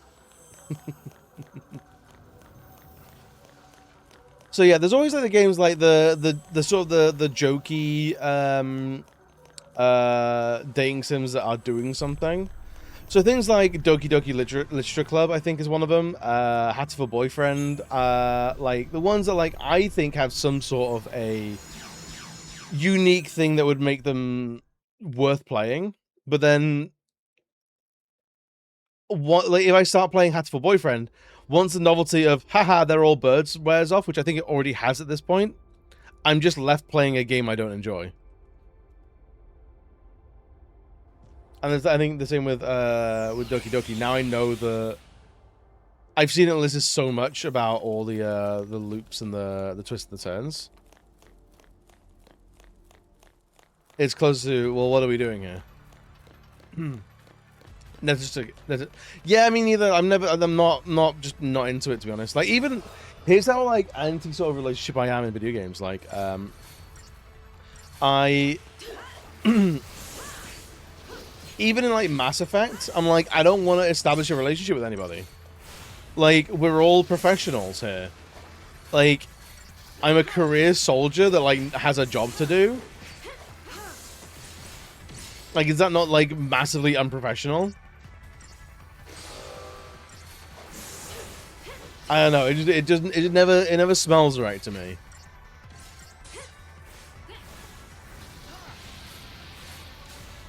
I think it always feels like dipping your pen in the company ink.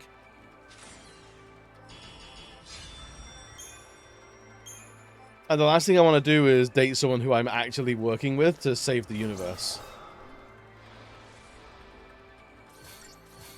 No. I'm not saying they're dating sims. I'm saying like I'm just looking at romance options in general. Like those are shallow experiences in terms of like romance and dating, and I don't even want to do that.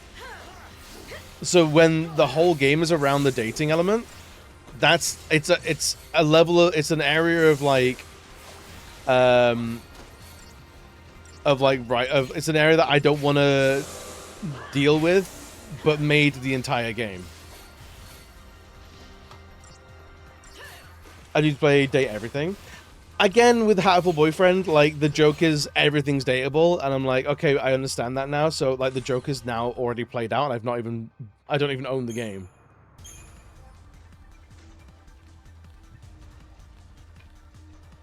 You're not playing you either.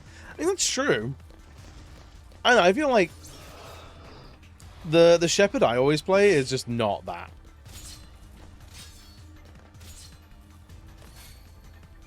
Let's get rid of this guy because he's an absolute terror.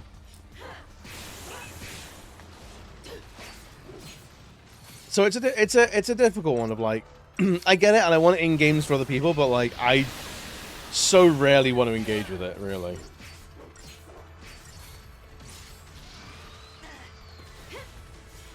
Okay. So these are dying far easier now. I think the extra like 100 strength that each character has is doing a lot of heavy lifting.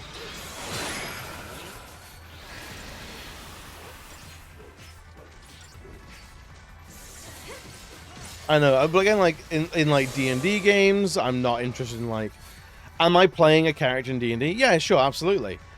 Am I interested in really exploring that character's love life? I'm not doing like weird sex like roleplay at the D&D table because that's just always the fucking worst. But like, do I care about having my character settle down with or like get romantically entwined with an NPC? Also not really.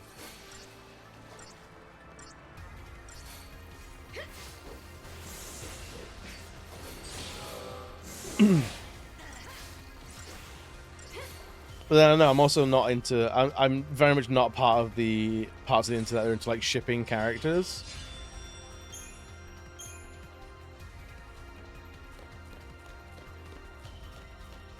Like, I find that always odd. Because, like, surely if a character is going to be romantically involved with someone, the writer will write that.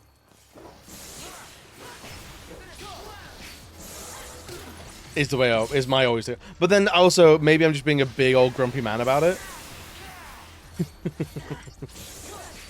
Maybe I'm like all these people are like, I like exploring relationships in video games and tabletop and things like that. And I'm there in my rocking chair going, get off my lawn, you horny teens. And like none of them are teenagers. Want to play a dating sim where I'm the player character? Yeah. I always feel like, but the dating sim, like, the player character is always such an open-ended, like, nothing burger, that, like, the only way they can feasibly function is by being a self-insert.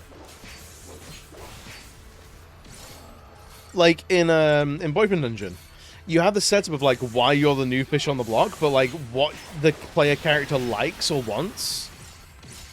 I didn't feel much direction in that.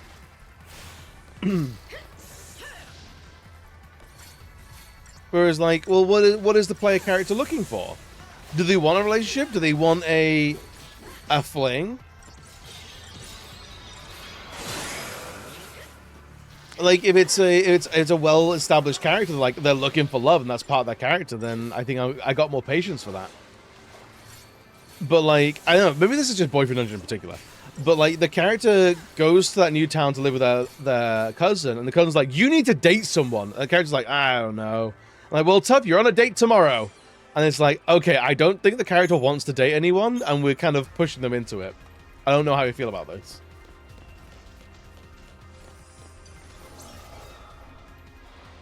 Yeah, that feels like what it is. Maybe that's why I don't get into dating sims. Yeah.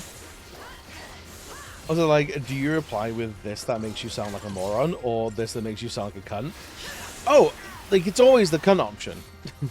You have to pretend you don't know anything about consent and don't really respect people. Yeah, it's like... you don't have the blinkered view that, like, characters in the situation might. Yo, Gab, what's good, buddy? How are we doing today? It feels very much like that, of like, oh, the character might not know that, like, you as a player have been privy to scenes where your player character isn't present. So you know things that your character doesn't. And now it's like, well, you either commit to the bit and, like, actually treat this like an improv session of, well, my character doesn't know that, so I'm going to act accordingly.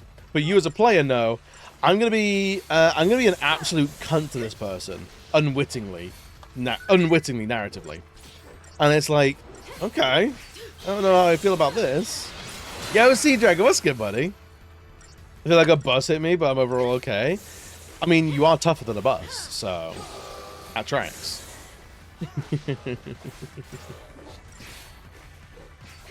How are you guys doing today? We're talking about dating sims and how I don't think I am, like, from the ground... I don't know what we're really discussing. I think I'm just having a whinge and a moan. A minge and a wone. I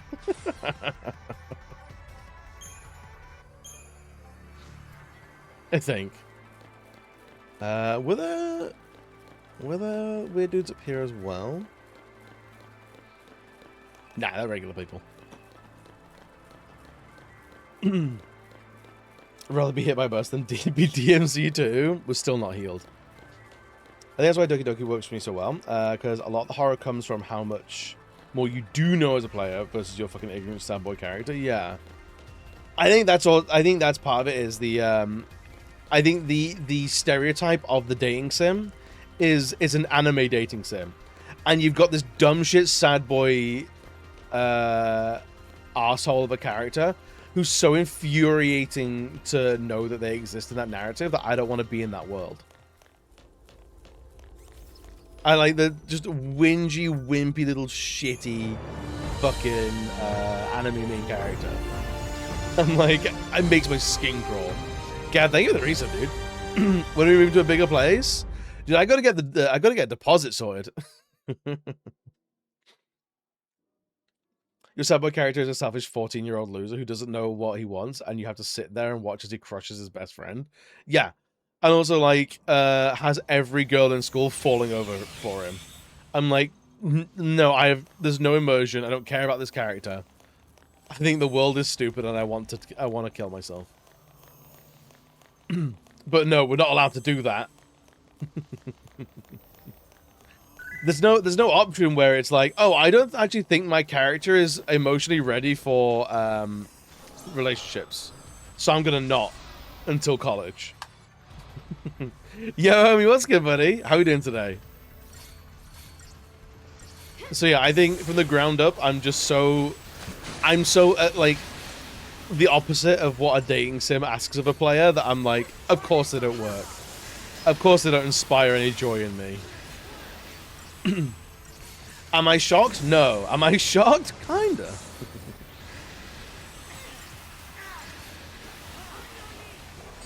But yeah, it's rough out there when there's like a whole genre of video games, and I'm like, I don't think I give a shit. I just don't think I care. Doing well, hell yeah. I'm very well. We've been doing some good stuff today. We've gotten a lot of accessories towards our big accessory trophy, and then we got the growth egg, so now we're gonna level up crazy fast. And then now we're just kind of in Grind Town. Which, to be honest, I might mute the game music and then just put it on Spotify. As we just sit here and vibe for like the next hour or so. Which, honestly, some of my favorite streams is just talking random nonsense while the game's happening kind of in the background. Because we're just grinding money at this point. That's all we need to do. But we need like 300 million or something stupid like that.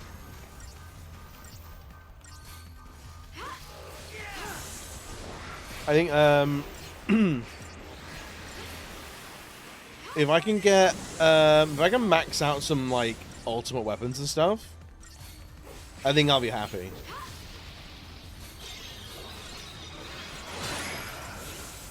We need 300 million. Oh, same.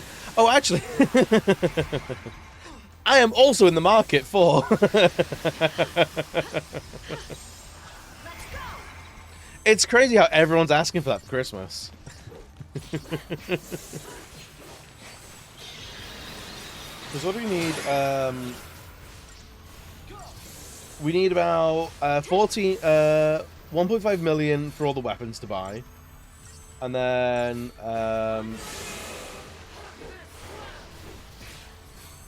there's everyone's ultimate weapon, which I think needs something. I don't know what. And that's my Christmas list.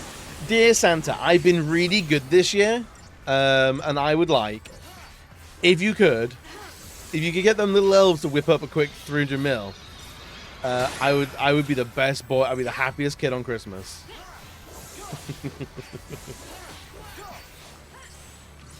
Actually, can I have 300 mil and or peace on Earth? Whichever's more attainable. But now I've asked, you have to give me one of those things. You have to. It's legal.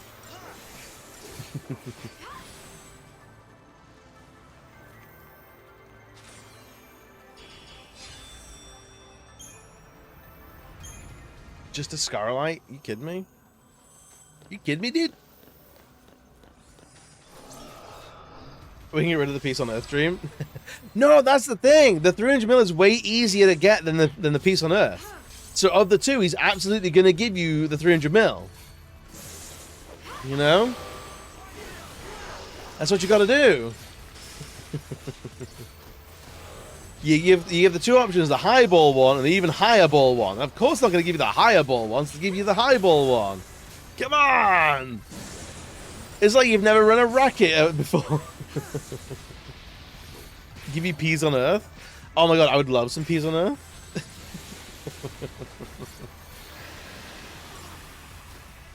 Wouldn't it be the greatest if we had peas on Earth, dear Santa?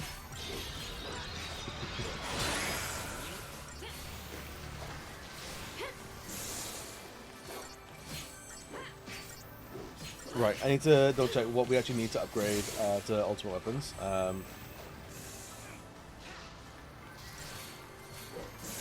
Because we need like all 12 super weapons, but I'm only gonna make 3 for now.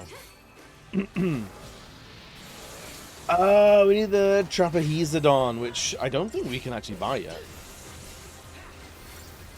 I don't think.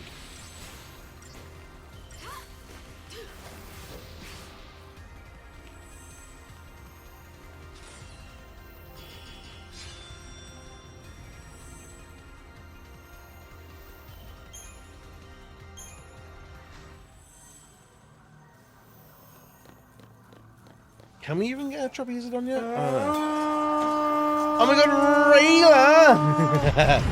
Rayla, what's good, buddy? How are you doing today? How are we? How are we? How are we? How are we? Let me do a quick shiny yaddy yaddy.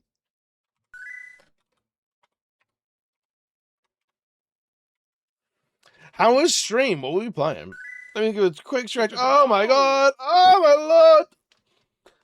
Some Tears of the Kingdom? Oh, hell yeah. That game is phenomenal.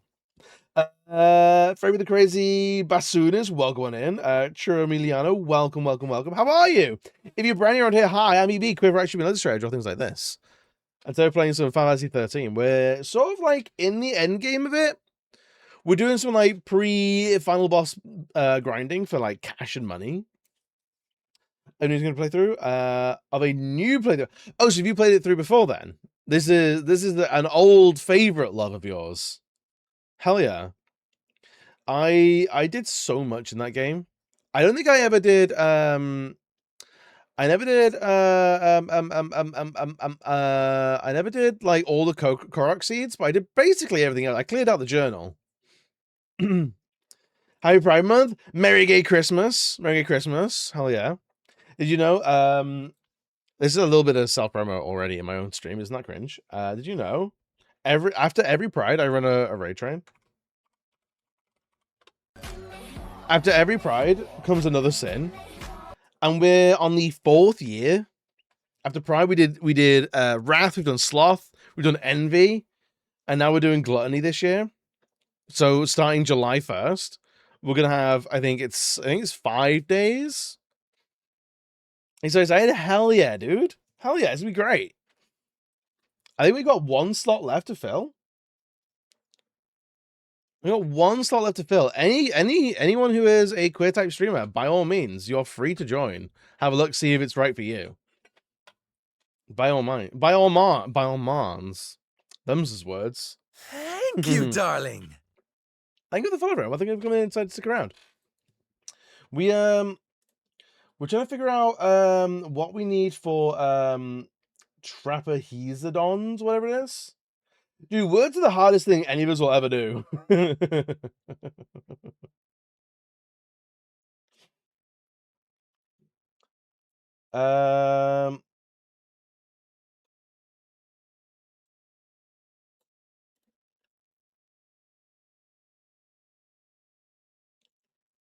So we need Trapehizodons, and we shouldn't.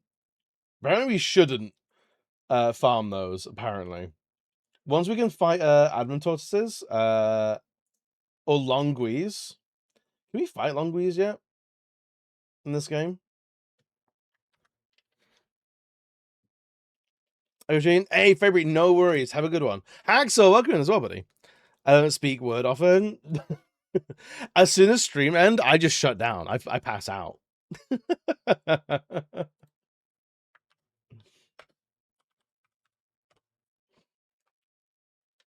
I have not touched a longui yet. I have not. Oh, they're one of the big tortoises. It replaces the Abentois or the Abentois on the arch step after Sisto mission 65 through 64 have been completed. It was finished by blue-gray coloration. Oh, okay. Oh, it's a super boss. Okay. I realize it's a super boss.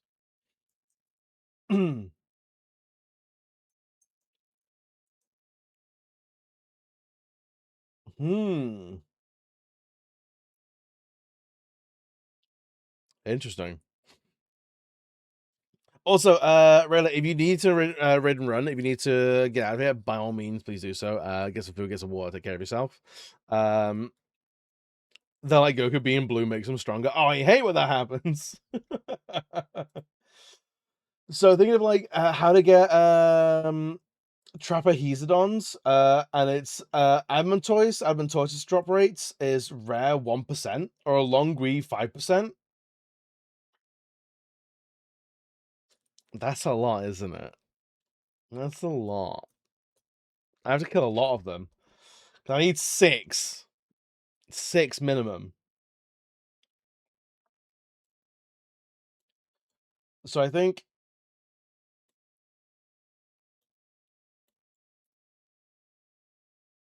it's a lot.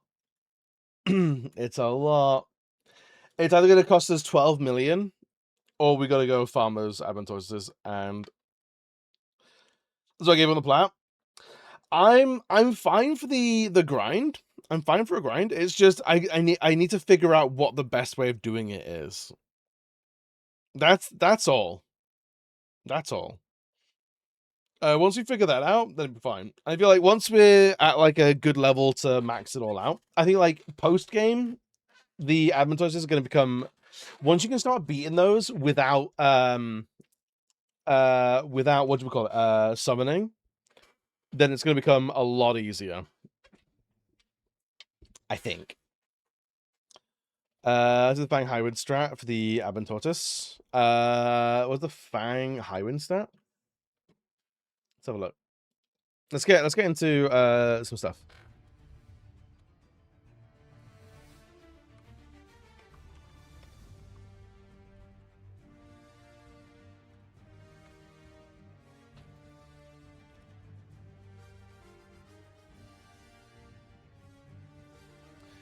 I just got Fang's Tech Highwind and use it. It does like 10k damage. I heard it's supposed to be really good when I'm supposed to use it. Use it when the Stagger is about to finish. It's best used with the Genji gloves. You'll be hitting for a lot. You draw before Stagger ends. You should have a 99% chain going. It'll hit very hard. I saved to use when the enemy is just about to go from Stagger. Seems like it wouldn't be that useful then. I mean, you can't use it all that often compared to Army of One or something.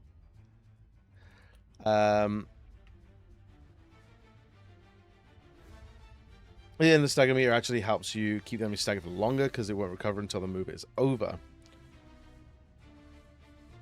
I'm gonna drop them without summons. Right. Genji Glove, Highwind Ruler Fist. Ruler Fist? What is Ruler Fist? Use lightning as a party because I use I love Army of One for the enemies that have 10 HP to kill quickly as possible. Fang rocks, thanks to Highwind, you can get the damage meter up after a stagger pretty quickly with Tri Disaster anyway. Army 1 is nice, but it can be made up for by 3 Ravagers. We're going to get there for a turn or 2. Highwind, on the other hand, there's no other way you're going to do hundreds of thousands of damage like that. Okay, so we need a Genji Glove as well then. Where the fuck do we get Genji Gloves?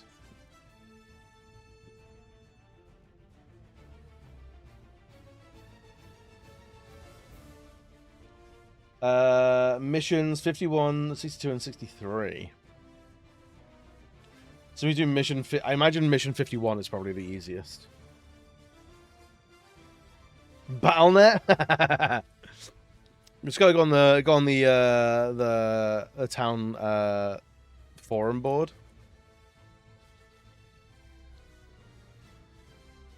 Okay.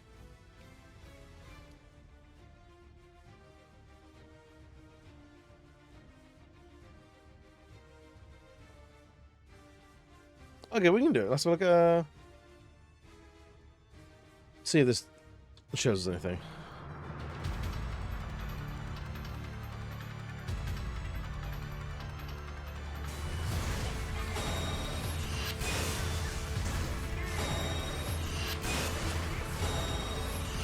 Oh, she does it constantly, huh?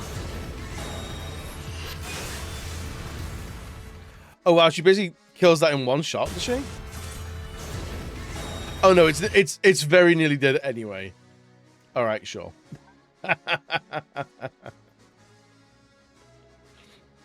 Okay. The stagger's crazy high. The stagger's maxed out, and the enemy has like no health left, so of course it kills. Sure. There's that one thing where it was doing it like 3 times or something. On goblins. Sure.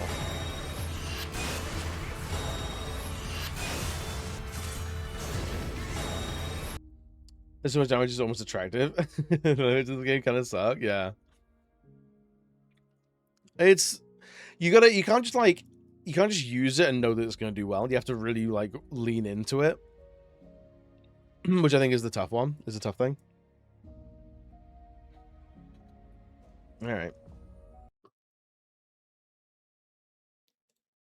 What I might do is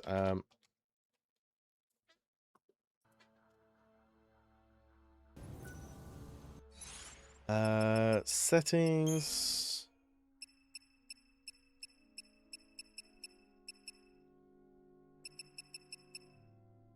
Is there no sound settings in this game?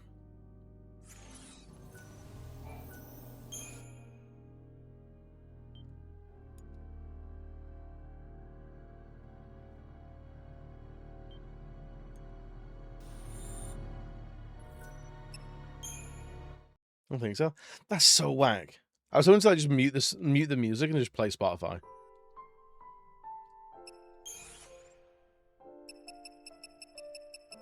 That's crazy.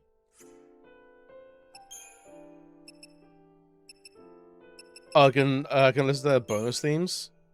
Oh right, I can install. Oh, that's for the PlayStation. Oh, interesting. Oh, there's a game port, so you have to turn the sound on the TV down. Is there a console game port? Like, I'm playing this on PS3. It's not ported from anything. This is just the game.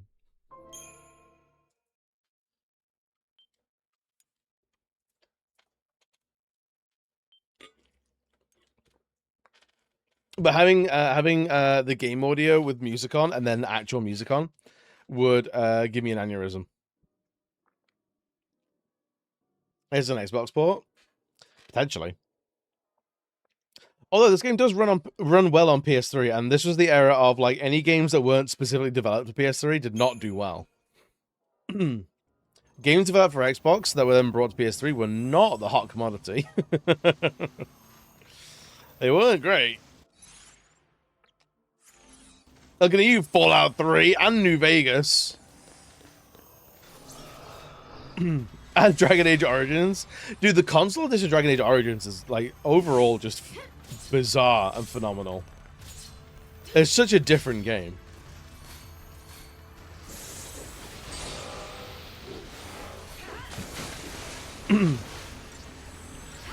So should I really be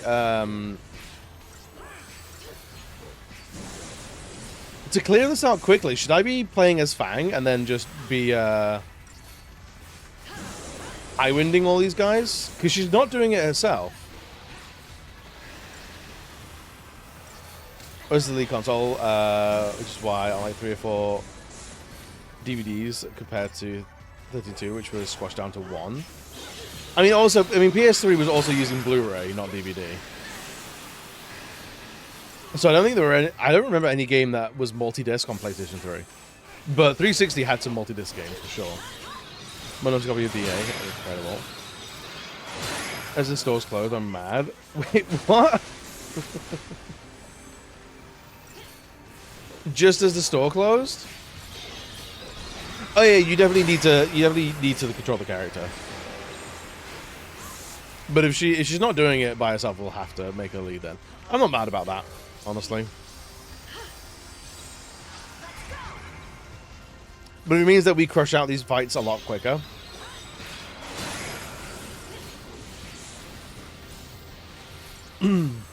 Was adding 360 to that sentence? Yeah, I think the 360 really was. If we're gonna do any sort of console war bullshit, the 360 was winning, like from the ground up. Holy shit! I had a PS3 the whole time, but I always knew it was the inferior console. On PS4, when you maybe get one being an install disc, and the other was a play disc. Wait, what game did that? I remember that being a thing, but I can't think of any games that specifically were doing that. The install disc and then the play disc. I remember PC games doing that more often. Remake? Oh, what? Remake set. Did it really? I had an install disc and a play disc.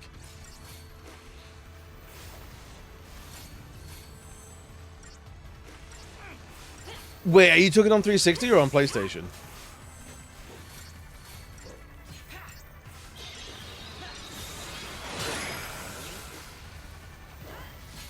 Really?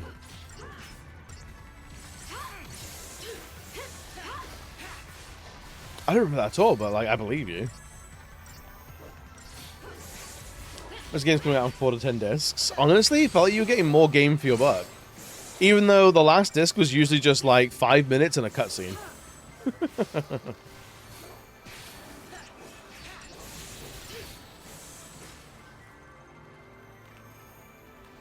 It's waiting for death. I would love to grant it to you, honestly.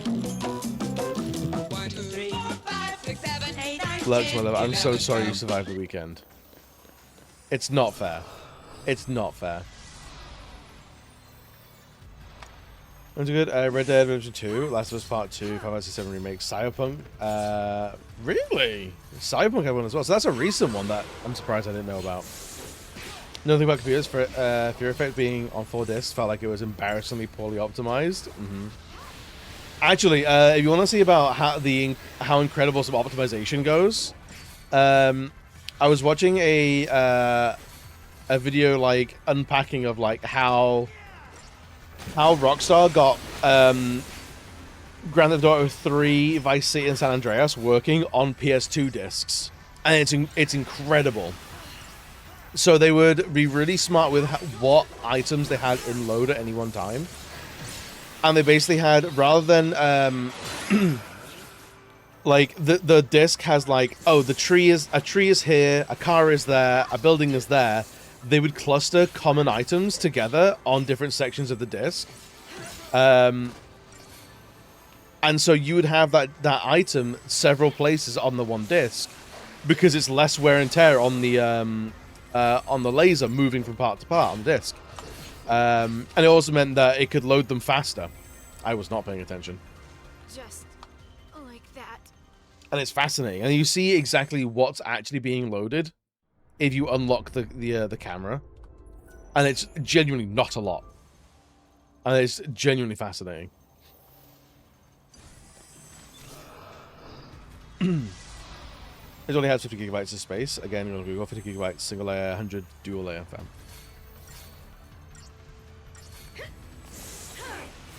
But yeah, I'm trying to think of what the channel was called, but they do a lot of like deep dives on like game dev and stuff like that. And like the crazy shit that they're doing was just, there's a reason why those games A were a miracle and B like ran well at all, and it was just insane the stunts that they were pulling.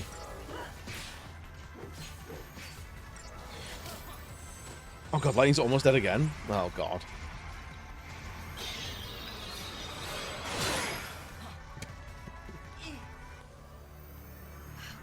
Yeah, good job, Hope. Cunning stunts all over the place. Just non-stop wall-to-wall cunning stunts.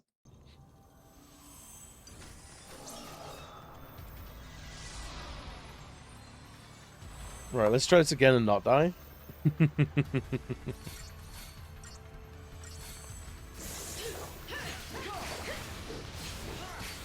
It's not... It wasn't Boundary Breaker, it was something else. There's something tense, I feel like that was on purpose. It was very on purpose. If anything, I'd say you were led to it.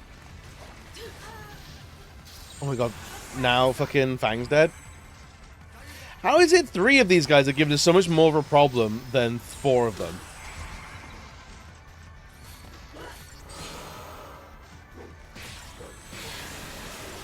We have like mega accessories. How are we not absolutely rinsing these guys?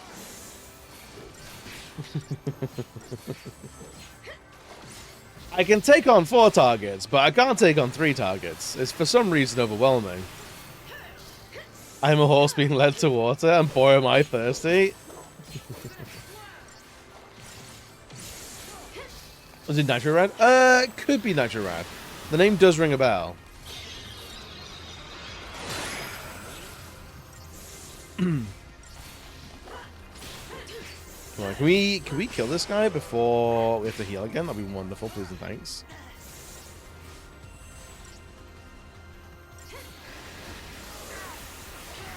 Alright, that's fine enough, I guess.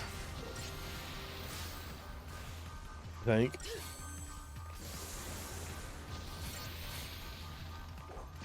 I'm trying to think what I would even search on YouTube to find the video again. Is like, how do they fit all that on one disc? Brackets GTA.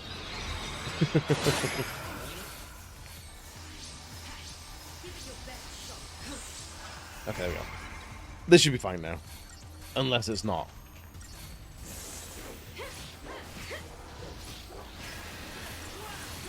Alright, so do that, and then he's gonna cast Death or something.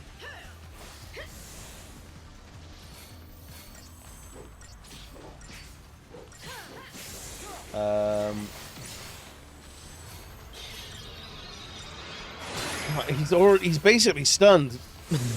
There we go.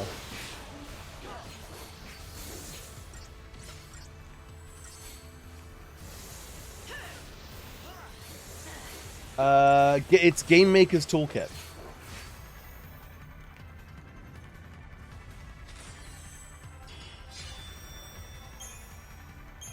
That was dreadful, but at least we got a perfume out of it. Right, I want to show you this. I want to show you guys this. This is Grand Theft Auto 3, and this game is a lot of things. I mean, it laid the foundations for one of the most We're not going to watch the whole video. franchises in video game history. I was going to go with in the player character file. That's fascinating. Open world games, and it kept the news channels very, very busy.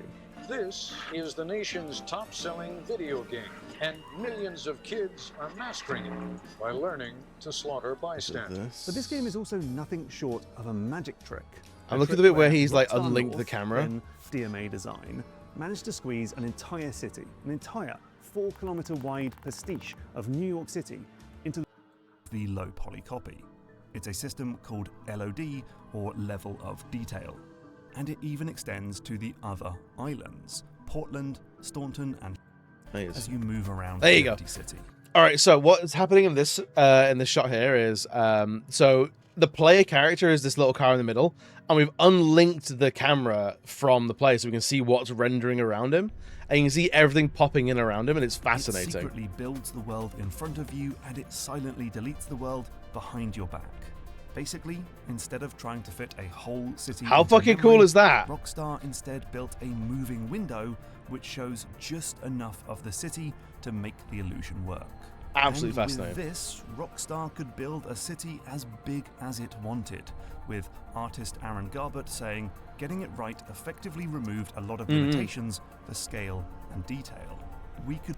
So that's the reason why they had the same object multiple times on the disc, is so when it's trying to grab all these different items to like quickly throw in front of you, it didn't have the engine didn't have to reach as far to grab a tree. The tree was already right here to grab. And there was another thing they did, which was it was the cache basically. So like, how would they like defrag the game as it was going so we wouldn't run out of processing space? The next vehicle. My car's on fire. Help. So basically, with only a tiny amount of memory to go around, everything in the game must be as optimized and streamlined as possible to make sure there's room. What? You heard me. That's what we're all going to do after Pride. Fancy another problem? How about memory fragmentation? Spyro the Dragon used some level detail in its levels back on PS1, but GTA 3 has a bit more advanced, yeah. Game devs today won't think of these tricks because they don't have to. Yeah, they don't have to. So long and short of it is what they did, which was very, very clever, was they made a lot of the items, like lots of common items, the same file size. So where you would get, if anyone's like familiar with like defragging computers and things like that, you load an item that's like 3 blocks long, and then you need that, and then you load something that is 1 block big, and then you load something that's 2 blocks big. You deload the 1 block object, and the next object you load in that's like about 1 block will go on the end, leaving this space as unused processing power. So what they did was they made lots of objects the same size. So if you load in an 8 megabyte ambulance, and then you don't need that anymore, you unload it, you have an 8 megabyte hole in your memory. So then the next item that you need to load is, for example, a limo, is also 8 megabytes. It slots right in there, and you're basically defragging as you go. It's fucking incredible. And then if we load in a bigger asset, well, even though there is space for it, that space is fragmented into lots of little holes. These are different tricks, but we're not fussed about this space, yeah. Lump on the end, exceeding the total amount of memory and causing the game to crash. I'm missing an 8. That's fragmentation. And so if you're constantly pushing assets in and out of memory, fragmentation becomes very likely, and memory blockages are almost guaranteed. Shows you like. So the models and textures, over 500 of them are exactly 2 kilobytes, and 416 are exactly 4 kilobytes. So all these items could just slop in. They could slot in and out as and when they need, and same with these ones. And then you had like a very few like this will be like the big bridges between things. Slop in, slop out. I'm completely slot brained right now. But yeah, if anyone does want to watch this, I will put it in the Discord, actually.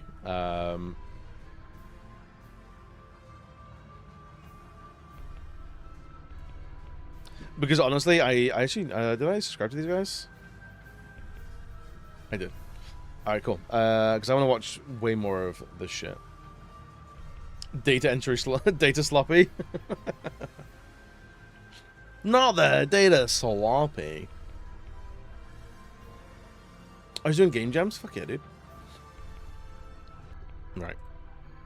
That's a sidebar into... That's how fucking crazy some PS2 games had to be. Star Trek episode. Well, just Data walking around getting all sloppy with it. I don't know if I like this timeline, man. I don't think I like this timeline anymore. Oh, excuse me.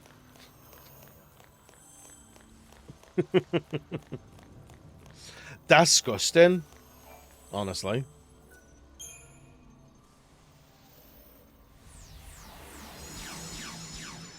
I suppose now we got the growth of whether we'll just kiss instead. As long as you send me pictures, that's fine. That's all I want. That's all I've ever wanted. You kidding me? I cry myself to sleep every night because I've not seen you two kissing. And it's time. I think it's time, honestly. It's time I get what I'm fucking owed.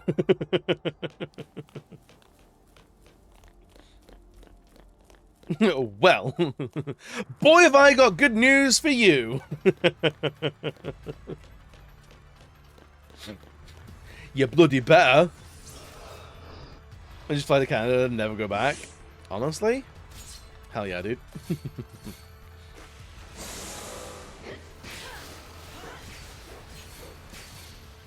Alright, I need to remember to actually change to Fang as team leader. To, like, really, like, destroy some of these enemies.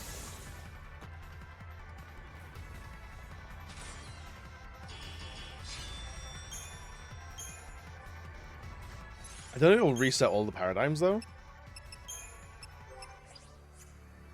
Oh, it doesn't. Brilliant. So on PS1, the levels are really detailed compared to most of the games, and that's because they split the level into chunks with a fixed camera. They only need to render the couple of chunks you can see.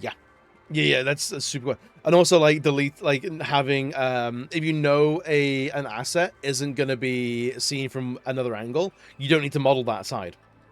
So the amount of, like, games where buildings had, like, 2 to 3 edges rather than all 4 to do a complete box is way more than you'd ever think.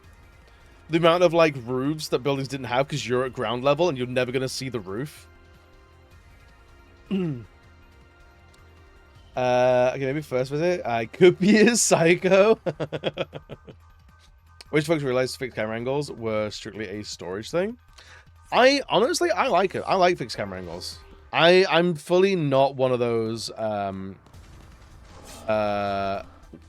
I'm not against fixed camera angles.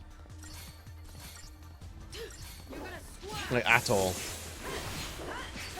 I think it can show a lot of intention. Like, was it a necessity? Yes. Did it also allow developers to show a lot of purpose and, like, decision making in what's being shown specifically? Also, yes.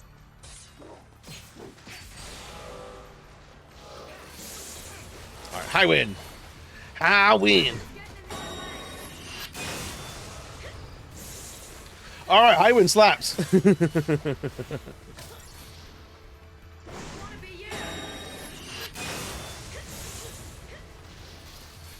All right, that only did like 700. That's my bad. Pyron slaps when I'm doing it properly.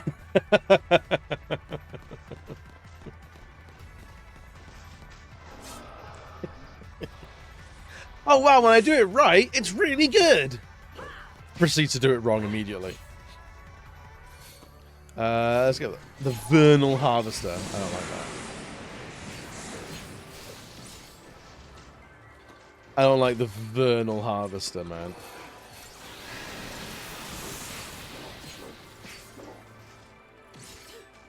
Oh, we're actually almost killing this thing anyway.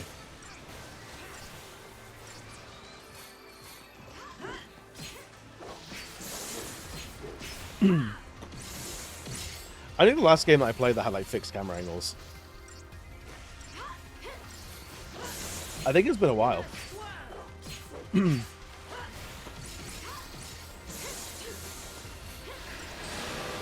What's like the most recent game where the camera angle's been fixed? And I don't mean like it's top down. I don't think that's fixed. What games are fixed? Krogan? So like your original Resident Evils, your I think the first Devil May Cry, yeah. So like you're in a 3D environment, but the camera is fixed, and like sometimes you'll get like a camera movement. Looking at like things like Devil May Cry will often have a camera move, but you can't freely move the camera. Resi is a lot of fixed camera up until Resident Evil 4. I think was the first free camera Resident Evil. 7 as well, yeah. Pokemon, Super Mario World is a fixed side view camera angle. Is that fixed camera or just like fixed? Is that the perspective of the game? Because like, does Galaga have a fixed camera? This gets into like the open world versus a world that is open debate. Is it fixed camera or a camera that is fixed? Some games are fixed cameras in small areas. The free moving camera will just clip through the walls and stuff. Yeah. Yeah, I think it's a lot more games use fixed camera angles in certain situations rather than blanket. I definitely agree with that. You move the camera around so it's not exactly fixed. Okay, then Crow Country less, probably not then.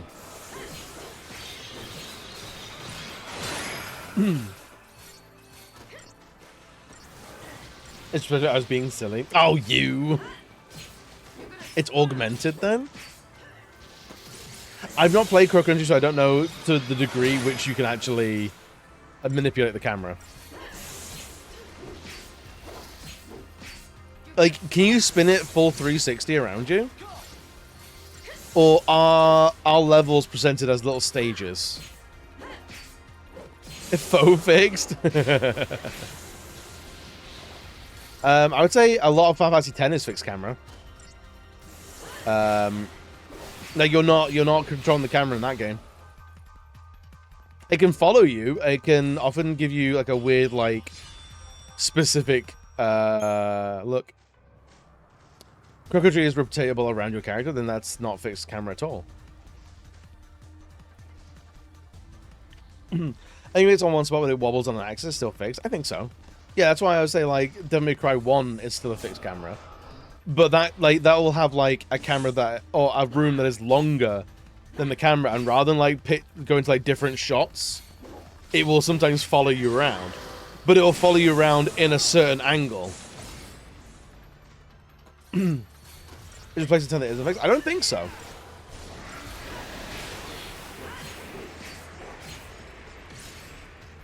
I don't think there is.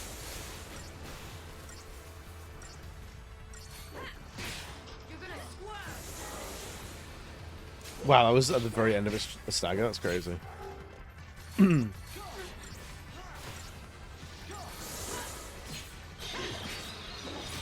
So I would, I mean, is Warriors Abyss or is it isometric? So you have like side-on, top-down, isometric as like camera things. Then fixed camera is very much like the camera will take an appropriate spot to better show the space, but will not be locked to always isometric. It's not always top-down.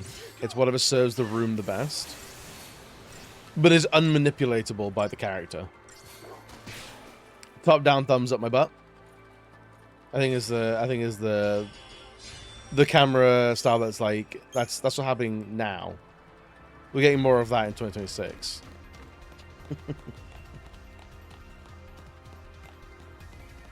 You had the thumb there? I don't think I did.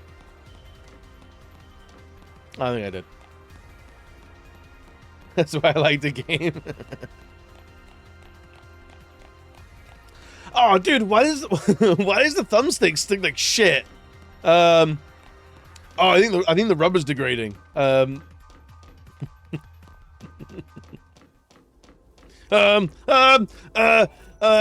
probably got shit up your nose. It's definitely you. I'm gonna kill myself. Honestly, the fact you lasted this long, it's a brown stains. You did this. This is all your fault. This is fully all your fault.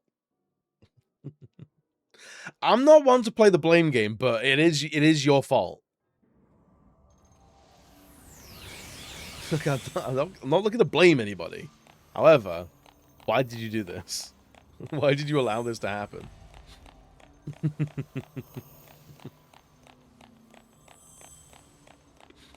We were all so much richer for being here until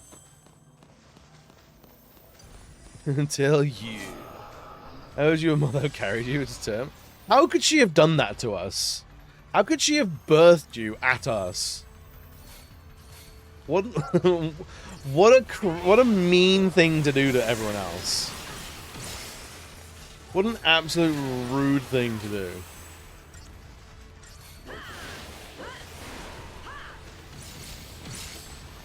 Your ass is wild. It's just giving birth, but on the offense.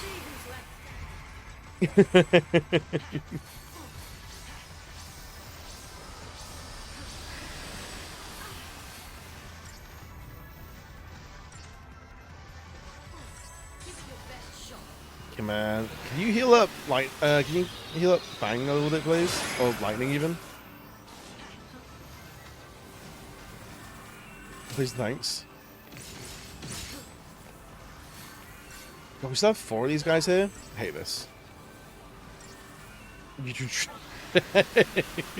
It's just the Xbox advert of, like, life is short, play games. Is there a particular reason why the characters aren't curing each other and me? Okay, I guess we'll do that then. As close as we'll get. Oh, fuck off!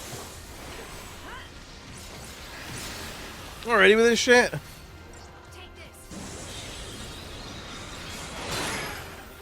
Wow. Wow. Maybe go back to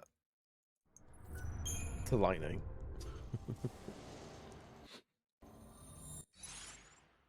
I swear sometimes characters just like don't do things.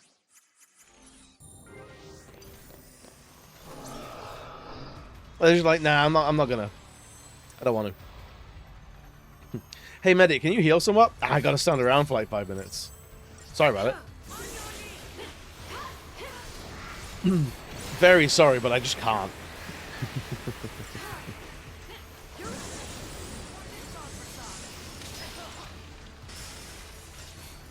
Especially with these where I feel like they're not high enough HP that like high wind's really gonna make a difference. Alright, if we can kill one, please. I said I will. Oh. Hey, can you maybe like do your fucking job as a medic? Ugh, I will do it when I'm off break. All right. Jesus. So needy. So rude and needy all the time.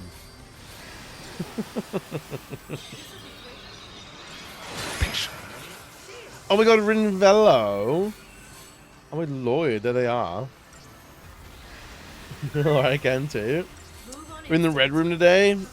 We're in the 13 rage room.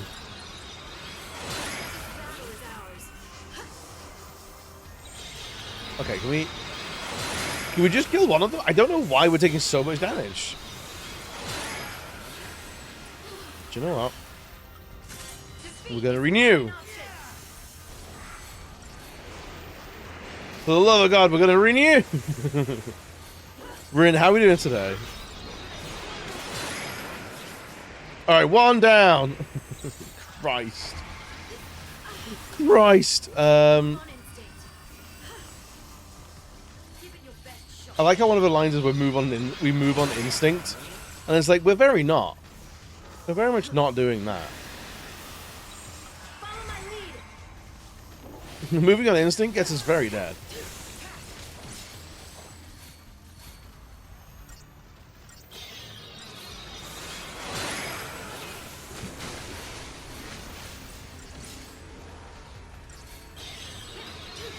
Right, I think...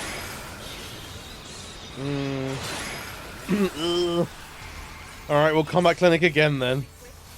Thinking I might run over to the grocery store and get some sweets to compensate. I think that sounds like a plan. I can get on board with that. Sometimes we've got to eat our feelings. And that's okay. Sounds like a must, right? I'd recommend it. I'm a doctor. I'm a professional doctor man. Mr. Doctorsman. Not allowed to do that anymore? Oh no. Did your therapist tell you, like, hey, stop that? I have no self-control when it comes to snacks. I do until I snack, and then once I've started snacking, it's not stopping. I'm never having one sweetie. I'm either having no sweets or I'm having the entire bag, and nothing in between.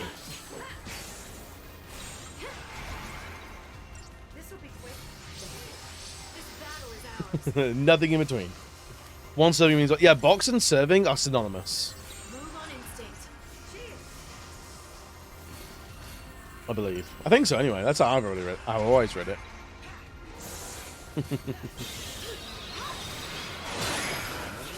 God damn it. That's that, but the next thing I know, I have a bag in many different snacks in my bedroom, and it's like, uh-oh, yeah. Especially if you're shopping hungry. Shopping hungry can be the worst.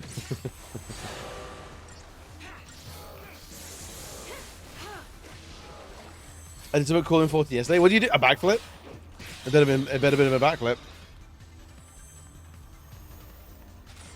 Since when? Was it bullying a nerd? It better have been. Oh shit, 3 perfumes? Worth it. Worth it. I'm just a very large lad. I'm trying to not snack anymore as I don't think I help myself. That's fair. Food's a hard thing to balance. It really is. Was uninstalling it? Diabolical. I joined a group where we did the Cloud Deck EX and cleared it in one lockout. Oh, hell yeah, dude. So everyone's really came together. And the first time as well. Your first time? We always remember our first. That's incredible.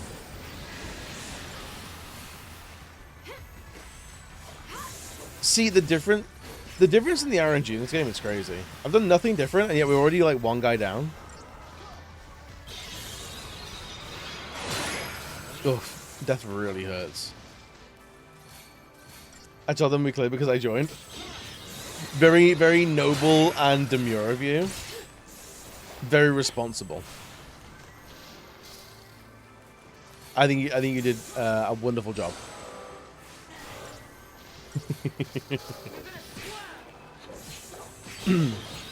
I think you said the right things to the right people at the right time.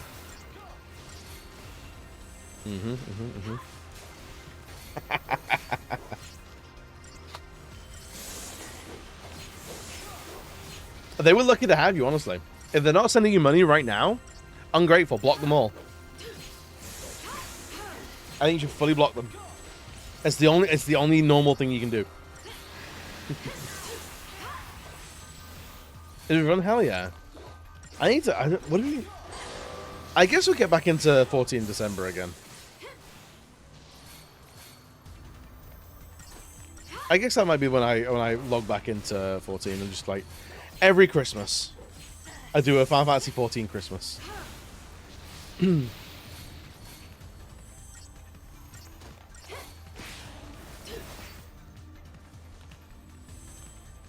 that sound good and fair?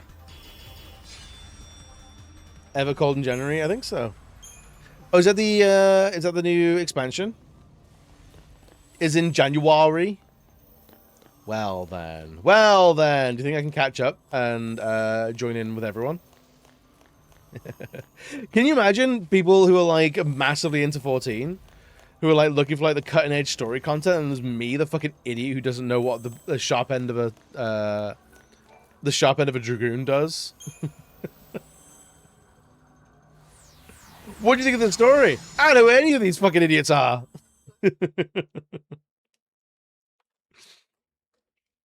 They'd be so upset. You having fun? I don't even know what I'm having. I'm having a coronary artery. I'm having a fucking heart attack.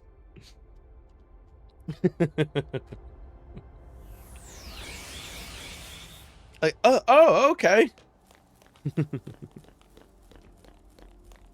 Are you playing the new expansion? No, I'm in Stormblood. Shit. I did. No, I'm not on Dawn Trail. I'm on the one before that. The one where you go to the moon. Was it Dawn Trail? No. The Endwalker? I'm on Endwalker. That's right, yeah, Endwalker. So I gotta do Endwalker and Dawn Trail. Moonwalker? Moonraker. And then we'll get to Trail Walk. Dawn End! Ends Dawn? I don't know. I don't know anymore, man. No one tells me nothing. Loved Endwalker. I was getting kind of frustrated with it, I'm not gonna lie. I got to the point where I think we'd gone to the moon like once or twice. But I wasn't feeling the MMO like, hey, you've saved the world 20 times, but like you're in a new area, so you need to go paint this guy's house. And I'm like, fuck off. Like, hey, we need to go to the library and like read all these books to figure out what's going on. I'm like, I don't care for this research era. And that was kind of tough. But maybe I need to go back to it now. We're a year further down the line. I'm a year more petulant and rage-filled, so maybe I'll like it now.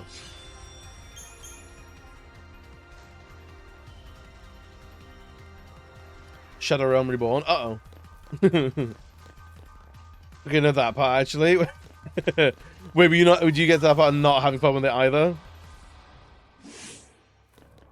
Because, yeah, it was, I want to be... the thing is, all I want to be is up to date in the story.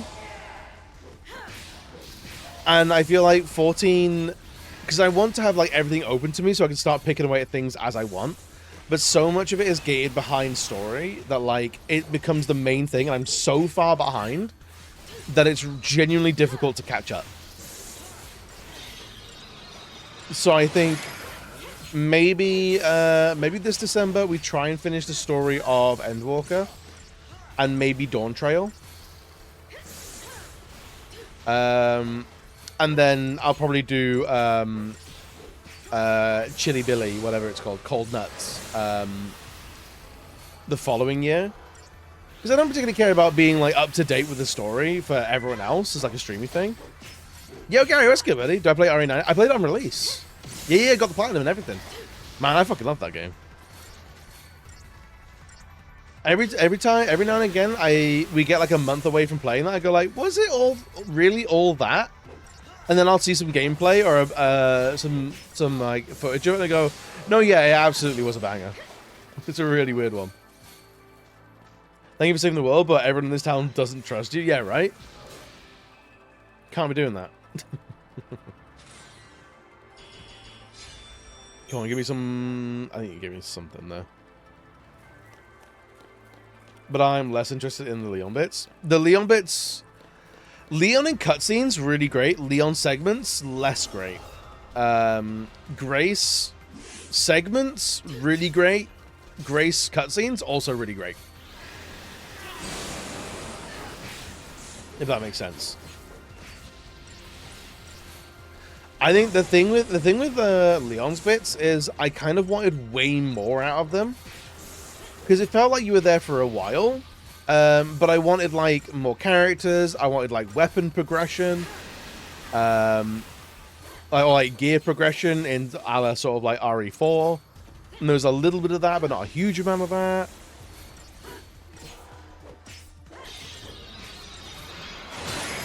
I adore the zombie behavior puzzles in Great Section. It was so good. It's honestly some of the best Resident Evil that's ever been put to video games. It's great. Hostile system was peak, absolutely. Apart from the trials, the MSQ dungeons can all be done with NPCs, so you can go through most of it solo. All the MSQs you can be done with NPCs. Yes. Yeah. I think Stormblood introduced all MSQ dungeons having NPC options. The only thing is, the NPCs are so slow. They're so slow. I'll be insufferable when the Resident Evil Veronica comes out. Those were my first games as a kid. Oh hell yeah! We actually beat Veronica recently on stream. I'd never played it before, and I absolutely loved it. But they have to keep the cross-dressing freak line in the same, like, that's the line that everyone remembers, in the same way that they had to keep where's everyone going bingo from 4. There's some things you're just gonna keep in there. I have that long left to wait, so I'm gonna go finish work and relax. Have a fine day. Hey, no worries, dude. Congratulations on finishing work. Please, right? Like, shoot. Sometimes it's okay to hate crime, a megalomaniac geneticist, you know? Sometimes it's okay.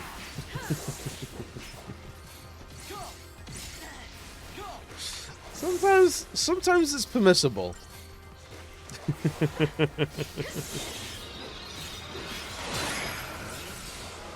So I'm playing on Materia, the Oceanic Center. I'm not waiting 30 minutes for a dungeon to pop, so NPCs it is. That's fair. I would do it. So when I'm playing 14, I would get to a MSQ dungeon, set the time trial, and then just go fish. I'd go fishing for like half an hour, and that's how I would end up doing it. Is I would use that time to work on side content stuff, and that has worked fairly well. But sometimes it does take the piss when you're on like minute 45 of waiting for a party to come together, and it's like, okay, this might be a bit much. Because they did try to kill him multiple times and then laugh in their face. I get it, right? And we all get a little bit tilted every now and again. I think the biggest thing with Veronica is how they're going to handle Steve. Creepy Steve. My name's Steve. What's yours, Claire? Nice. Don't worry, lady. I'm here. Like, what is he going to be like? This incessant child? Don't worry, Claire. Your 9 armor's here now. I'm like, oh, boy. In 4K, he's going to be tough. He's going to be tough. Remove him from the game? You can't. You got to kill him as a Hulk. You need the payoff of murdering that kid. Deadass. No, you can't. Kind of fruity and all that stuff becomes ironic and funny. I think so. Oh my god, the Steve the Steve creep to icon pipeline. I'm here for it. Hell yes. I think that's the yassification of Steve. I'm Steve. What's your name? Claire Redfield. Claire? Yes, slay. It's just he's proper but he's like corporate gay. He's like, Claire, sashay on down to me. I got the guns.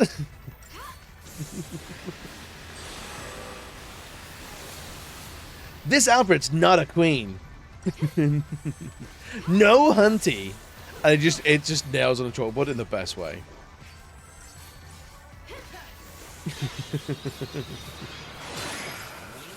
I'm gonna boots the house down this entire Rockford Island. It's like, because like, what are you actually saying? I understand the words, but not the order. What's going on here?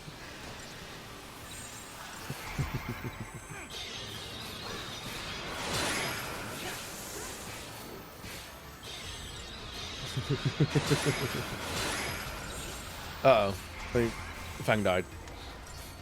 Sorry, my Tommy, but you are up for elimination. Just every time, it's just the... every time he says anything.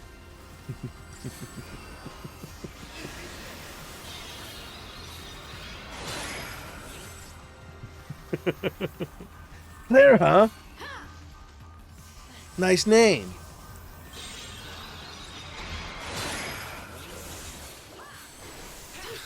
If he gets the cross-dressing freak line because it's now socially acceptable for him to say it. The alternative from Sly Cooper.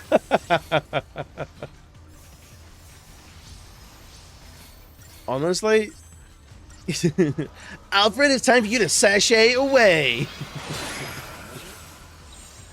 I think that's honestly it's the only way they can modernize that game and keep the original inspiration.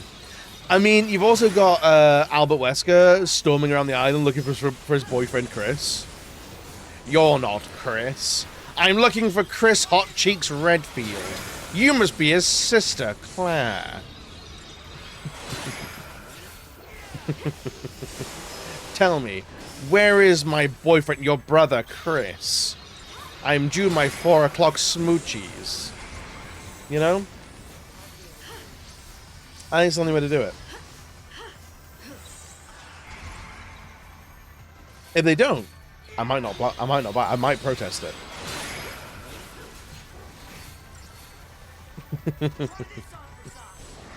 That's a good impression. I don't know. It's that Macho Man and Randy Savage. Those are the only impressions I can do. It's Wesker and Macho Man. Don't ask me to do Macho Man. It takes so much. Do Macho Man. I know. Chat gaslit me one time to saying that my Macho Man was good. So now I claim that it's good, but I can never do it. You already asked. Shit. If we can get Chris being played by Macho Man, I'd be down for that. The thing is, with Macho Man, you just got to be like really like breathy and just like, oh yeah, you gotta rise to the, you gotta be the cream of the crop, brother. Yeah, oh, Macho Man's gonna hold the tyrant down. He's gonna twist his arms into positions you've never even seen, brother. Ooh, it's just that. It's 90% just ooh. If you can do that, you're mostly there. Even phoning it in, you need to do refreshers with Hulk Hogan. I mean, I think the brother there is more Hulk than it is the brother is more Hulk than it is Macho Man, and that's entirely on me. I don't know if Macho Man ever really said brother like that. But I'm mostly going off not Macho Man, but more Bonesaw. Because I never really followed wrestling. So I know Macho Man through Spider-Man than I do like WWE. Bonesaw's got you for 3 minutes.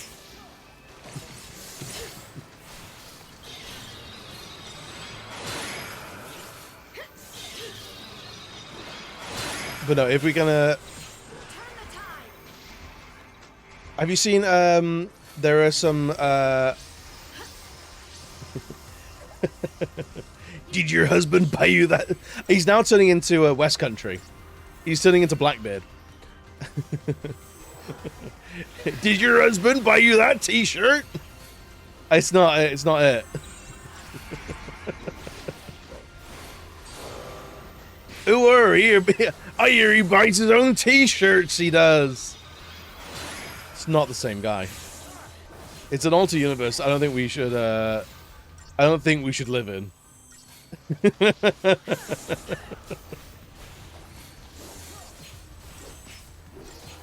But have you seen? There's So I don't know if it's a mod or like one version of RE5 has you can play through the story of RE5 as Wesker. And some of his voice lines are incredible. Of like, because you can like request items from your partner in RE5. So he's like, hand me an egg. It's in your best interest to hand me an egg. You are wise to comply. Like, it's, some of his voice lines were incredible. It's just Albert Wesker, genetic freak of humanity, going, give me an egg! And I'll never fully be over it. What time's the Krusty Krab open? Immediately, because I need the money. Because I need money, me boy! See, Blackbeard and Mr. Krabs sound very different. I will die on this hill.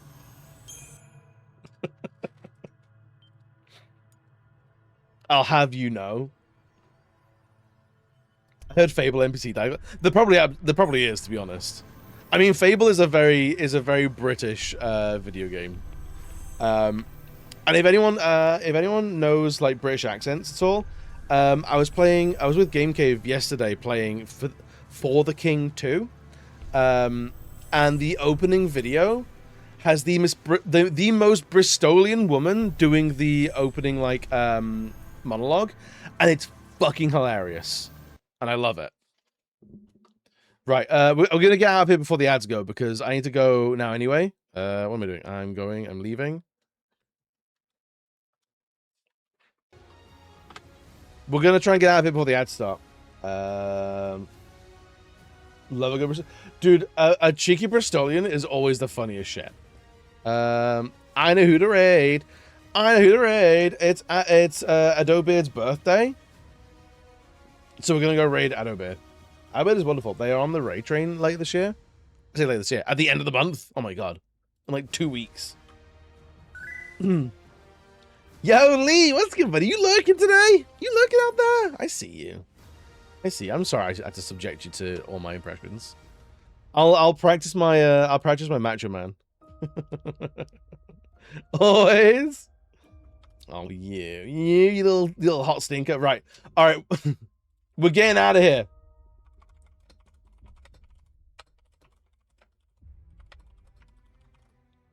We're getting out of here. Fuck the ads. Right. I'll see you later. Bye.